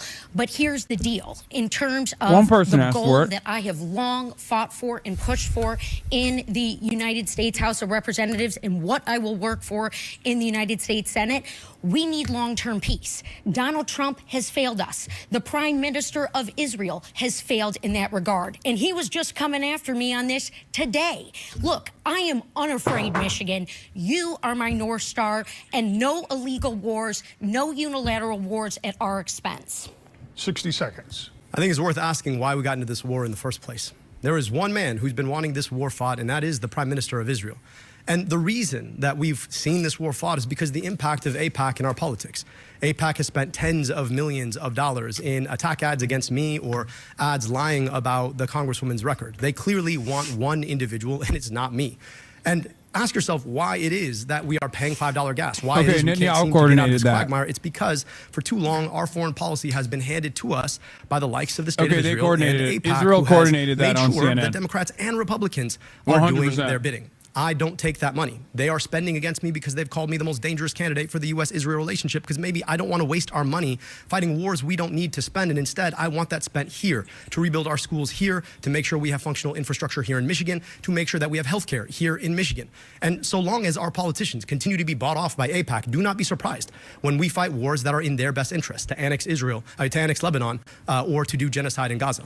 Congresswoman, 30 seconds. Well, Abdul, I would say no one is afraid of you. And in fact, the GOP is spending thousands of dollars to prop up your campaign because they think they will make it easier for Mike Rogers to win if you are the nominee. I do not plan to make anything easier for Republicans.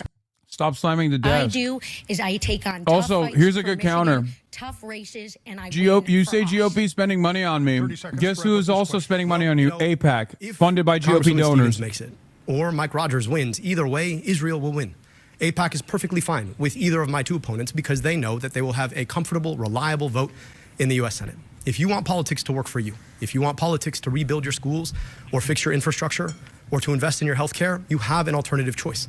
We're running to get money out of politics, put money in your pocket, and pass Medicare for all. There's a reason that both Chuck Schumer and Donald Trump don't want to see me on the inside of the U.S. Senate, because I'm a threat to politics as usual. Moving on, but staying in the Middle East, despite a ceasefire, the humanitarian crisis in Gaza continues, and Israel maintains that eliminating Hamas remains essential to its security. What, if any, is the role of the United States in trying to resolve this long-standing impasse? 60 seconds, sir. Well, I'll tell you this. For a long time, every president has said that they believe in a two-state solution. The problem, of course, is that our policy has been to subsidize the Israeli military to the tune of billions of your tax dollars every single year. And their goal is to foreclose on the possibility of a Palestinian state. I believe in international law. I believe we have to hold every country to international law, which means to me that we need to stop funding the Israeli military in unilateral blank checks. That also includes Egypt, that includes Saudi Arabia. I also believe that we cannot continue to sell weapons to a country that is doing human rights abuses, genocide, and apartheid. I also believe that we need to stop running cover for what has become a rogue state that is now trying to annex southern Lebanon. And I also believe that your money needs to be spent here. Because at the end of the day, the ultimate losers are you and me, the taxpayers who paid that money to provide good infrastructure, build schools, provide health care for our own kids, not to watch it get sent to buy bombs and tanks that end up annihilating other people and their children. Congresswoman, 60 seconds. The goal has to be long-term peace, and this is what I have long worked for. I stood alongside families who had relatives taken hostage by Hamas, and I called for a permanent ceasefire. The difference between my opponent and myself on this issue is that I believe in a two-state solution. I can say that Israel has a right to peacefully exist alongside the people of Palestine and in Gaza. It is very clear that Mr. Netanyahu has not made us safer, has not brought us closer to peace, and he's endangered Jews here in America and around the world. This is why he was just trashing me today on CNN. I am not afraid of bullies. I am not afraid to stand up, and I continue to stand up for humanitarian aid, for the U.S. to work with the countries in the region and get aid into Gaza. 30 seconds. Look, I believe in equal rights to peace, dignity, and self-determination for Palestinians and Jewish Israelis alike. But the question I think the Congresswoman needs to answer is, why has she allowed $40 million of outside spending, the bulk of it coming from AIPAC, to come into this race? Bro. I don't think Benjamin Netanyahu is attacking her to actually attack her. I think he's attacking her to try and steer away the stink of how staunchly she stands for their policy. So let's take that opportunity to explain what you've given away for AIPAC support in this race. Oh my God, it's coordinated. Oh my God. And no one owns oh my God, policies. it's 100% Anyone coordinated. who is contributing Let me to guess, is my Shannon Watts also fucking saying it? Oh, Netanyahu, your ass is cooked by Haley. What I did when I served as chief of staff on the U.S. Auto Rescue, saving 200,000 Michigan jobs, and what I have done to get the CHIPS and Science Act passed and signed into law. What my opponent needs to answer is, why is the GOP spending thousands of dollars to prop up his campaign, saying that he will make Mike Rogers the next U.S. Senator? All right, we're going to move on. As I told you before we started, we have a lot of viewer questions. Amber Kriska is my colleague, and she will be presenting those. You'll be able to see them there. You'll be able to hear them in the studio. If for any reason they are not clear, let me know, and I will repeat them. Here is Amber with our first viewer question. A lot of questions on this next topic, bipartisanship. This is from Mark Newman. Oh, God. In the spirit of bipartisanship, talk specifically about how you will reach across the aisle. Boo. Name a particular project that you will champion that will require working with the opposing party. Congresswoman, 60 seconds. Well, I don't have to just talk about what I would do. I can certainly talk about what I have done in terms of passing bipartisan legislation like the CHIPS and Science Act. But to answer our viewers' question very specifically, I have a plan to lessen Michigan and the United States' dependence on China, to lower cost and to create those good manufacturing jobs. That is day one legislation for me in the United States Senate. And look, there is a reason why the Center for Effective Lawmaking recognized me as the most effective you know who recognized Abdul, the lawmaker for UAW? Michigan in the Congress, because I fight for us, I win for us. Debbie Stabenow has endorsed my campaign. Our Attorney General Dana Nessel has endorsed me for United States Senate because of their fight for Michigan and their results for Michigan and them seeing the same in me. And so, yes, when we talk about manufacturing, when I bring in my supply chain bill to the floor, I feel really excited about getting other colleagues on the Republican side to join me. Thank you. Move on. Dr. El-Sayed, 60 seconds. I'm proud to have been endorsed by the UAW.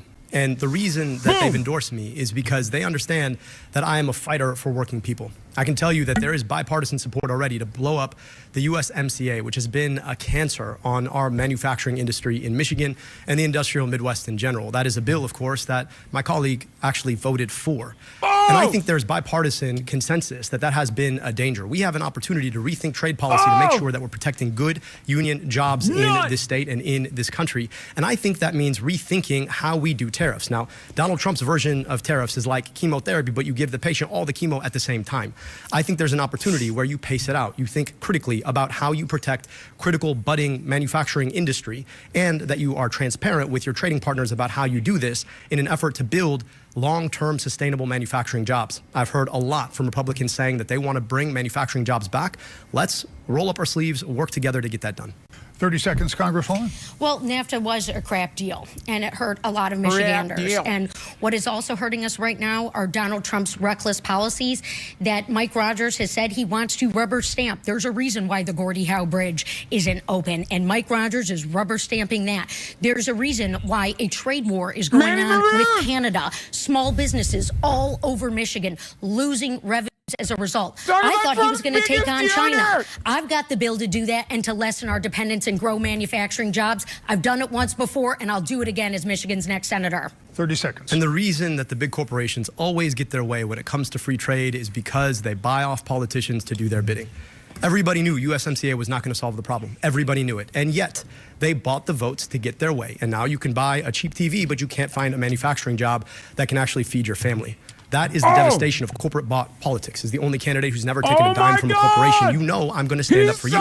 It's the reason. Again, the UAW, nurses, AFT have all supported us because when it comes to the choice between working people and corporations, I will pick people every time. Yeah, and it's the only reason you haven't released your tax returns. All right, and 15 labor unions are endorsing me. I yield, Rick. Yes. Amber has another. Sure, go ahead. Respond? Quickly, very quickly. Yeah, I took the same extension that the Congresswoman took every single year she was in Congress. I'm talking about your tax returns, Abdul. You haven't released your tax returns. All right, you don't need an extension to do that. There's a process. Who's putting money in your pocketbook? We're going to move forward with another viewer question. Amber is here with another viewer who wants to know where the two of you stand. Is the Democratic Party shifting? Joe Beelan has our next question. He says, many of my friends who are Democrats are very concerned with the way the party has shifted so far left that the party no longer accurately represents their views. Will you continue on the current party path, or will you pursue your own path of leadership? No. 60 seconds for you. I'll pursue my own path of leadership, educated by the countless days that I spent talking to Michiganders across 110 cities, 450 public these events. questions are off. Now, here's the thing about it. There is no left or right. Most people out there aren't asking, where do I fit on the left-right spectrum? They're asking, can I afford my groceries when I go grocery shopping? What's going to happen if I get sick or my kid gets sick? Why does my kid's school look the same way it did 30 years ago when I went there? And the answer to that question is that for too long, politicians on both sides of the aisle have taken the same corporate corrupting money. I'm the only candidate on the stage, just up, down. frankly, the only candidate running for U.S. Senate who's never taken a dime of that money, which is why the real issue is about the people locking you out of your politics versus the people being locked out. And I will stand always on the side of the folks who are locked out. That is a pathway in our politics that I think all of us can get behind. It's not red. It's not blue. It's not Democrat, it's not Republican, it's American. Government of the people, by the people, and for the people. That is where our politics needs to go. And in the next 250 years, when we get to chart where we go from here, I hope we remember that that's what we need. 60 seconds. I will run through anything and anyone to deliver for Michigan. We've got to lower the cost. Look, there are many who want to make this run for U.S. Senate about Washington, D.C. insider deals and what's going on with our party leadership. Friends, this is about the future of Michigan. Who is going to be the workhorse? Look, I've got the receipts. I have passed big pieces of legislation. I passed my first bill to secure STEM grants for our K through 12 schools in my first year in Congress. I am ready to hit the ground for our schools, for our educators, and to stand up to the corruption and the abuse of power that we see coming down from Donald Trump. If you want to stop Trump, I'm your gal. The question was about the direction of the party. Is it shifting? Well, I'll tell you this. It won't shift if we continue to elect leaders who take money from the same corporations who have broken with the interests of the American public. Chuck Schumer desperately wants one of us to be the next senator, and it's not me. So if you want your politics dictated you by AIPAC or Chuck Schumer, then I'm not your guy. I think we need to go back to the idea of government of the people, by the people, and for the people. $40 million of spending in this race. $40 million. I want you to think about what that means. That's money that buys something on the back end. So if you elect the person who took that money, don't be surprised when they betray you. Except for, again, I have the receipts as the most effective lawmaker for Michigan. I'm not trying to go viral or get a good tweet out, all right? If you check the facts, the claims that my opponent has made about eradicating medical debt are untrue. If that's all you got to run on, Abdul, well, then good for you. It's worth noting here that over the weekend, a third candidate that was in this race dropped out. That leaves the two of you. One of you will face Republican Mike Rogers, as you both talked about a little bit here.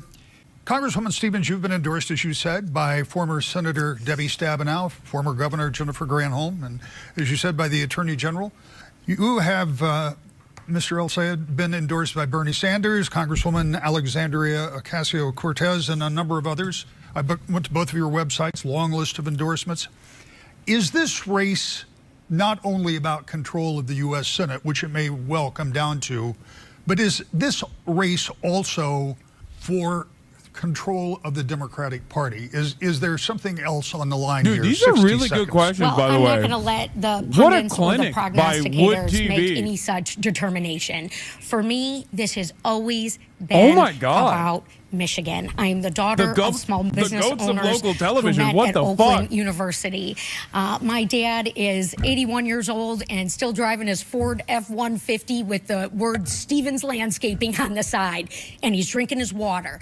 Look, it's that value of hard work, that ethos that I grew up with that has always long motivated my approach to public service. And the reason I have put up my hand to run for U.S. Senate is because of what I'm hearing from Michiganders, because a fully paralyzed veteran reached out to me and asked me if he was still going to get his benefit check because he saw Elon Musk walking around with a chainsaw. Oh, she's doing the thing. She's doing the Kamala thing. My mother was a small business. My father was an F-150. Of power, and you better believe from the United States Senate, Michigan's voice will be heard with me. 60 seconds.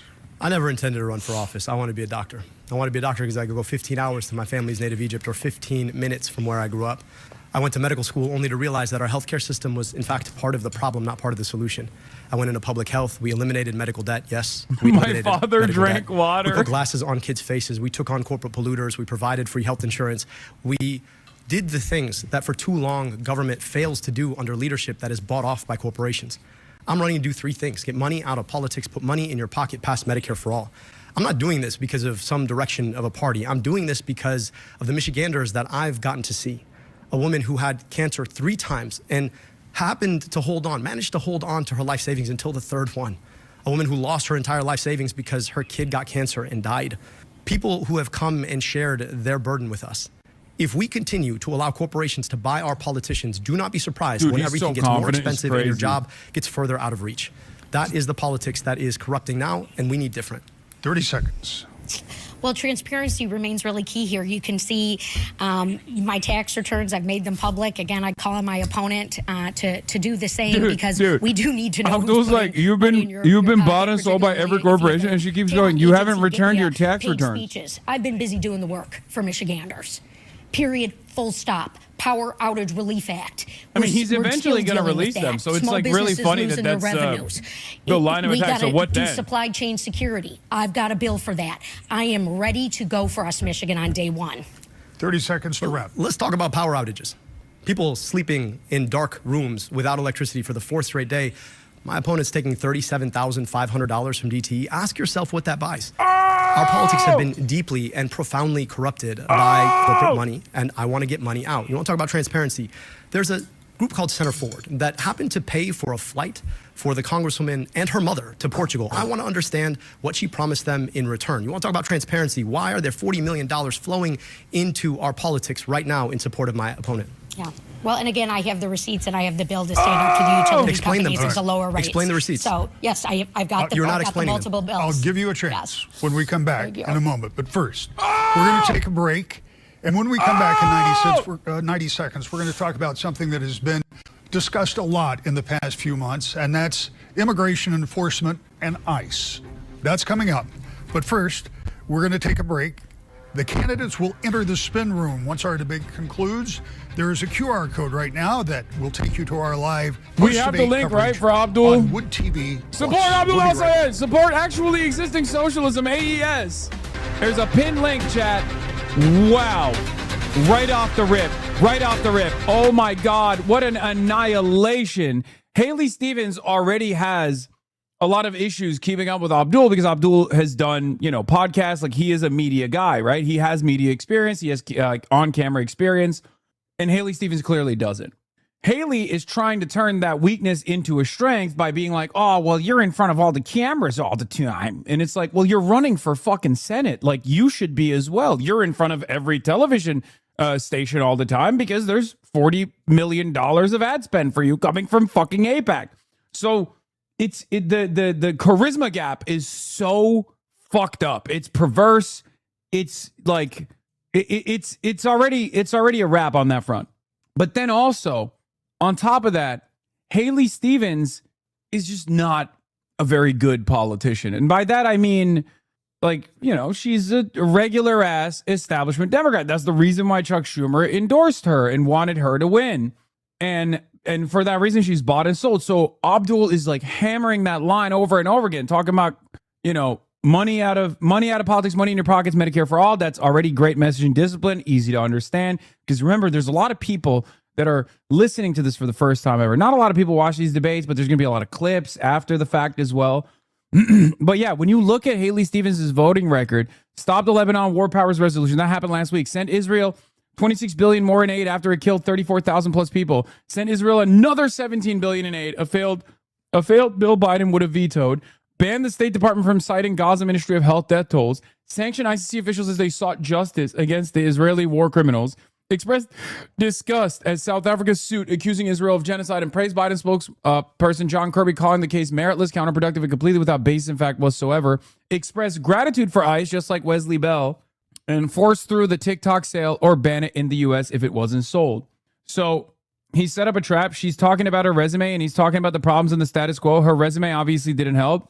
That too. I will say we don't know. I mean, this is coordinated, okay? This is 100% coordinated. I had to make note of this for the record. Oh, it's back. Okay, let's get into it. I just want to be clear. I went to Minneapolis at the height of Project Metro Surge. I watched as our government laid siege to a city in our own country. It was awful to see. ICE is not about immigration. ICE is not about the southern border. I was on nearly the northern border.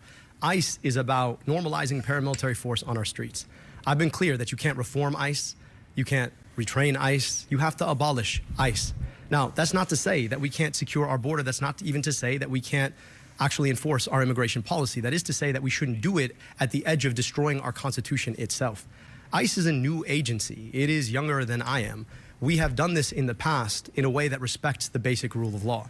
And if we're serious about actually having a pathway in this country to a humane, thoughtful, common sense immigration system, we've got to invest in the court infrastructure that offers a pathway to citizenship for people who built a life here, and lived here peaceably, and contributed to our society. She's running for I think that's Senate the responsibility in Michigan. we need to go to while keeping our southern border safe and secure. What would we do about ICE in 60 seconds? Yeah, well, before I jump to the bipartisan border security bill that I do support, it must be said very clearly that Donald Trump's ICE is completely out of control, and it is an abuse of power. So Why'd you ICE thank 'em? agents from top to bottom Why'd that you have thank 'em? committed crimes have to be held accountable, and I've got the legislation to do it. I called on Kristi Noem to go. She was removed, but no reforms took place. They took $70 billion of our taxpayer money into an ICE slush fund. This has been a failure. A temple in my district was blown up. It wasn't ICE that stood up. It was state and local law enforcement. That money needs to be redirected to those law enforcement agencies that are responsible for our safety and security. Donald Trump has abused his power. He has failed the American people, and we need change. 30 seconds for you. Look, I appreciate the change of tone on ICE. I mean, my colleague voted to thank ICE and increase their budget, and also took money from people who run ICE contracts. Boom! That to me seems very different than what we're hearing now. I've been deeply clear. I don't take money from corporations. I don't take money from ICE contractors, which is why I can say with a clear voice, we need to abolish ICE. I think we need clarity about where folks' money comes from and what trades they make on the policy on the back end to bob and weave on these issues when these are issues of life and death. 30 seconds to wrap this. Well, it's really unfortunate yet again to see my opponent pursuing Republican tactics. There was a bill on the House floor to condemn an anti-Semitic terrorist attack that in Boulder, Colorado, that killed an individual and injured a Holocaust survivor. Instead of bringing us together, Republicans put in a cynical point about thanking ICE. I am always going to stand up to violence, and I just wish my opponent wouldn't pursue the cynical approaches of Republicans when we do need to be united. Amber's back with us with yet another viewer question. Let's do this question, and then we're going to come back to some of this in just a moment. Let's do the question. Notice how she didn't respond to the funding ICE thing? The average Michigan family. Or being funded Jacob by Exline, ICE? who is an early childhood educator, wants to know, what would your plan be to make childcare more affordable for families finally, not as a US fucking senator? fuck-ass centrist question. Yes. 60 seconds. I have long championed affordable child care here in Michigan and across this country. And in fact, I was on the phone with the daycare centers and the families when COVID hit, fighting to secure dollars to make sure that daycare centers and the people who work in them stay open and employed. Look, the costs continue to go up. The way in which we can lower daycare costs are through the expansion of CDBG funding and grants that match what our great governor here in Michigan did. I actually went to a daycare center with her in Troy, Michigan to celebrate some of the programs that she put into place. And the other deal that we need is we need paid family leave. I'm a champion for paid family leave. We need to secure the ability for new mothers and fathers to have that precious time with their newborns. That's another critical step. I've got the record. 60 seconds, sir. I'm a father of 2 daughters, and the child care for our youngest, who's 3 years old, is one of the most expensive items on our entire budget. It is insane how much people have to pay. And for a lot of folks, this has become a gender justice issue. It's forcing people out of the workforce, predominantly women, and it's holding them behind from lucrative opportunities that they can use to advance their family in the first place. I think we need to make childcare free. 100% free. Now, how do we pay for that? We pay for that by taxing billionaires their wealth. We could render $4.6 trillion if we were willing to put, let's say, an 8% tax on billionaire wealth. This is not that difficult, but it's a function of our values. Do we care enough to make sure that women have access to the workplace, that children have a safe, healthy place to go, or would we rather be the kind of economy that allows billionaires to make a second billion, a third billion, a trillion, maybe like Elon Musk? That is the question we need to answer. And ultimately, so long as we allow billionaires and corporations to buy politicians, we're going to get the wrong answer. 30 seconds. This Senate seat is considered a toss-up for November, a 50-50 chance that it will go Democrat or Republican.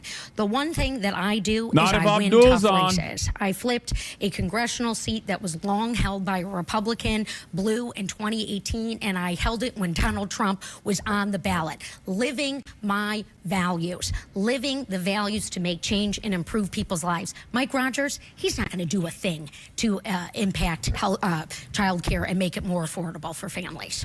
30 seconds. Look, if you want somebody who's electable, the last 3 polls in a row show that I'm the most electable Democrat in November. Why? Yeah. Because you got to actually fight for something. It's not enough to offer people 2 options that kind of look the same on the issues that matter the most. If you're taking money from corporations, the same corporations, Democrat or Republican, how different are things really going to be? I'm offering an opportunity to actually invest in what we want to fight for healthcare that is guaranteed, for an economy that works for working people, for finally getting corporate money out of our politics. Well, with all due respect to Abdul, I think he looks a lot like more like Mike Rogers than I do. All right. So we have apparently scratched the surface on a couple You've of done differences something between- unbearable. You've called Abdul white. And the people in the control room are about to pull their hair out. But I want to give you 30 seconds, and I want to give you 30 seconds to pursue whatever this is that's going on here. Obviously, you've got a question about some of the money in her campaign. You've got a question about some of the money in his pocket. Yeah. 30 seconds, go. Well, look, my opponent wants to make this race about lies and attacking my integrity. My opponent wants to make this race about the millions of dollars in corporate ad spend I'm getting. Michigan on the team working on President Obama's auto rescue.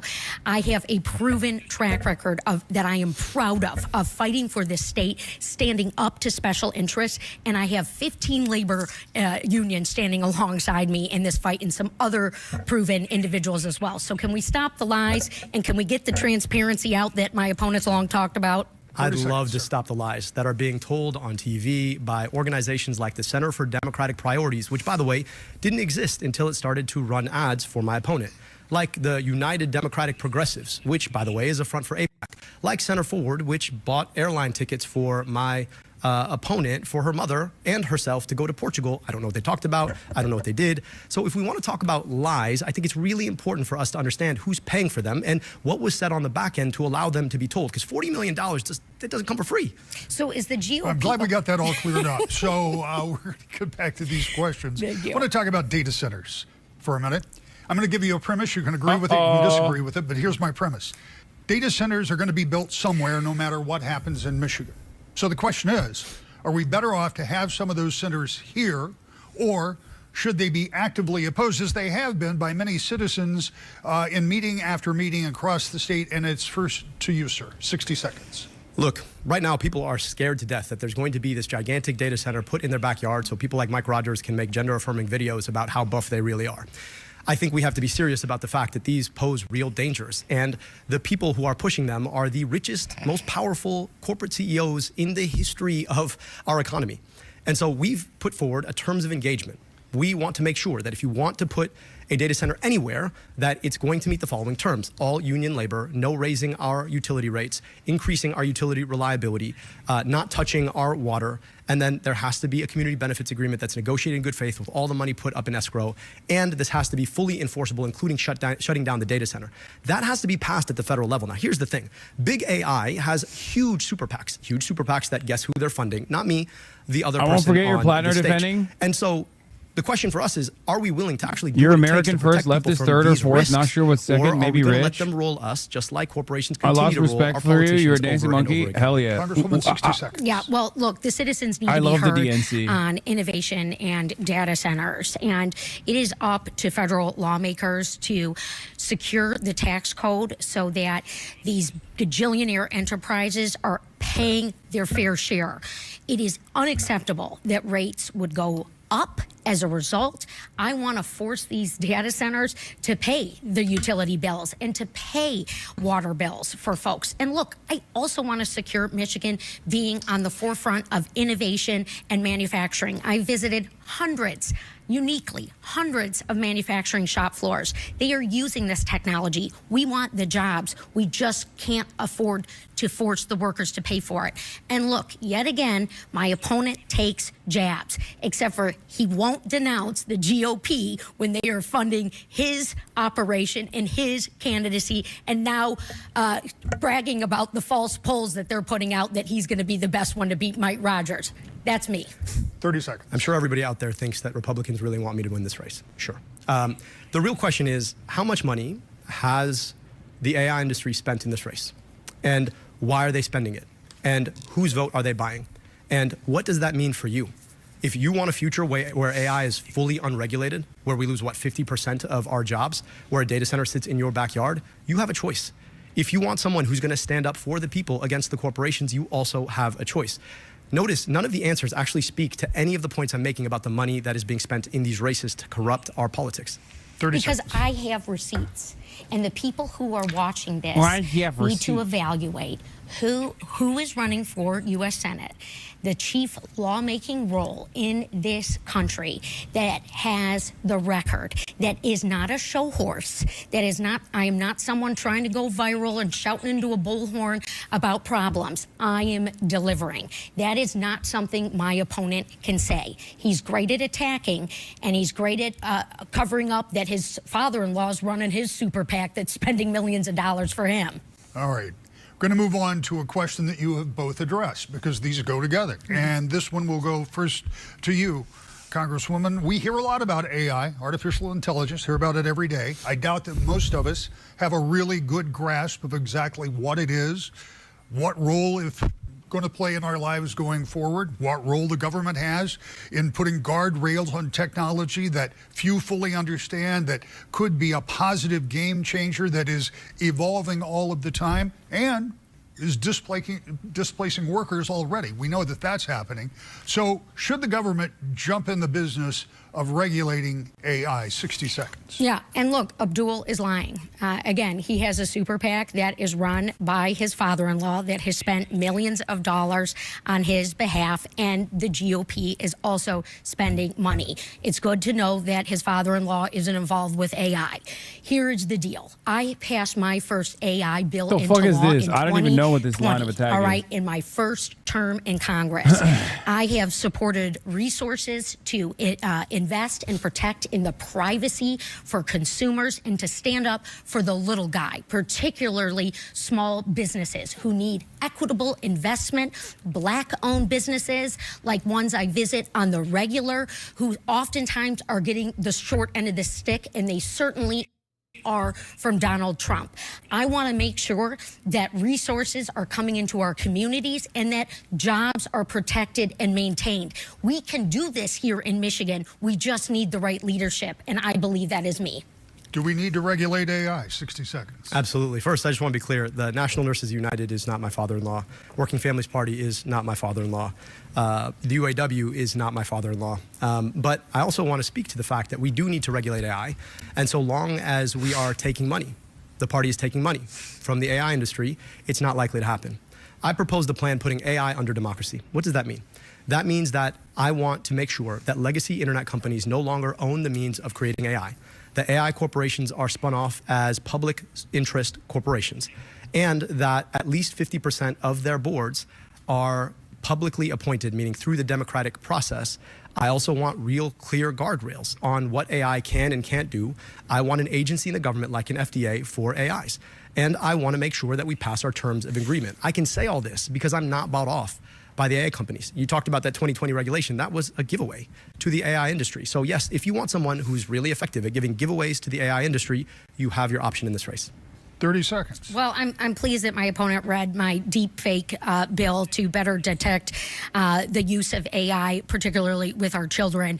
It was written alongside the National Institute of Standards and Technology, and I am proud that that passed. His response should be, there are AI data centers everywhere, and we have no control over it. People are terrified. That he can pull while the GOP is supporting his campaign. And look, I worked really hard to make sure that Kamala Harris was going to get elected and that Donald Trump would be stopped. And my opponent did nothing. I don't know what Kamala Harris has to do with AI, but I want to speak to the fact that right now we have a choice. $40 million. We're being outspent 30-1 in this race, 30-1. That money is coming in from AIPAC. Their goal is to make sure that our money is sent abroad to kill other people rather than kept here to invest here. Now, the question you might be asking is, what does it have to do with the question about AI? Government will continue to work for the people who buy off government so long as we allow people to buy off government. It is that simple. And you're seeing a case in point of that. This next question is one that I take very seriously. I suspect many of the viewers do as well. The national debt is more than $39 trillion. $39 trillion. Now, the interest on that debt's Said it about twice. My $1 goat. trillion a year. CBO says by 2036, it'll be about $2 billion a year. That'll be about 25% of every dollar that comes into the national treasury. What do we do to begin to reduce this burden that will be passed along to your children and likely their children? Would you raise taxes? Would you vow to cut spending? What would you do? 60 seconds. Look, as everyday Michiganders know, that a budget sheet is about money in and money out. And for a long time, folks on the conservative side want to tell us that it's all about money out. We're spending too much. But then they do two things. They cut taxes for the richest people in society, and then they cut things like healthcare. And guess what happens? They fight wars that we don't need to fight. So money out goes up, money in goes down, and we run up the national debt. And then Democrats show up, and we're trying to be effective stewards of the national debt. So here's what we need to do. We need to run the play in reverse. How about we end stupid wars we shouldn't be fighting at the behest of foreign governments?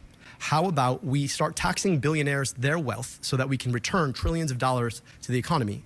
And how about we invest our money in the things that people actually need, like good education, childcare, good hospitals, and healthcare? Those are the opportunities we have in front of us, so long as we don't allow the same corporations and billionaires to buy our politicians so that they keep doing these ridiculous things. 60 seconds. Our national debt keeps me up for Michiganders, and it is very serious, in part because it is mortgaging the future of our children. And the way in which we get out of our debt and deficit mess is by taxing the growing billionaire class and forcing them to pay their fair share. We are growing our economy, except for it's just with the very, very few who aren't paying their fair share. If you listen to Donald Trump, who my opponent just admitted he didn't do anything to help stop him from getting elected, he wants to do everything for the billionaire class. Donald Trump did tax cuts for them while cutting our food assistance and our health care benefits. It's not acceptable, and it's not working. We can't look at the middle class here in Michigan and force them to keep paying. People can't pay their bills right now. People are underwater. I've had two working moms in the last day she's got tell me nothing. that. It doesn't work. So I think this is going to be reduced to Abdullah's Muslim by the end of the fucking by the time we get to August. It's just going to be Abdullah has the darkest beard. Because for his name is Abdul Rahman Mohammed. Of critical issues. And it's been wrong because of the role of special interests in our politics. The same exact special interests who get their way when it comes to our tax system, the same exact special interests that have us fighting stupid wars we shouldn't be fighting, the same special interests who are funding my opponent.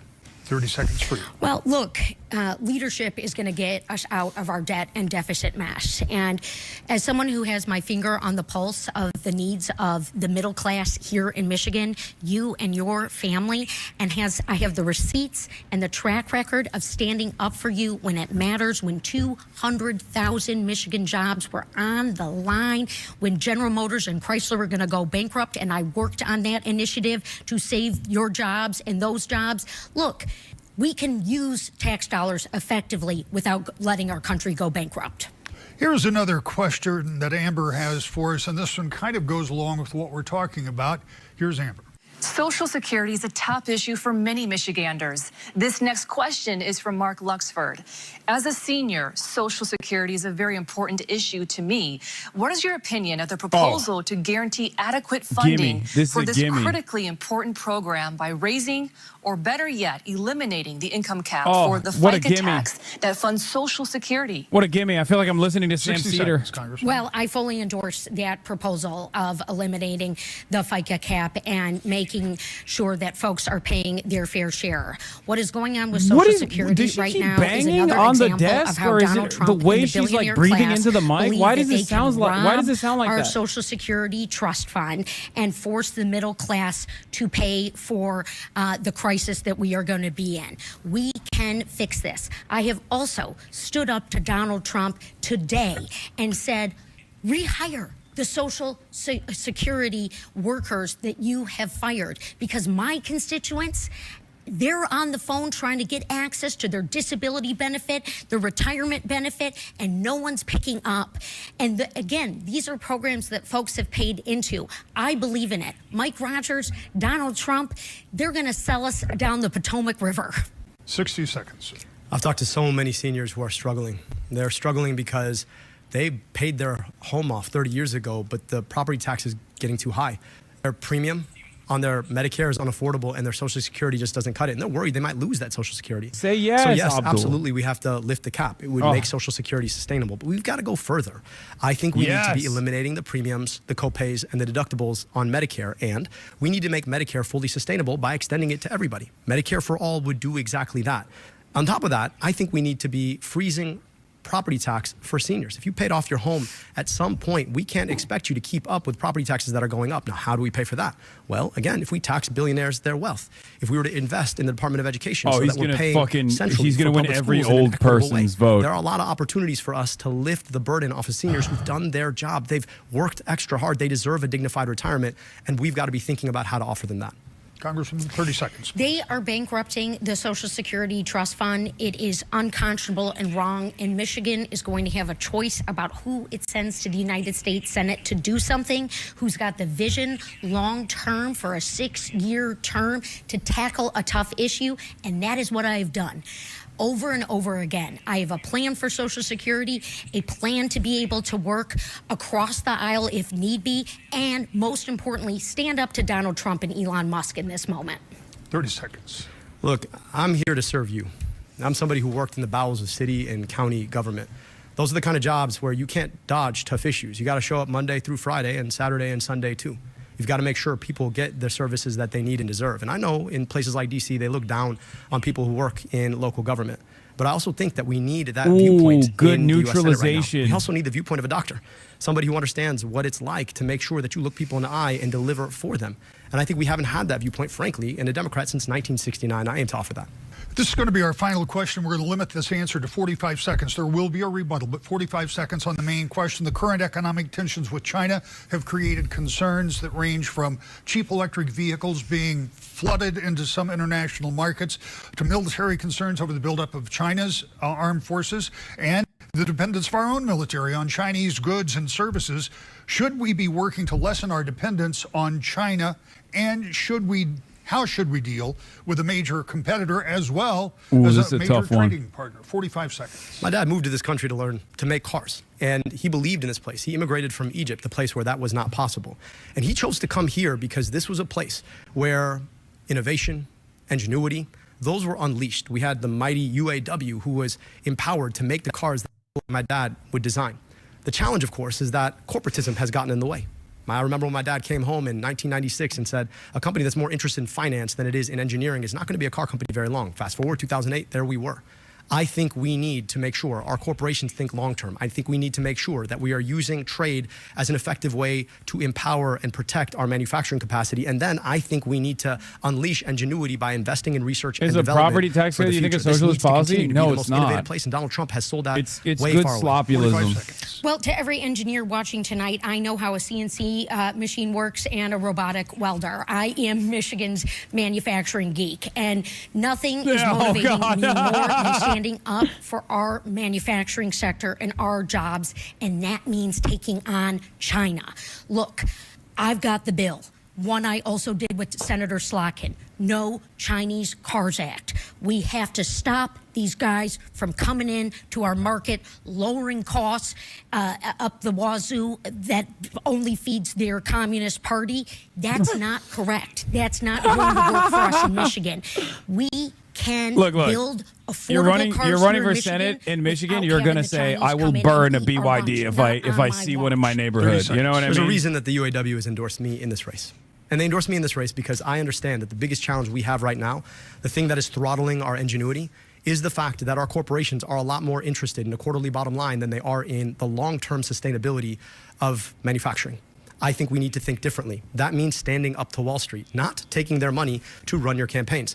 And at the end of the day, the reason I believe in money out of politics then money in your pocket and Medicare for all, is because as long as we're taking money from those corporations, we are not going to regulate them. Communist party. I have taken on Vladimir Putin when he stole my constituent, Paul Whelan, and held him in a Russian prison for 5.5 years.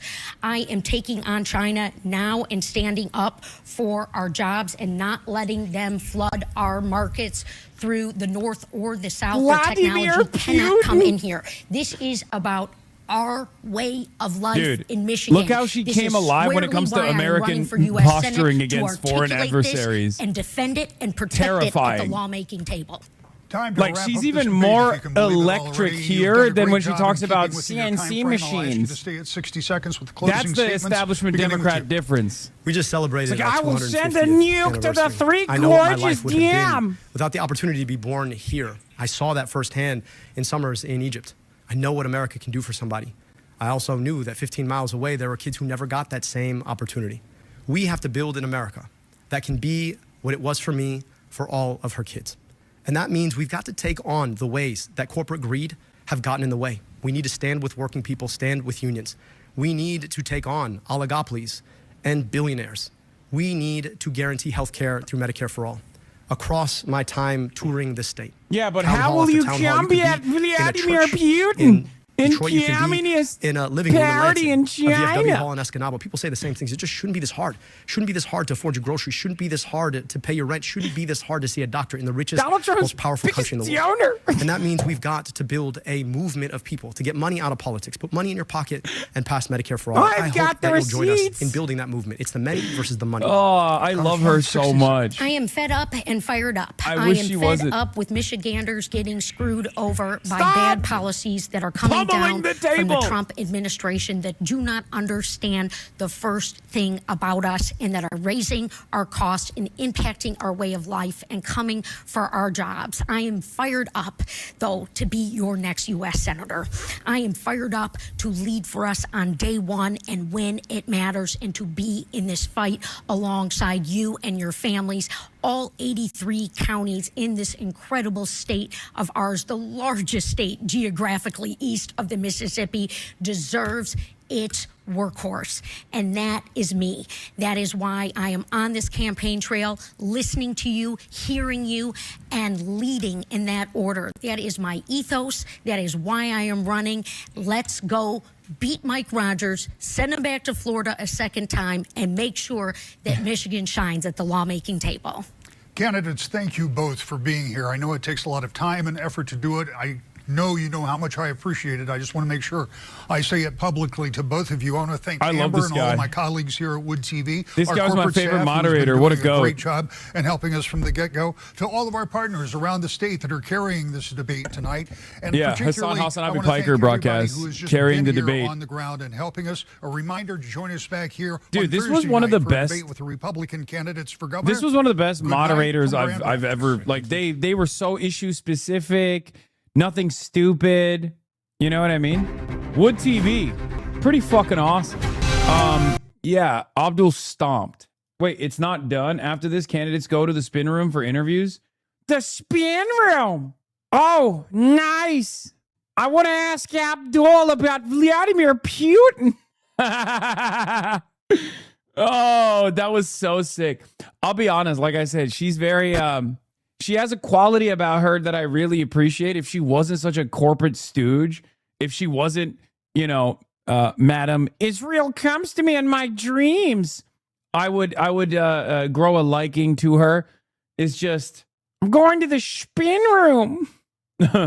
Shut the hell up, Hassan. It's so damn annoying. Okay, dude. Stop being ableist. She's Midwestern.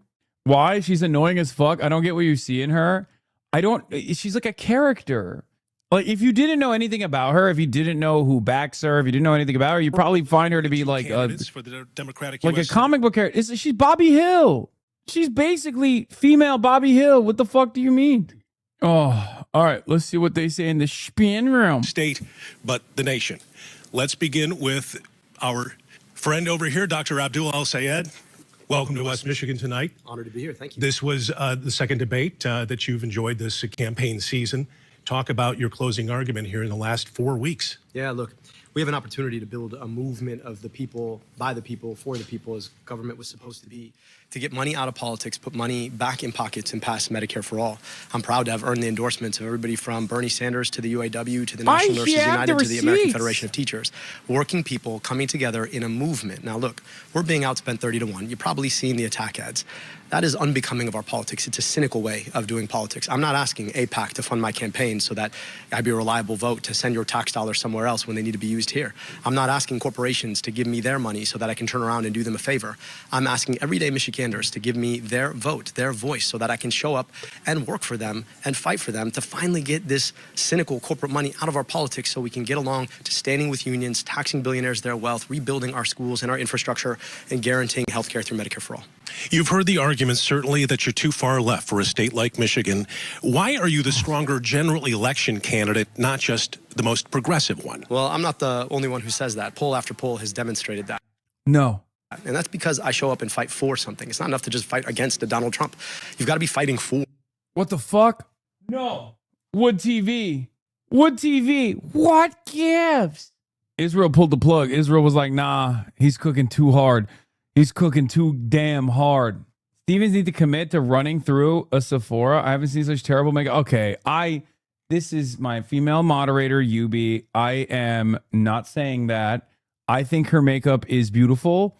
Although as a male feminist, I do not see beauty. I don't see any women at all. There's only one gender in my book.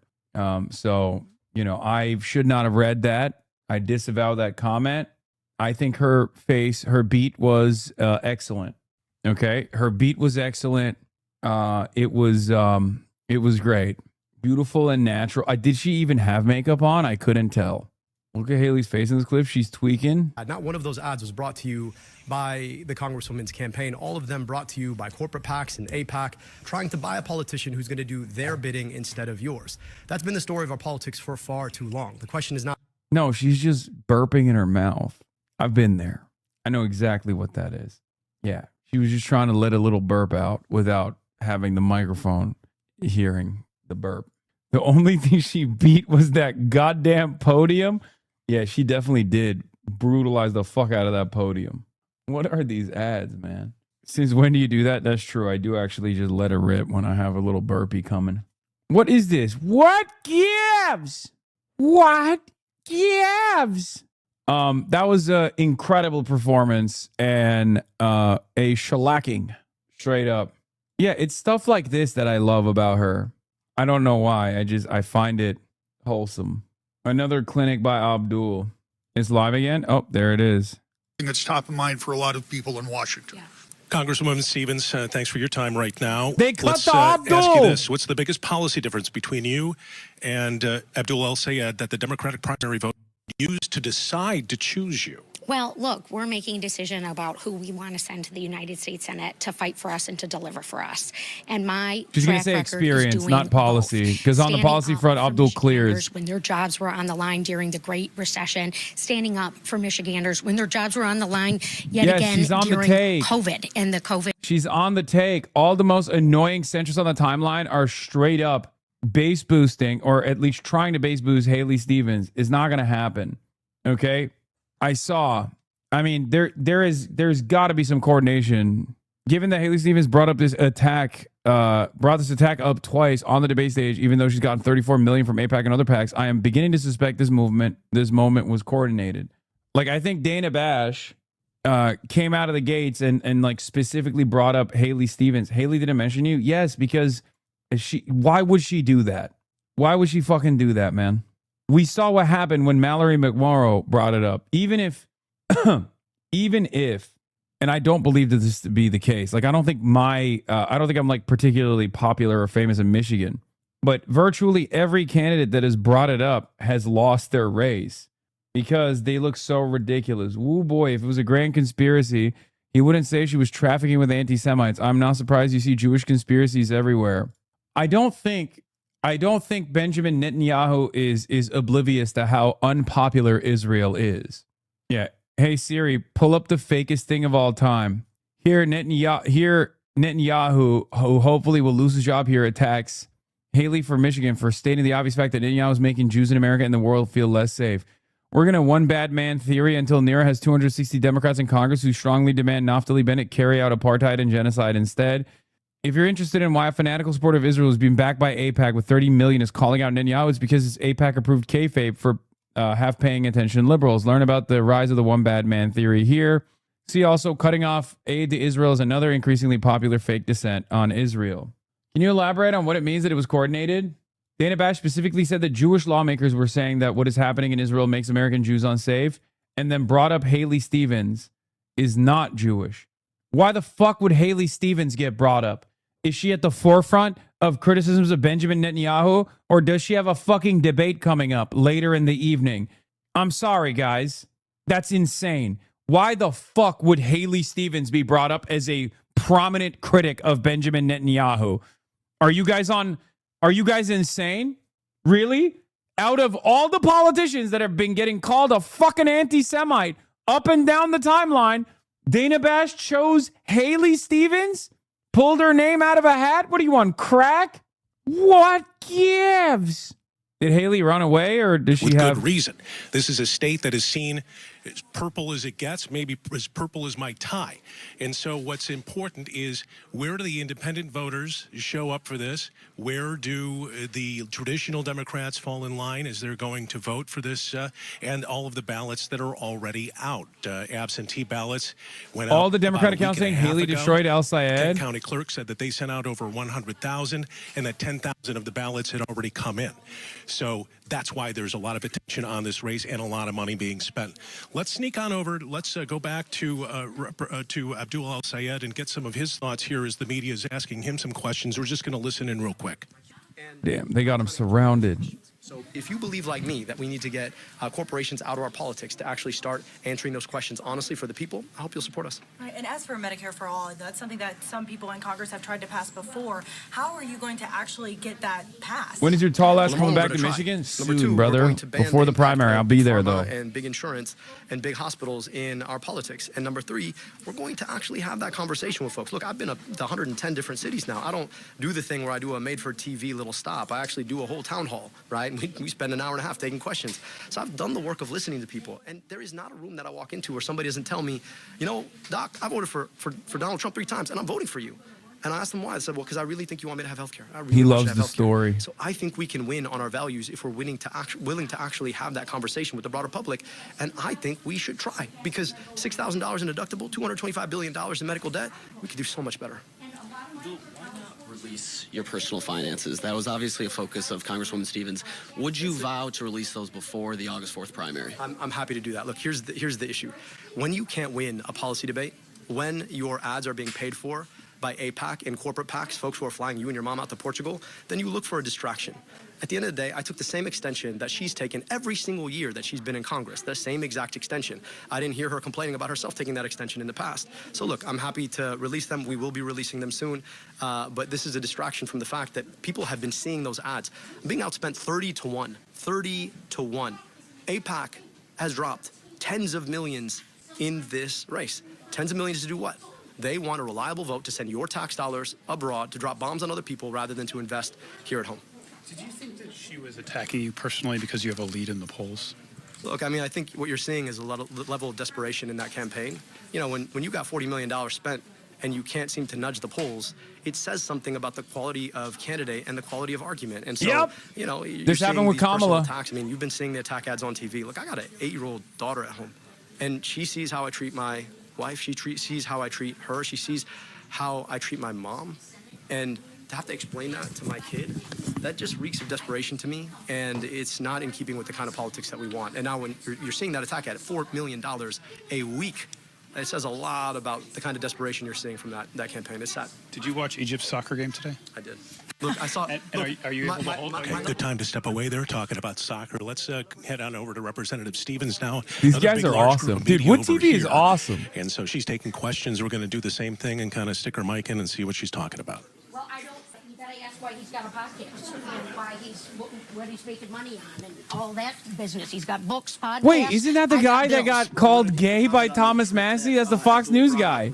Portugal, can you explain that and who paid for that trip? Yeah, look, this is very standard. Members of Congress, I was doing NATO meetings to learn about That's the how gay we guy can from better Fox assist News. our partners to end the Ukraine war. So that was paid by Senator Forward and not the House office? It's a very standard way in which members engage in critical policy. Should it be? You know, I've learned a lot to stand up to Putin on that. Yeah. The only way I could stand up to Putin is by taking a paid trip with my mother to Portugal. The beautiful state. Well, look, I'm a transparent, accessible lawmaker with the receipts of helping real people with real problems in the job that I am running for right now. And look, I'm going to continue to be transparent and accessible throughout this campaign and throughout my time in public service. I have been doing the work for Michigan when it matters, and I'm damn proud of it. Congresswoman, do you think that you purveyed an effective message during this debate? Do you think that you got your point across to the voters of Michigan? Well, I'm always happy when I'm talking about Michigan and what Michiganders need and what I'm hearing from Michigan and why I want to fight for them. No, I'm not looking for punditry ratings. I'm just excited to be engaging in the deliberation of our democracy on behalf of the people of Michigan to earn their vote, just like I have done. I'm looking forward to fighting Vladimir Putin. This is a serious moment for Michigan. Make no mistake about it. You know, last year when those crazy tariffs were coming down, 55 in 100 days, some of our counties had some of the fastest growing unemployment in the country, all right? And I'm glad that you're all here so we can get these points out, because I'm going to tell you, Michigan manufacturing has been going down ever since Trump came in, all right? We're losing investments. We've got this super site in Flint that needs somebody to move into it. Well, that fell apart because of Trump's tariffs.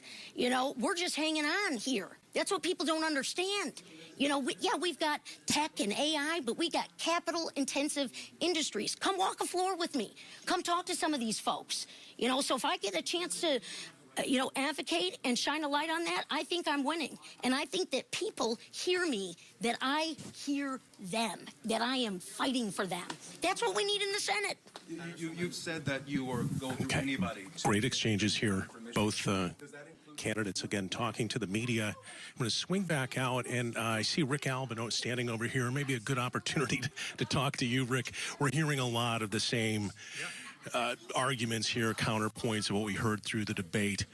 Writ large, in the big picture, this is kind of a fight about the future of the Democratic Party in the state, is it not? I certainly think it is, and I asked that question specifically for the reason I think that there's much more riding on this race than just a U.S. Senate seat. Now, by the way, a U.S. Senate seat's a big deal. I'm not taking anything away from that, but I do think it's about the direction of the party. On this side, you have an established candidate that's been endorsed by established Democrats. On the other side, you've got the more progressive candidate that's been endorsed by more progressive Democrats. Now, it's not to say either is right or wrong, but the question is, in Michigan, what wins? You've got to be able to get to that center third to win in a general election. Republican, Democrat, doesn't matter. You said it yourself. We're a purple state, so you've got to I'm be able to stimming get to that so middle hard. third. I have too many.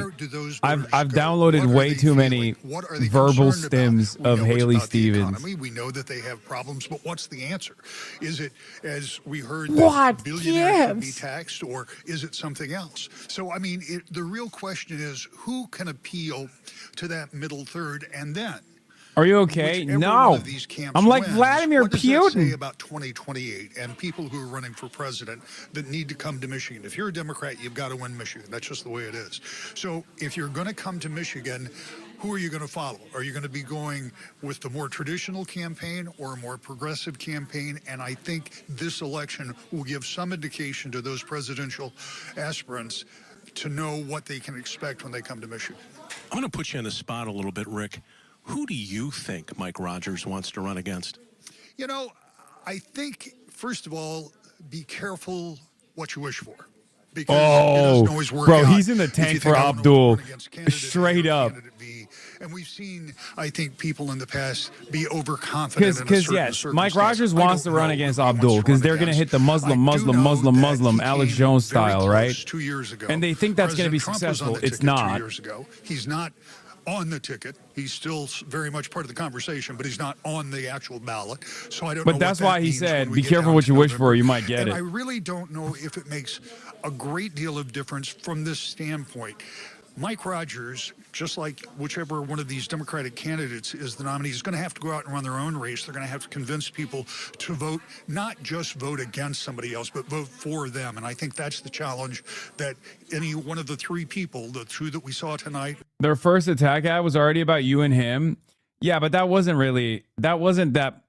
one of those attack ads that's like boosting his profile in the Democratic Party primary. So like Haley Stevens isn't wrong when she's like, GOP's like GOP spending, except the greatest counter to that is AIPAC is the biggest GOP donated super PAC in the country. So the GOP spent quite a deal of money on you because you win or Mike Rogers wins, Israel wins regardless. They don't care. Sorry to cut off your man, Bill. He's really cool. I know. Have you had any conversations with Mallory since she dropped out? And what is your approach to that and kind of where It's the does guy. it stand right now? It's the Fox News guy, I think. The one that... This is really hard Right? to do. Isn't that the same Particularly hard Fox to do with News young guy? kids. I got an 8-year-old and a 3-year-old, and I know her daughter Noah is 5. That's really tough. And I've been there before. I ran a really tough primary, and I lost. And so, I wanted her to know that I appreciated how she ran her race. I wanted her to know that I believe she's super talented. I trust Audrey. She says no. Next. Oh, damn. And I wanted her to know that I was grateful to have shared the campaign trail with her. And I thought she made this campaign. This anti-white racism? Am I doing anti-white racism? I'm sorry. Just from human to human. I probably have met these journalists. TV backpack. Look at that. Go, Mallory was clear that she wanted to reject the power of corporate money. Say sorry to this guy who's probably a local journalist. I apologize to the local journalist. I will give you an interview. And so I hope that folks who are inspired by her are going to be as inspired by our movement, because at the end of the day, if we allow Chuck Schumer or AIPAC to come in here and try and dictate to us what our politics should look like, I think we all lose. Did she say she might endorse in the race? No, I think she's still trying to figure out what happens next. Obviously, for us right now, we're a lot more focused on just running our race. Obviously, we welcome her support, but that's a decision for her to make in the long term. Abdul, why do you think that some...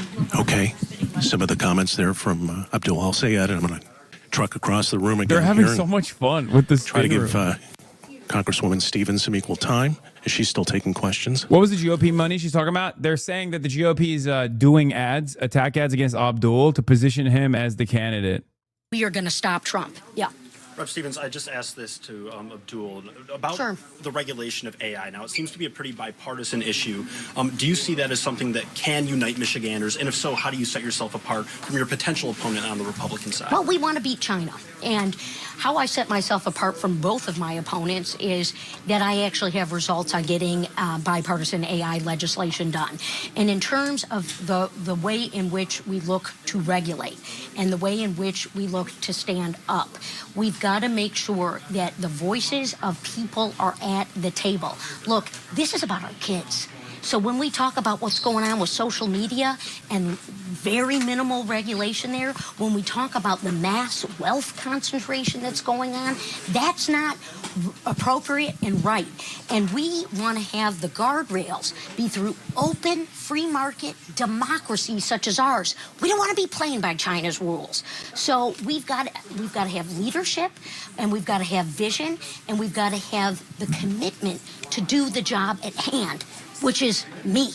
So to be fair, you're in favor of data centers. Okay, I want to swing back over here now, and I want to talk to News Nation correspondent. Where did I lost him? Oh, he's over here. All right, a little chaotic here. Chris. Yes. Brian Sterling. Brian. Chris Steyerwalt is with News Nation. True. You are also a political analyst. You've watched a lot of these races. Sure. Size this one up from the outside for us. Well, look, the Democratic Party is at an inflection point, and the reason so many national people are here, and the reason that there's now I'm here because The Hill Sunday airs on so many on your station in so many places, and I love you for that. But so many national people are here because this has ended up being the inflection point for Democrats in this primary year. So basically, after How the come Bernie Wood Sanders TV doesn't backed play my candidates did broadcast? so well in New York, the Mamdani candidates did so well in New York, it was sort of a split decision because you can point to a lot of places. You can look at Iowa, you can look at New Jersey, elsewhere, and say, hey, the moderate, the mainstream Democratic Party is still able to get electable candidates into position. And then in Colorado last week, very noteworthy, 30-year incumbent Diana DeJette loses in her primary. This creates the concern for Democrats. I can tell you Democrats in Washington are watching this race because if they cannot get Haley Stevens through, then they have a much more open question about can they control the Senate? Can they actually win the Senate? And also, are they having their own Tea Party moment? I was around in 2010 watching Republicans who reminded me a lot of Dr. El-Sayed as they were overtaking their party, and succeeded. They succeeded. Donald Trump is president today because of the insurgency that overtook the Republican Party. Is the same thing happening to Democrats? What are the implications for the future? That's all on the ballot in Michigan, so that's why we're here. Now, great insight. I asked Rick Albin this. I guess I'll put you on the spot as well. Who do you think Mike Rogers wants to run against? Oh, well, El-Sayed, but Mike Rogers may be wrong, right? That's the thing. Dude, is that that's you the don't craziest know. thing. Hillary Clinton preferred Normally, analysts in 2016 would say, oh, Bernie Sanders is far weaker. Now they're saying Abdul El-Sayed is going to Rogers ran well in clean. 24, came close. There's no reason to think that he... Like, they're literally saying, which is true, by the way. Yes, the Republicans might be thinking that Abdul El-Sayed is easier to defeat than Haley Stevens because they're also fucking boomer brain poison in the same way that the dumbass Democratic establishment is, where they think, oh yeah, this will be an easier race than Haley Stevens. 100% Haley Stevens would be easier. I still think Haley Stevens probably would also defeat Mike Rogers, if I'm being perfectly honest with you. But Abdul El-Sayed will destroy Mike Rogers. Okay? That matchup is not even close. Okay? Because you have to remember, like, Abdul is holding back on Haley Stevens because, one, she's also a Democrat. And two, he can't appear as like a vicious, scary Muslim man attacking a white woman who is Michigan through and through. Okay? He doesn't have to hold back on Mike Rogers at all. As a matter of fact, he already has been cooking Mike Rogers up and down because there is definitely the optics problem there. If he, like, I mean, think about it this way. He literally said, but Abdul is Muslim. That's his flaw. That's what you got out of what I just said. Like, the public perception of him, that they are quite clearly and deliberately designing as a scary Muslim man who is misogynistic, paid for by, tens of millions of dollars in AIPAC ads. That's what they're trying to do. And not only are they trying to do that, they did that after Abdul said something not even that significant, not that serious against Haley Stevens. Like, he was just like, oh, if she gets $30 million, like, she has to explain where she's getting that money. And then, maybe she can string two sentences together or something like that. And then they were like, that's the most sexist thing I've ever heard in my entire life. That's the way that they treated it. So yeah, as a Michigander, I need Abdul El-Sayed against Mike Rogers. We are a pretty insulated state outside the cities. Former Grand PLATNER girlfriend describes alleged violence, which he denies. Lindsay Fifield described her own alleged mistreatment by PLATNER for the first time on camera on CNN on Tuesday, saying that he repeatedly grabbed her, at times leaving bruises, once blocked her inside a bedroom. Fifield said that she was inspired by Rassikott's bravery, coming forward, and felt relief that endorsers like Bernie Sanders urged PLATNER to drop out of the race. At the same time, she said she was disturbed that her own allegations about PLATNER's behavior, which were published by the New York Times last month, didn't spark similar condemnations. Oh, God.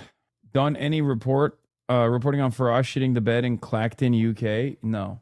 Imagine if Patrick Bet-David had Haley Stevens' voice. That'd be goated. Those are two of my goats. Those are two of my goats at the same time. Why hasn't he dropped out yet? I think... My name is Martha G. Oh, yeah, this was a beast mode ass ad, by the way. And you guys in this chat are going to be like, why did he do this?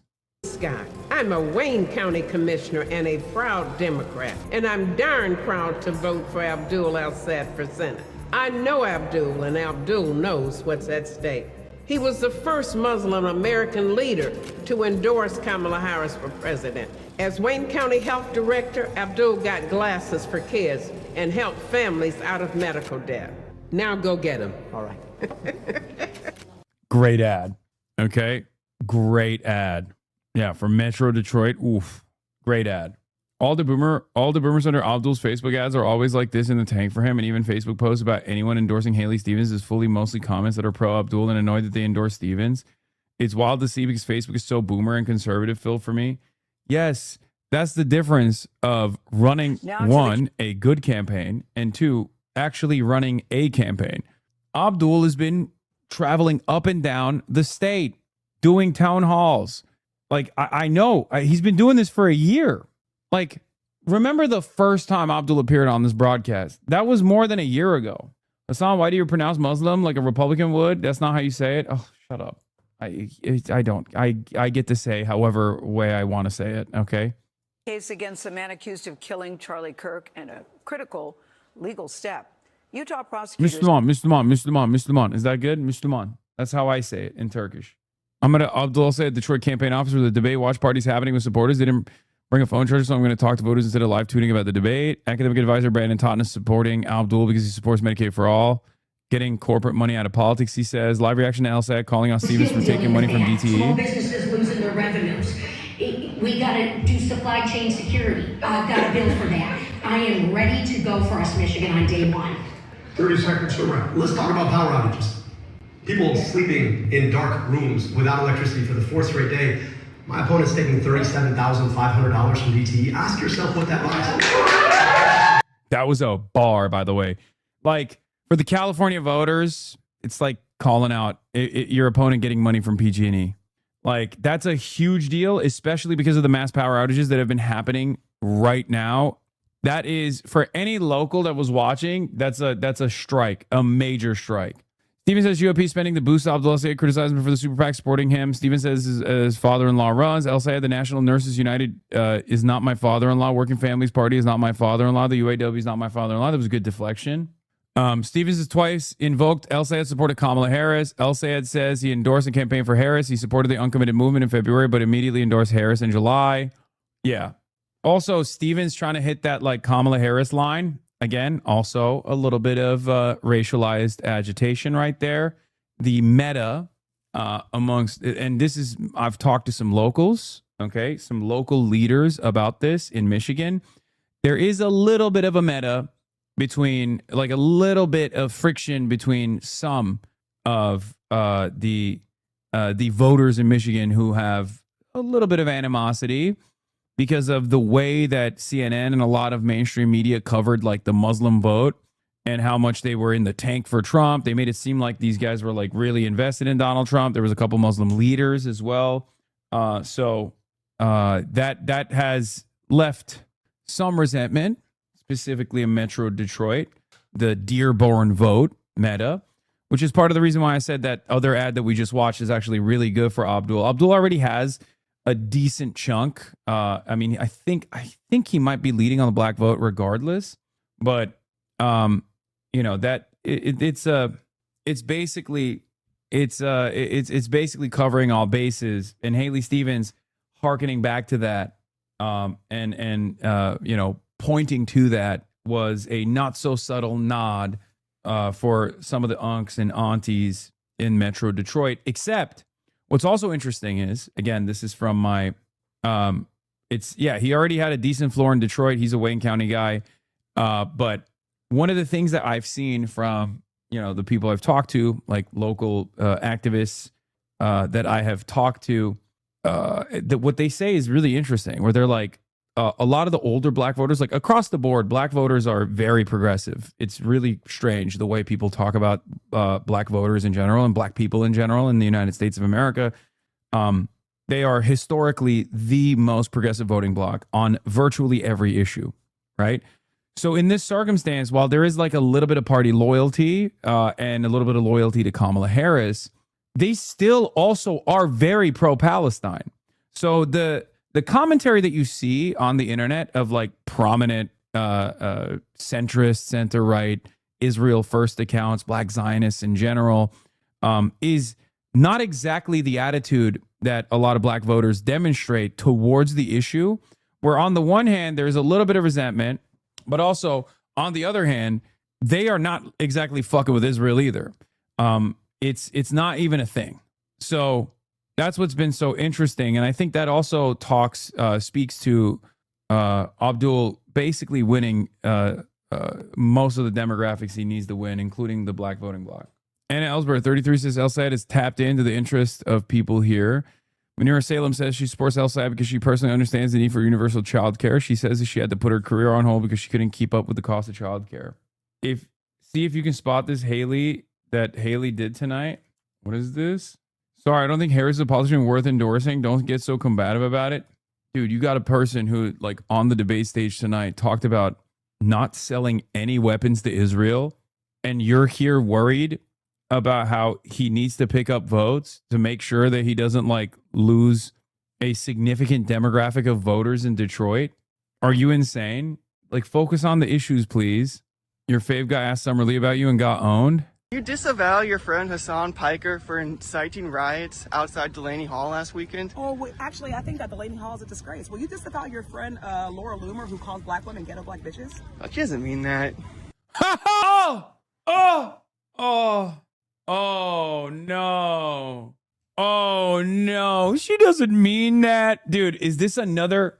By the way, I love seeing Charles Down try to instigate a debate and then just get fucking destroyed with the Uno reversal. Oh, my God. He folded so fast.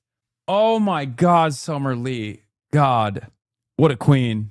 And think, you like what you're seeing? There are going to be even more candidates like Summer coming up next. So just remember that, okay? She doesn't mean that. Yeah, Charles Downs is one of my favorite reoccurring characters. Like, he's like a Make-A-Wish kid, wanted to work for Laura Loomer Unleashed. How does one not And she's mean my that? friend, but we're talking about Hassan Piker. No, I'm talking about Laura Loomer. Can we talk about Black Hassan? women ghetto Black bitches, and you agree with that? Do you disavow that? I mean, because that's racism.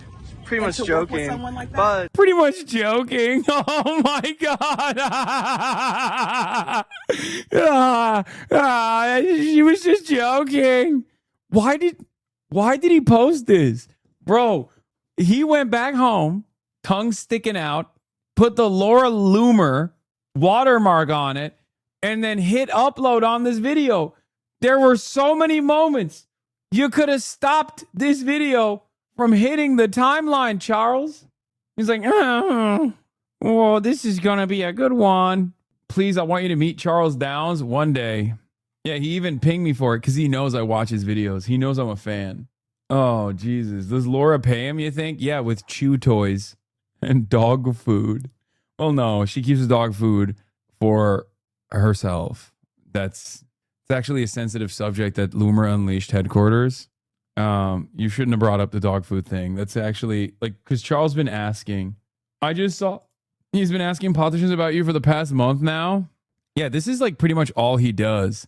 He just goes to like all the progressive candidates and be like, do you disavow Hassan Piker's latest attack? He threw a Molotov cocktail at Delaney Hall. I mean, I know he didn't do that, but wouldn't it be scary if he did? Would you disavow him if he did? This feels ableist. Actually, it's the exact opposite of ableism.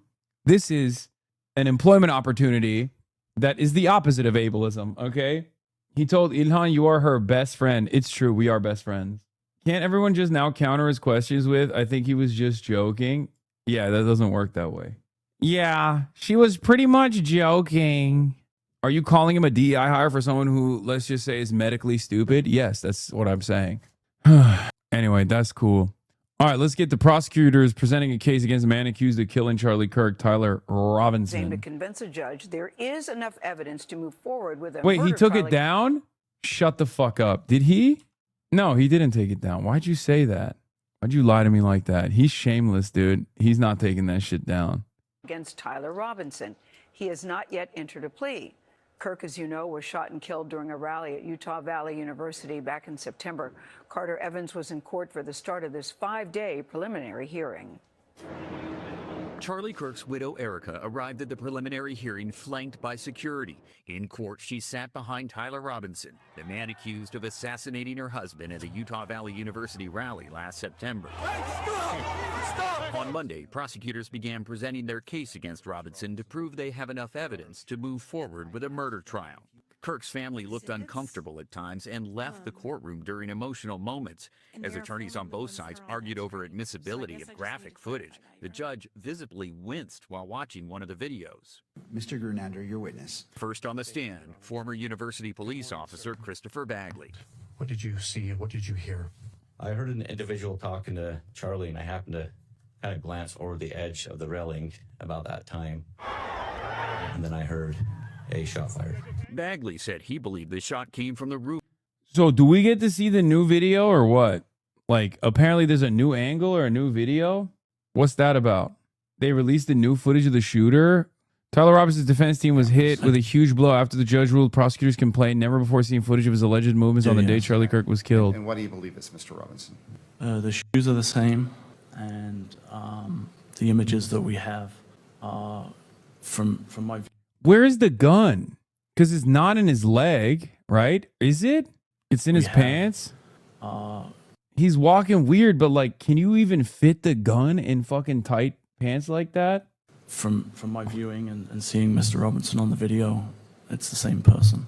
Now what do we see? So it's Mr. Robinson coming up the stairs of the parking structure. They couldn't hire a fucking American lawyer? What is that? Wait, this would be the prosecutor, right? Why does he sound British? Again, he seems to be having issues walking. Like, oh, it's a witness. Wait, why is the witness going through the fucking footage? Bro just got done with split squats. This is completely normal. I think dude is innocent. And again, were you able to track Mr. Robinson when he leaves this parking structure? Yes, we were able to. And again, in the top left. Bro, how about you track a dingo and a baby, dude? What is this? What's going on? They don't got no Americans to do this? The fuck is going on right now? I call foul. I call foreign interference. There, I said it. Yeah, he's in the left corner. Fucking hell. Left corner, Tyler Robinson.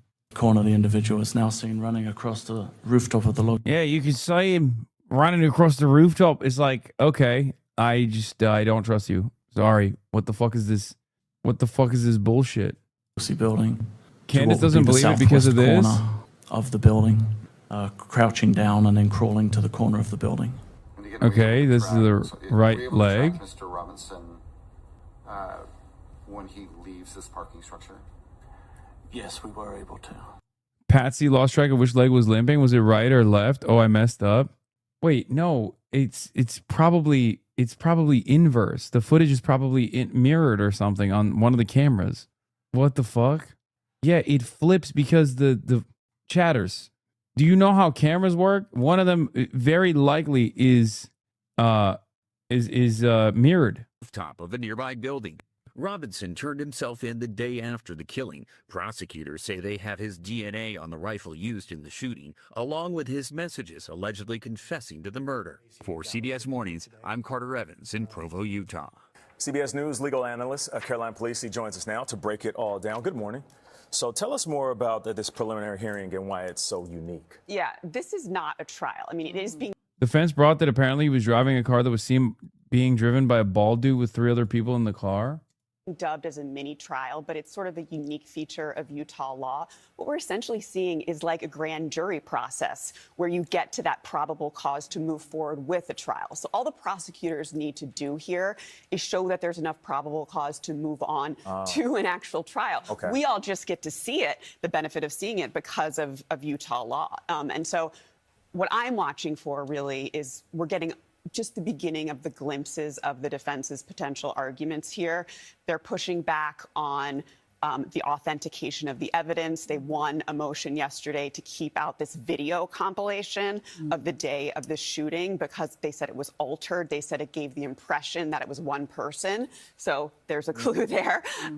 She questioned Catherine Nestor, the lead defense attorney. She questioned one of the law enforcement officers about a gun holster that was left at the scene. She questioned you know, just the overall security. Yeah. Trying to point out The one how it juror was on the sort of KIRK trial who's lax. going So to you can convince see the where other they're jurors that going, Israel did it. right, which I find interesting. But there is a mountain of evidence against Tyler Robinson. I mean, he also turned himself in the next day. Carter Evans talked about the DNA evidence on the gun.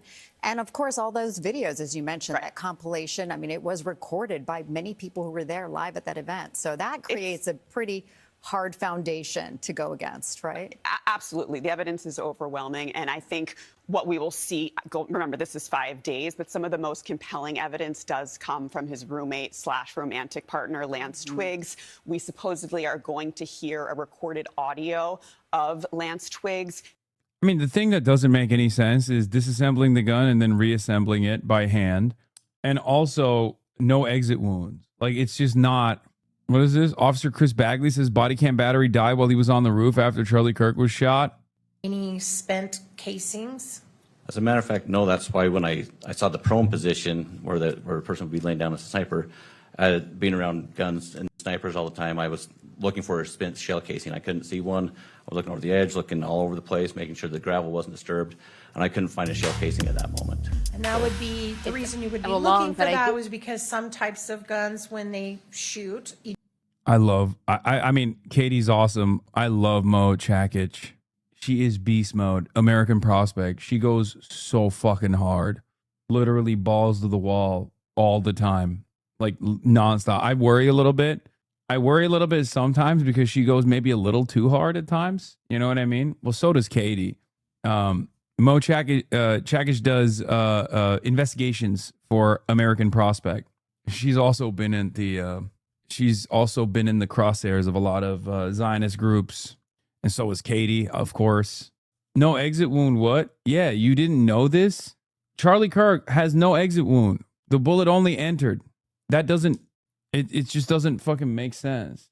No exit wound with a 30-06 and the level of cavity it would have made makes this shit very suspicious.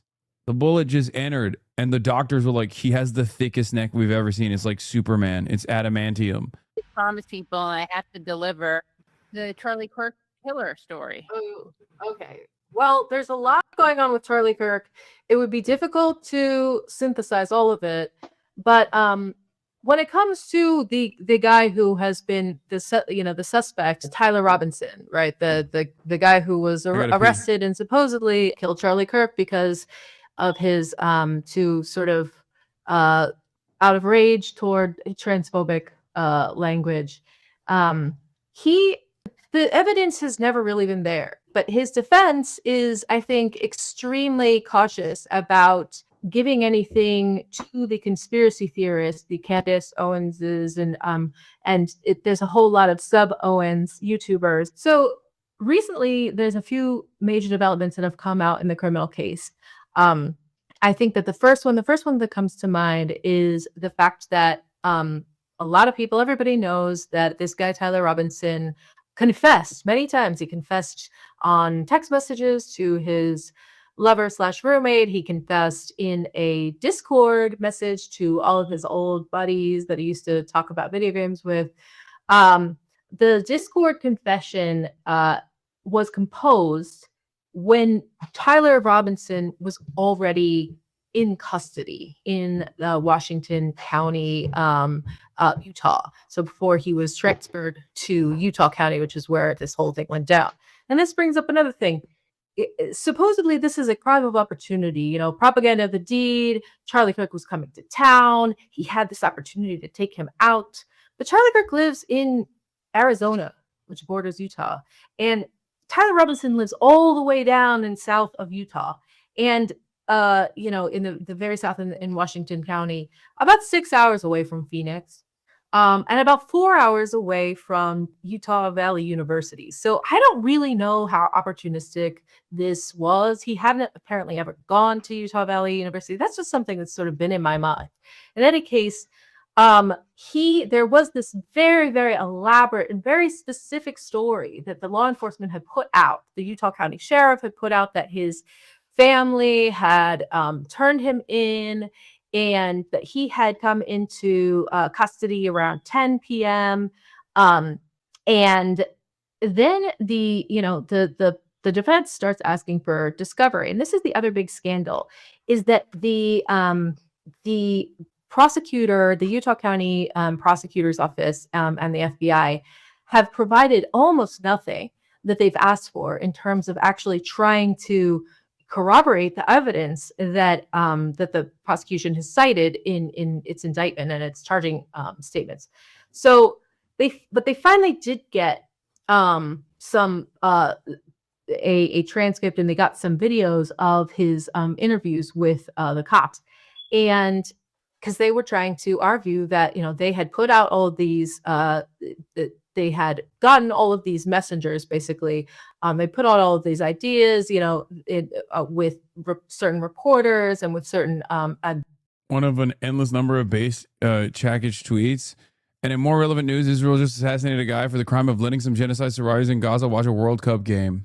Senpai Morty, no exit wound because there was no bullet. It was a lapel mic bomb made by Israel. They specialize in tiny bombs, just like their pager bombs in Lebanon. Mossad told me, I swear. Okay, calm down. The governor of Utah played a really big role in this, to say that he had confessed. Wait, I'm not disagreeing with you, but then what would have killed him? An implant? No, I think a bullet killed him. What are you talking about? I just don't think it's a 30-06, and like something doesn't match up with the. Something feels a little inconsistent, is all I'm saying, with the gun being used. But in fact, he had not confessed anything, and again, he was being read his Miranda rights at around 6:30 p.m.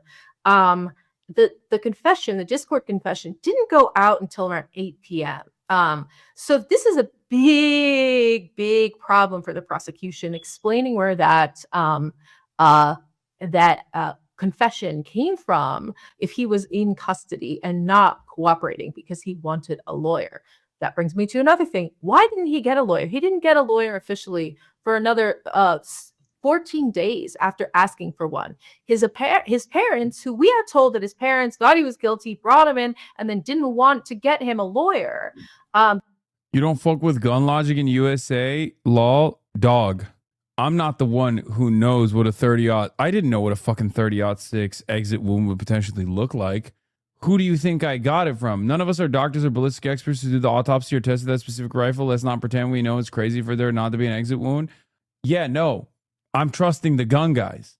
The gun guys who had every reason to believe that Charlie Kirk was assassinated by a transgender anti-fascist, who all collectively were like, I want to believe this, but this seems a little unbelievable. You know what I mean? Because it was going to cost too much money. And so they had to spend 2 weeks trying to find a lawyer who the county commission would agree to pay for. And that's why that took so long. Well, his parents did want to get him a lawyer. So who talked him out of that? Why did this young man have no lawyer for the first 2 weeks after he was arrested? That is a big, and he was, certainly he was. Yeah, here's a 30-06 going through multiple cast iron pans. The bullet went through 1, 2, 3 pans and also bounces off of number 4. Fred's still okay. Moving up to the 30-06. You think Charlie Kirk's neck? You think Charlie Kirk's neck is more powerful than fucking 3 cast iron pans? Like the doctor literally said there was no exit wound, and Charlie Kirk's very powerful neck actually saved the lives of people behind him. He shot that from close range, though. No, there's like even. I mean, this is not the only video about a 30-06 power. There's like. He was considered to be on suicide watch, although he's not suicidal.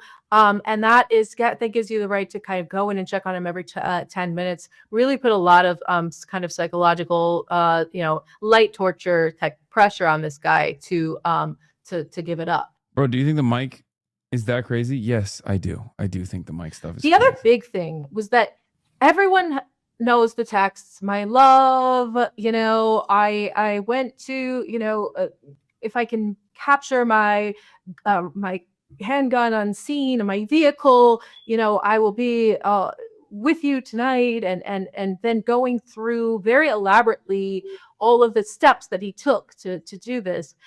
And everyone said these text messages don't seem right, but how idiotic would that be? No prosecutor would falsify evidence. Now, I have a source who has worked in Utah County who says, no, they'd falsify the evidence. The sheriff's department would, that could happen. Well, the defense has been asking since September for evidence that these text messages, which you'll remember had no timestamps on them when they were revealed in the indictment, they've been asking for the forensic evidence that those things actually exist. They've been asking for the phone. They've been asking for any of the digital files, anything to kind of, so that it can be sort of proven beyond a reasonable doubt that that these texts are actually real and they weren't fabricated. And for the evidentiary hearing, which is coming up, I think in July, it was supposed to be this last month. But they finally, after much, begging and pleading with the judge, they finally got it delayed because the prosecution just wasn't handing over any of the evidence. As far as I know, they still have not handed over any of the evidence about the text messages. And in a filing, Hasan's gonna either say he called it or will review people who called it when it turns out to be a real conspiracy. No, the only thing that I've refuted from the start was the likelihood that Israel did it because they thought Charlie Kirk was turning on Israel. That's all I said. Yeah, why is it everyone always wants one thing for me to lean into? The only thing I know about the situation is the debate that I was supposed to have with Charlie Kirk, which was going to be about Israel, his support of Israel, and how he will continue to support Israel while, young voters are moving away. Young Republicans are moving away from Israel support. That was literally the argument, which is part of the reason why I know for a fact that he wasn't turning on Israel, because he had never turned on Jeffrey Epstein. After talking about it extensively, when Donald Trump told him to shut the fuck up about Jeffrey Epstein, he said, yeah, I'm gonna stop talking about Jeffrey Epstein. There's not enough evidence for people to believe that Charlie Kirk was going to turn on Israel at all. Okay? That's the only thing that I've actually disputed. Beyond that, there's a lot of weird circumstances. There's a lot of weird, suspicious shit in the investigation, but you can still chalk that up to FBI incompetence, right? But at the end of the day, I found it to be a strange case. I'm telling you what I found strange about it, but I still don't think it was I still don't. A Chinese American is talking about theology and an American is talking about dialectical materialism. It feels like the smiling proud wanderer where a key faction disciple is good at swordsmanship and a sword faction senior uncle has strong internal energy, like things are reversed. Earlier, I heard Professor John conclude that the current war situation leads to eschatology of Judaism, a powerful, mysterious Jewish organization orchestrating. I was bewildered, thinking, what else could I have done with this hour? This John keeps talking about various conspiracy theories and the most classic ones like Freemasonry, Nephilim, etc. And I bet he hasn't actually read the Bible, just out here scamming dumb people in the United States. How could HasanAbi still make a video with this charlatan? I thought HasanAbi disdained dealing with such charlatans. America's so hilarious. Treating a Jong-Hu swindler as a treasure. For predictions like this, just make a few more and it's fine. If he's really capable, he shouldn't be at this position connecting with Hasan. HasanAbi has interacted with many Chinese Americans and their stances are similar to his. It's just that Jiang, that old geezer, is too outrageous. That Wangju flavor. Don't believe him. Since Comrade Hasan came to China, his mental core has been extremely stable. Hard to lead astray. Oh, BDBD is embarrassed by Professor Zhang. BDBD is embarrassed by Professor Zhang. They're like, yo, he's Canadian. Yeah, clearly these are a bunch of Chinese netizens who have not read Divine Comedy. Honestly, I've supported you for a long time. And spreading misinfo on Charlie's death has to be my red line. How dare you? Stop overlooking the fact that he has titanium bones. I know. I've actually, hold on. I bookmarked a tweet that I thought was really stupid about this, like a meme. It's from Forbidden HQ. Tyler Robinson killed Charlie Kirk. This video shows exactly. I'm about to watch a boomer conspiracy slop AI video right now on this broadcast. That's how far we've fallen. While Professor Chong has got me. Conspiracy theorists insist no 30-06 could possibly behave this way. The round blasted into Charlie Kirk's neck, crushed his vertebra, and ricocheted downward toward his heart, only to be stopped dead by his legendary Superman neck of super-dense steel-like bone. It created no exit wound and lodged harmlessly just beneath the skin, which experts hailed as a miracle that saved the bystanders standing behind him. Up on the rooftop, Tyler Robinson didn't just break down his rifle. He shredded it apart in a ridiculous hyperspeed blur using nothing but his bare hands. Then he sprinted across the roof and launched himself off the edge with expert parkour precision. Tyler made the conscious expert decision to reassemble his rifle one last time and place it under a tree in a bush. He then changed back into his blue jeans and maroon t-shirt in hyperspeed. Time for ice cream. While Besides the fact that Candace Owens went beast mode with the Israel narrative, I think the biggest reason normies think Israel kirked the founding Kirk is because Netanyahu tweeted RIP Charlie Kirk while the bullet was still traveling in the air, and within 10 minutes was on Fox saying it wasn't Israel. Okay, that was also, that didn't do Israel any favors. That's yet another clear example that Israel has no idea how much people fucking hate them and how much people mistrust them. It's true. Like Netanyahu coming out and being like, can't believe Charlie Kirk died. We didn't do it. Was so insane. Bro, it's awesome, man. Sometimes schizophrenia is the wave. They actually made the case, no, we shouldn't have to hand it over any forensic files. We're not using those. We're just using the screenshots. Okay, where they're just using, their plan is to use screenshots of the text messages that they claim are real that nobody thought were real. This also brings me to another thing, which is, what about the clothes? Remember that, very distinctive American flag shirt that was worn by the guy in the surveillance footage that looked sort of like Tyler Robinson, but not unmistakably like Tyler Robinson? That clothing has never been located. Where is? Nobody knows where that shirt is. So that's another big problem. The other thing that really, really was so amazing, I haven't even written about this part, but they conducted an analysis, some sort of forensic analysis of the bullet fragments in Charlie Kirk's neck. And they couldn't really determine, it wasn't a match for a 30-06.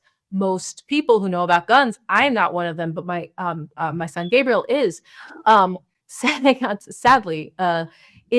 say that, 30-06, it's such an incredibly powerful bullet that he would be knocked over and there would certainly be an exit wound. It would go right through him. And that didn't happen. There was no exit wound. We know that because Candace Owens showed an actual, she procured a video of, the behind, that was taken behind him while the shot came through. And so there was no exit wound. Oh, Erica Kirk concocted this crazy story that she attributed to the surgeon, but apparently it was, the surgeon didn't actually say this, that he just had magic bones, and that the incredible bone density of Charlie Kirk's, had stopped the bullet in its place.